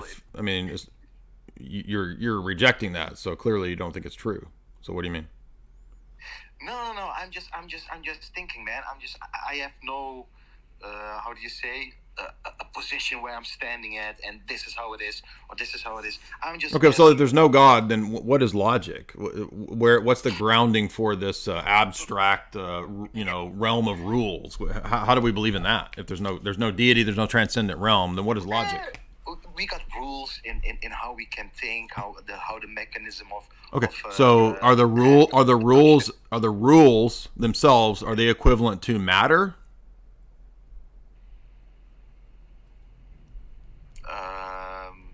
Okay, what atoms or molecules make up the logical laws? Where are they? It's something that we try to, with mathematics and all that kind of stuff, we try to make sense of things. And you're right. It's not like that's the truth, or it's all about, it's a difficult one, man.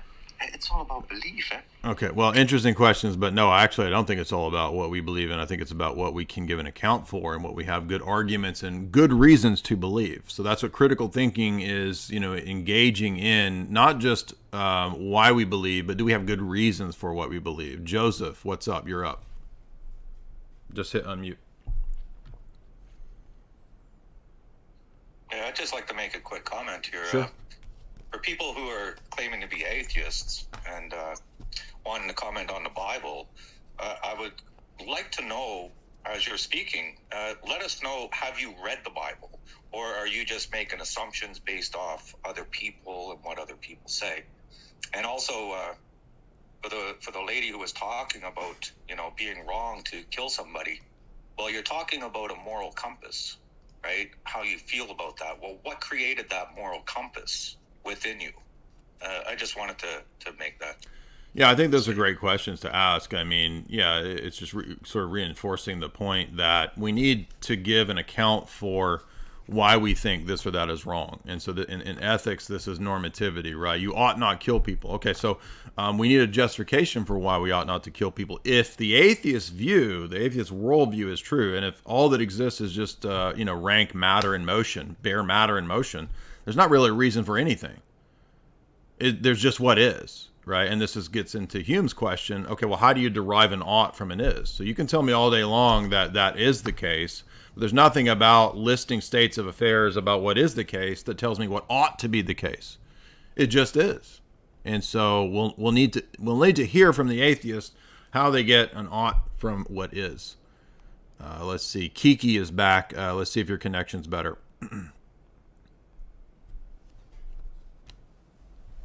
Kiki, what's up, Kiki?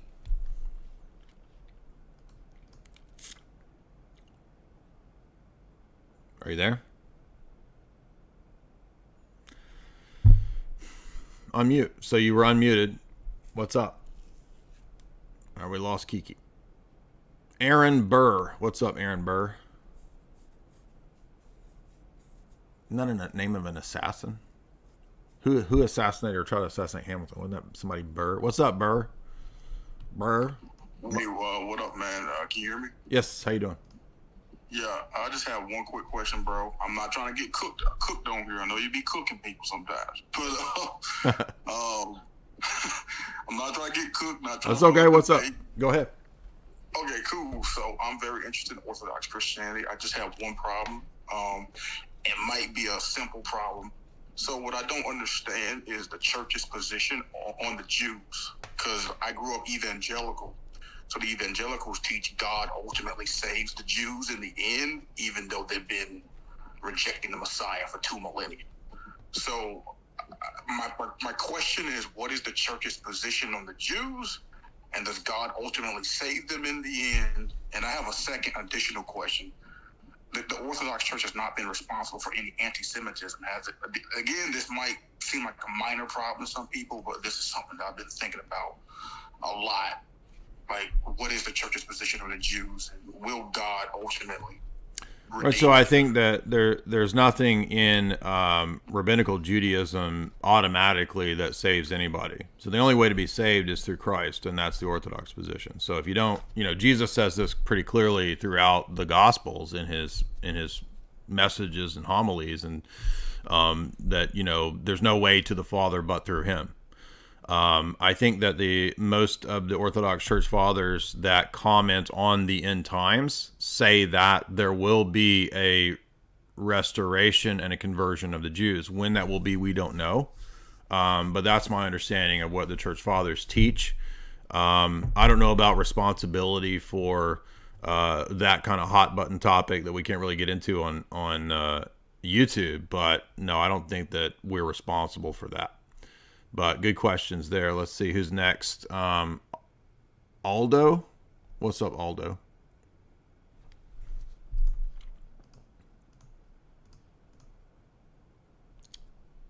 Aldo? Hey, Jay, I love everything you do. I just had a question. It's more about like a faith-based question. I grew up in the South and was raised, in Assemblies of God Church down in Georgia and stuff.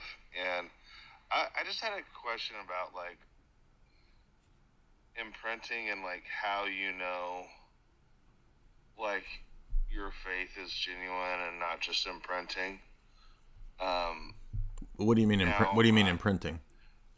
Yeah, I'm incapable of being an atheist. I believe in God and I believe in Jesus and everything, but like I also like I wonder like sometimes like is my faith in Jesus like genuine because I was just imprinted that way at a young age. Well, I think in the Orthodox Church, part of the reason God gave us sacraments is to know in a tactile sense that we are forgiven, that we do have access to Christ. And that's the point of confession. That's the point of, regular participation in the Eucharist, is so that we do have that reaffirmation and that we don't have to rely on, speculations. But that would be my answer, is that, going to, the sacraments. Saint Aximus, what's up? You're up.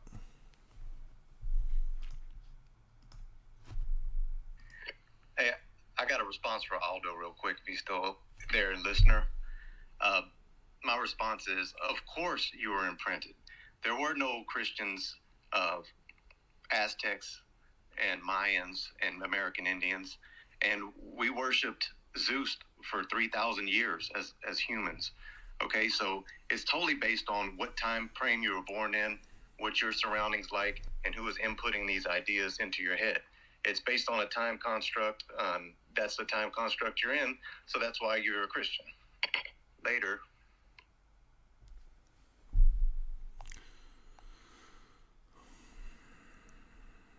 Okay. ENGJZS. Ingsjes. What's up, dude?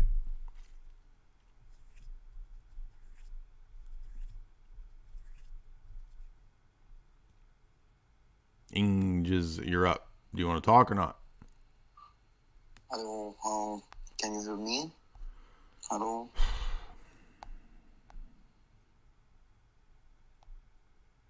Zach, what's up?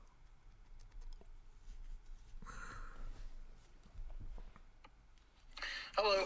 Hey, what's up? I currently have a small debate. This is technically about debates, right? Sure. So I have a small little thing that I disagree with you on that I've wanted to talk about before. Okay. But I've never actually got around to. Okay. So it's on the role of sacraments in the Catholic Church.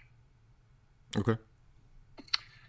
I am of the belief that the Catholics do have sacraments, but it's not as the same level we do.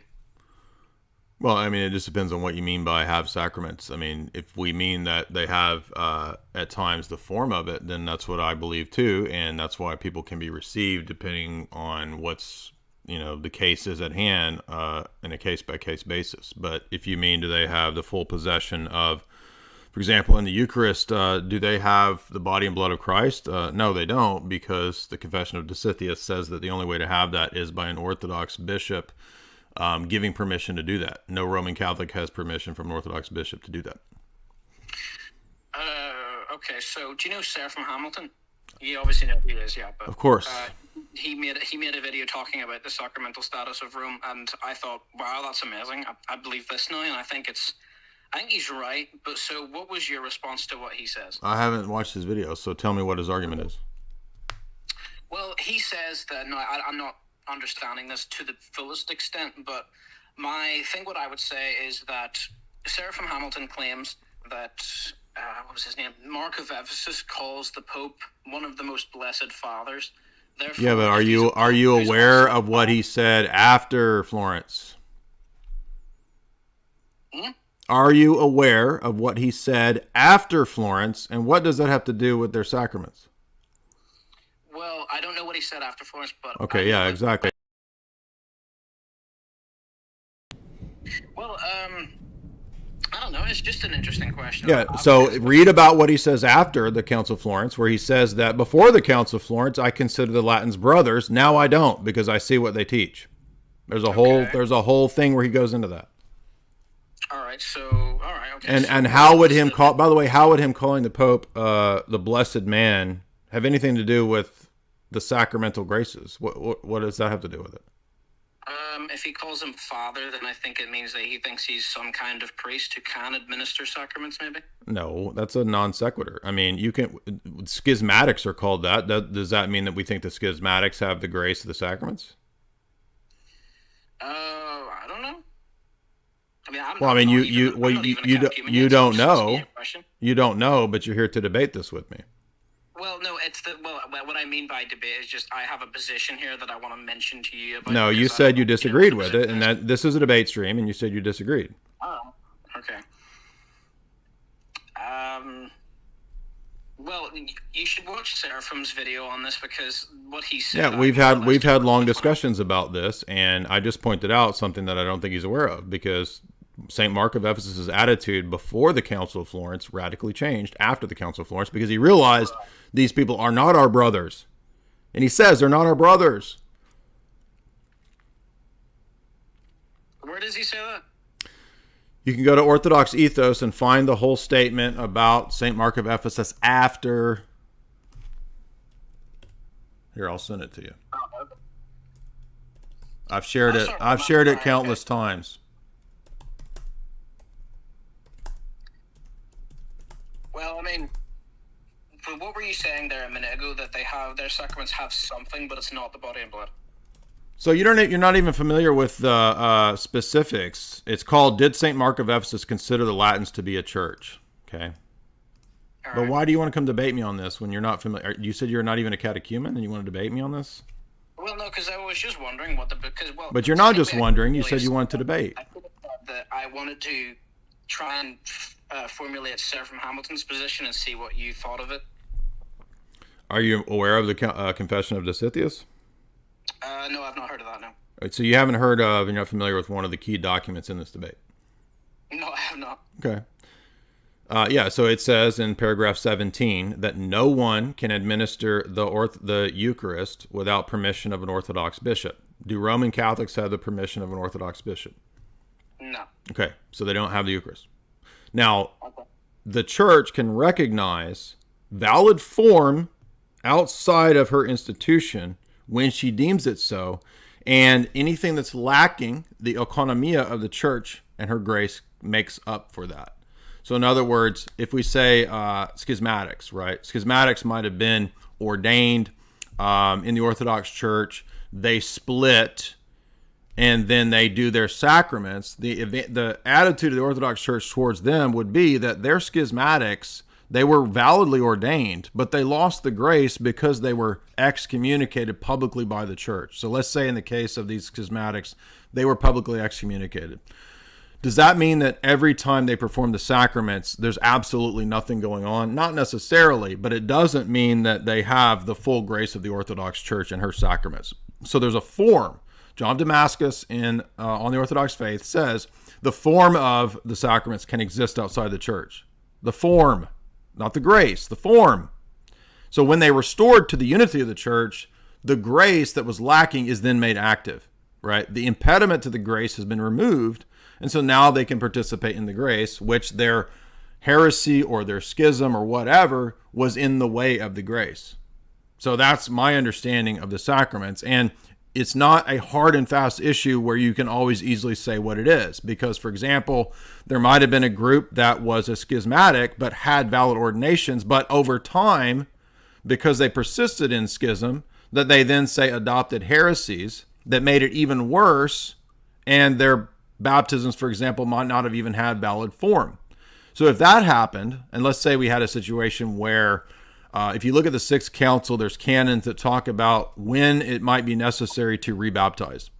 And by the way, this shows that we don't accept the flat-out Augustinian position on sacraments. If this canon alone shows that, because it gives certain criteria by which the baptism in form is not even recognized outside. So for that case, it is a eunomian baptism. So it says a single dunk suggests eunomianism. So anybody outside the church baptized in a single dunk should be rebaptized. Now, if the people who receive people from that group fail and they just receive them by chrismation, I believe the grace of God covers that and makes up for it. Okay, so I'm not actually a rigorist. The Augustinian position, ex opere operato, is actually the rigorous position. Go look up what they just wrote up in NPR about how an entire city's baptisms and marriages are invalid for the last 30 years because some random Novus Ordo priest didn't use the right words. So it's the Roman position that is the actual rigorous position. It's Augustine that is wrong. Listen, hold on. Let me finish. Let me finish, please, because this is a nuanced position. You're new to the topic. I've dealt with this position front on with all of these people, with Father Heers, with the rigorous, with Seraphim Hamilton. So I've been dealing with this for a long time, dude. I'm not new to this topic. I understand the nuances of it. We had a giant debate in the freaking Discord the other day about this. It's a stupid debate. I'm not saying you're stupid. I'm saying that the debate itself is dumb because half the time people don't clarify what they're talking about when they say, quote, sacraments outside the church. Are you talking about the form? Are you talking about the grace? Right? So we have to be very precise because in the debates the church fathers have, they do use those terms. They speak of form. John of Damascus does. Okay. So the rigorists over here, the people called the rigorists, they argue with me over this because they say, where does it ever talk about form outside? There's only baptism. No, John Damascus talks about the form. He says you don't have to be rebaptized, but there's criteria by which sometimes you might have to be rebaptized. And sometimes those are when the baptism is deemed to be so deficient that it wasn't even the proper form, aka the canons of the Sixth Council that talk about rebaptism of eunomians. Okay, or a eunomian form of baptism, which is one dunk. That's not sufficient, right? It needs to be, the canons say, a full triple immersion to signify the Trinity. But the key point here is that it's not the Augustinian position of ex opere operato. That actually leads to the absurdities of trad Catholicism. We are not Donatists because the position is not that there's no baptisms or sacraments that are in any way valid or form outside. There are. The form can exist. Even Father Heers admits that you might accept the form of monophysites because it's no different than what we do. Okay? But it doesn't mean they have the grace. So that's the distinction that we make there. So my position, I think, is the Orthodox position and the balanced, non-rigorous position, but also takes into account that you can't have the grace without the faith. Roman Catholics don't have the faith. And that's what this whole thing of Mark of Ephesus says. He says they don't have the faith. He says before Ephesus, it's a whole essay that Metropolitan Herotheus Vlachos wrote about whether Mark of Ephesus actually considered the Latins to be a church. And after the Council of Florence, he says they're not a church, they're a parasynagogue. So it's a misquote. I'm not mad at Seraphim Hamilton. I like Seraphim Hamilton. And I just happen to disagree with him. And by the way, my position can allow for wiggle room on this. And it's just stupid to have this, I'm not saying you, but to have this dumb debate over and over and over for years. And it causes all these catechumens to get in a furor and they feel like they're not saved and they weren't really baptized. And the people over there doing this and spreading this who won't take account of the people doing this, John Kaufman out there, they don't even know the Trinity. He doesn't even think there's a divine mind. And they're up here causing all of this chaos and confusion over stupid stuff. So I don't even disagree with you on the essential point if we boil down to what it actually says. So, yeah. All right, well, thank you very much. If you ever get talking to Seraphim Hamilton, because I spoke to him about this a while ago, he does the hour-long calls with people, and I got to talk to him one time, and he said some things that, you know, he did. I don't think he mentioned the word forms, but he said something along the lines of what you said. So I've never heard this word forms, and that's shocking. So can you explain what forms mean? Form of baptism, the ritual itself. Okay. So you don't know what the form means? Well, no, I thought you meant something like the action of the baptism, how it's done. Okay, so look, dude, it helps to understand first the Roman Catholic view of this. Okay, so if we're going to critique and say that we're not those positions, we need to understand those positions. So the Roman Catholic view of the sacraments, which, by the way, anybody coming to me to debate this stuff, you need to be familiar with the basic documents and you need to understand the Roman Catholic view. And if you don't understand those things, don't come at me and try to debate me. You want to ask me questions, that's fine. But the Roman Catholic view is that any sacrament to be performed, and they follow the Augustinian view, is that you need matter, form, and intention. The matter being the stuff of the sacrament. The form being the rite and the ritual as it's supposed to be performed, the words of consecration, the actual words of baptism. That's the form, the ritual itself. Intention being that the priest has to do what the church intends to do in the sacrament. That's the Roman Catholic view of sacraments. So every valid sacrament, to be valid at all, in any sense, to convey the grace, in the Roman Catholic view, has to have those three elements, matter, form, and intention. Thus, more recently, when a Roman Catholic priest in Arizona or wherever it was, look it up, he, for 20, 30 years, said the wrong form in his sacraments. The Roman Catholic Church determined, because he said the wrong words, it's all invalid. SSPX priests, when they go to do the Latin Mass, many of them have OCD because they're so afraid that if they cough or do something wrong, I'm not joking, in the performance of the Latin Mass, it's invalid and they've committed a mortal sin. That's how silly this is. That's how silly they take that. That's the rigorous view. That's not the liberal view. People think, the St. Augustine in combating the Donatists had a liberal view. No, he didn't. He did not have the liberal view. His view leads to the spurginess of the Latin church. And they follow him to the T in the ex opere operato doctrine. Now, the Orthodox view, please listen to me. In my understanding, it is not the radical view of the TO people who think that if you ever get something wrong in your theology, you're graceless. Okay, they're crazy. That's dumb. If that's the case, then nobody has the performance of the sacraments. Because at any point, your priest could have been believing wrong things when he baptized. Your priest could have been a material heretic when he baptized you. So you don't have grace. You see how silly this is? Okay, that's a Donatist type of position. The Donatists said that sins in the minister negate the grace in the baptism. So if the minister is ever sinning, you don't have baptism. And you can see the logic of the extreme schismatic Orthodox, the TO people, where they go down that route. They think that if you believe something wrong, then you can't have the grace because you don't have the faith. And furthermore, you never know if you have done something wrong, so you never know if you were baptized. How do you know your priest wasn't a secret heretic? Think how dumb this would be. This would negate everybody's baptism. Yeah, okay. These are some people are in the chat are so stupid saying that your criticism, the Roman Catholic view, makes me like it even more. Well, you're an idiot because the Roman Catholic view says that Muslims and atheists can baptize.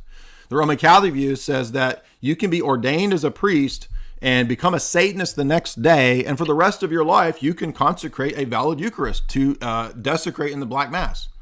Literally, that's the Roman Catholic position. They say that. That's dumb.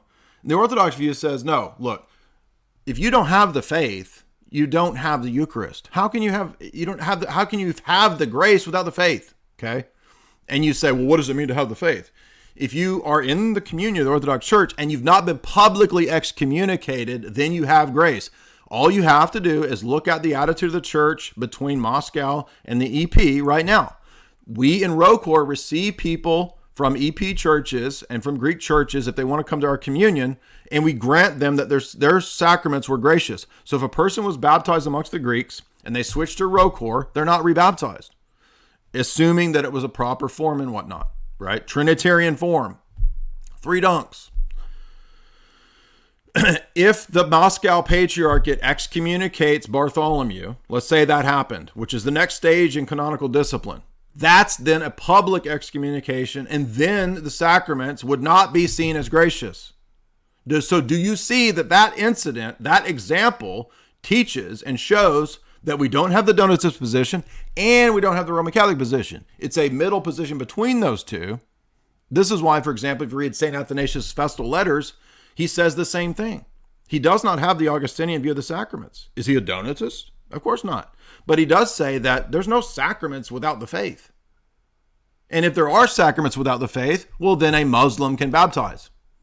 An atheist can baptize. That's in Denzinger. Do you understand? Denzinger says atheists and Muslims can baptize. That's how dumb it is. So, my understanding of this is that we can receive converts however the church determines to receive them. I think it is wise to have a policy of across the board. If we just baptize people, then we would avoid a lot of these problems. I agree with that. That's a wise position. But I don't think that if you weren't received in the perfect way, that the grace of the church doesn't make up for it. I mean, all you have to do is look at the thief on the cross, look at the martyrs, the children, the martyrs in terms of we honor them in the calendar, right? The children who were baptism of blood, baptism of desire in the patristic consensus shows us that we don't have such a rigorous view of baptism that you lost grace if you didn't have the ritual perfect. That's the Roman Catholic rigorous view. They literally think that it didn't happen. If there was a slip up in the ritual, it didn't happen. So all these views are retarded, dude. Not you, Zach. I'm saying that the people who obsess over this, it's silly. The attitude of the church clearly in the councils is to extend as much grace as possible, to not obsess on the ritual as if a misstep in the ritual makes everything invalid and graceless. And that's the problem, the attitude of the people who get in the extremes over this. Right, okay. Father Deacon, you serve the liturgy. I don't. You are closer to this. Would you care to speak on this? You know this better than me. Yeah, I'd like everybody to just hear those last words that Jay says. I want that written out everywhere. You know better than me I'm kidding. No, it's exactly. I made the same arguments too. You said it really well. We don't have either extreme. We're not Donatists, and we don't have this rigorism, right? Both lead to this kind of absurdity, right? That would make things impossible. So again, to have apostolic succession, to have sacraments in the full sense. And but hold on. So by full sense, you mean grace affecting sacraments, not just the ritual. Yeah. Yes, exactly. So, for example, apostolic succession. That doesn't mean tactile succession that I can trace my lineage back, and therefore my priesthood is legitimate. No, it's always accompanying the faith, right? And again, I always make the argument, well, wait a minute. So if you'll see on every altar in the Orthodox Church, the antimicians, right? And on that sign by the bishop, by my authority, my apostolic authority, I give the priest permission to actually administer the sacraments. If the priest is suspended, and sometimes that happens, he revokes that. You do not have my authority, which this is exactly what's explicated in the Confessions of Dositheus, I think. The 17. 17, right? Okay, well, wait a minute. If an Orthodox priest who has the faith can't actually administer the sacraments, there wouldn't be anything there. They wouldn't be efficacious. They wouldn't have the sacramental grace. Why are those outside of the church? Why do they get a special privilege that we Orthodox don't? It's just silly. I mean, and by the way, what would be the point of what you're talking about with the permission to do it if anybody could do it? I mean, it would make what you're talking about pointless. Exactly. So what we can recognize is there's a validity of form, a validity of intention, or something like that. That does not mean, and that's why you got to be really careful with these terms. What do you mean? And everybody that comes up in here and with these arguments, they're just ambiguous, unclear their usage of terms, and what they take the other side saying too. Oh, you're an ecumenist because you're. Now, I'd like to pick up on your point too. If you don't even know the basics of Orthodox Trinitarian theology, why are you even getting into these details and then going around and arguing with everybody? And I'm not speaking about you, Zach. This comes up all the time with us, and it's almost reminds me of something like Aristotle said, that we explain the obscure by the more clear. Yeah. You don't go the other way around. That's why we say, hey, for example, and then you go to an illustration that's clear. You don't go to, some crazy obscure theory. Now, we've been finding that this is occurring quite a bit online, and somebody may not even be in the Orthodox Church yet. They haven't even learned the fundamentals, and then they jump into these difficult debates about sacramentology and stuff like that. Exactly. I don't get it. I seriously don't. It's a type of, what do I always say? The new heresy, Spurgeonism. Spurgeonism is the new heresy of our day, where these people spurg out with this rigor, and it's really a trap of the devil. Okay. Yeah. Say one more thing and then I'll go. Sure. Okay. Crispy Johnson, I see you in the chat. Nice to see you today. And all right, see you later.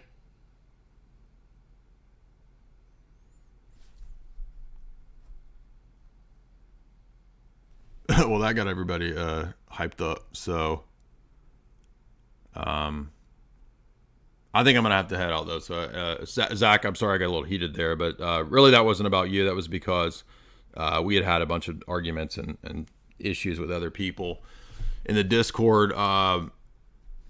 It's because we have PTSD from people in the Discord. Well, that was a while back, but so yeah, I think that it's if the people who are always saying Holy Fathers, Holy Fathers, Holy Fathers, I mean, you need to be really well grounded in the Holy Fathers. If you're going to try to go around telling everybody what they need to do in terms of the sacraments, you better not make a mistake on the Trinity. Put it that way.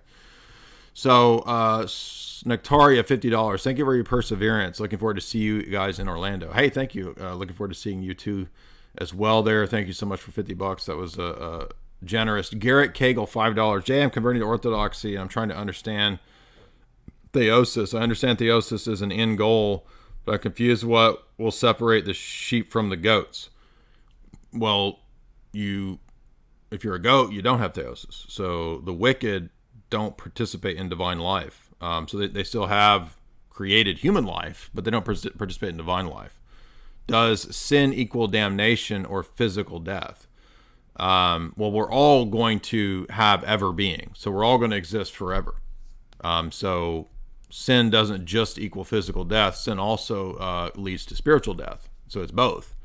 And so in the eschaton, even though we'll be resurrected, the experience of the wicked is called death. It's called the second death because they don't participate in divine life and divine love. So theosis is principally that, right? Regaining the Holy Spirit, the life of the Holy Spirit. So in the garden, we had the image and likeness of God. We lost the likeness in the fall. And so theosis is the regaining of that likeness to become like God, to participate in and live in the inter-Trinitarian communion, to be sons of God we become adopted sons of God with the natural Son of God, Jesus. So that's what theosis is. It's participating in the divine life to be conformed to the image of Christ's resurrected body, Paul says. Andrew, $5. Do prophecies necessarily go against free will? No, we believe in a compatibilism and a synergy that it's not an either or. Obviously, God is more powerful than human actions, but and determination, but God has established and created a world by which it is possible for there to be a concurrence or a synergy between divine actions and human actions. And we see that principally in the figure of Christ. So the two natures of Christ are the best image or pedagogy, so to speak, for the way that there's compatibilism between the human and the divine. That doesn't mean that they're equal. Obviously, the divine is far superior to and the creator of the divine, or the human in the synergy there that we see in the two natures of Christ. But God, in all of his infinite wisdom, has created a world such that it's possible for humans to cooperate with and synergize with the divine. So we see that as a, principal form of compatibilism shown mainly in the Orthodox doctrine of Christology. Snowbrand Boomer, $8.88. Look it up on Brave browser. Yeah, exactly. So just look it up on a browser. That constitutes proof that Constantine made up the Bible. Pano, $3. Eunomian spurgatism. I know God as well as he knows himself. Soyface. Yes, that is the Eunomian view. And he was giving an account of Spurgianism, Father Deacon called it. Mermaid Man, $5. I love the YouTube books, your YouTube and your books. Thank you. I listen to you and Sam Hyde. Oh, wow. For 8 hours a day? Woo! If you listen to me and Sam Hyde for 8 hours a day, I think you're going to go nuts. So be careful there. I will move to Cookville. I think that's outside Nashville. No, it's not.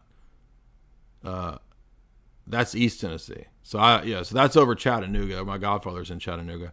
I will be going to a RoCor parish in Chattanooga. I am a catechumen. Oh, cool. Well, I might make it over there one day. I don't spend a whole lot of time in East Tennessee. I do go to Chattanooga some to visit my godfather, but he goes to the OCA church in Chattanooga. So I do have some friends, though, that go to the Chattanooga RoCor church, but I've never been there. So maybe one day I'll make it up there. But thank you for that, Mermaid Man. I don't know if I have much. We'll go for one more. Peace Puppy. What's up, Peace Puppy? Pound Puppies. What's up, Peace Puppy? Hey, how you guys doing? Good. What's up, man? Not much. I didn't think I'd get speaker. You're here. What's up? Yeah, that is how life works, you know. Yeah. Did you have something you want to present or talk about? No, you guys are talking about the debate between atheism and Christianity. I just kind of wanted to give a shout out to all the atheists and the theists. Gnostics, you know. Okay. You give a shout out to the Gnostic. Are you a Gnostic? Yes, sir. Okay. Why do you think, should we all be Gnostics, or is it just a thing for you? I don't really believe in forcing anything on anybody. I don't really think that's my Well, I was talking about forcing it. I would just meant in the sense of convincing people. You think people should be convinced of it? Do you think it's true? I do think it's true, but I don't feel like I have to push it on anybody, or that anybody has to really follow what I say, you know? I live by what I live by. I don't expect you to. Okay. Do you think you could defend Gnosticism? Like, can you present a case as to why it's true? Well, I mean, I was kind of just pulled out of the woodworks. I didn't think I'd even get in here. Well, I mean, you requested it says debate, and you requested to speak. So. Yeah, but I didn't think I'd actually get up here.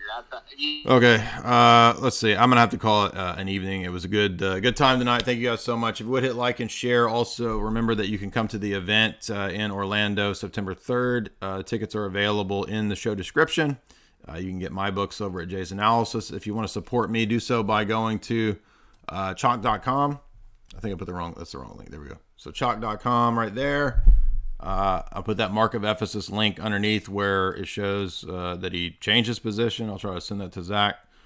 I put it in the chat, but I'll put it in the Twitter as well. Head on over to chalk.com, put in the promo code J50 to get 50% off anything. If you want to do a better approach, you can do J53 Life, J53 LIFE. Get that Tonkat Elite, baby. Boost that testosterone. Get it going. Let's end that. And everybody have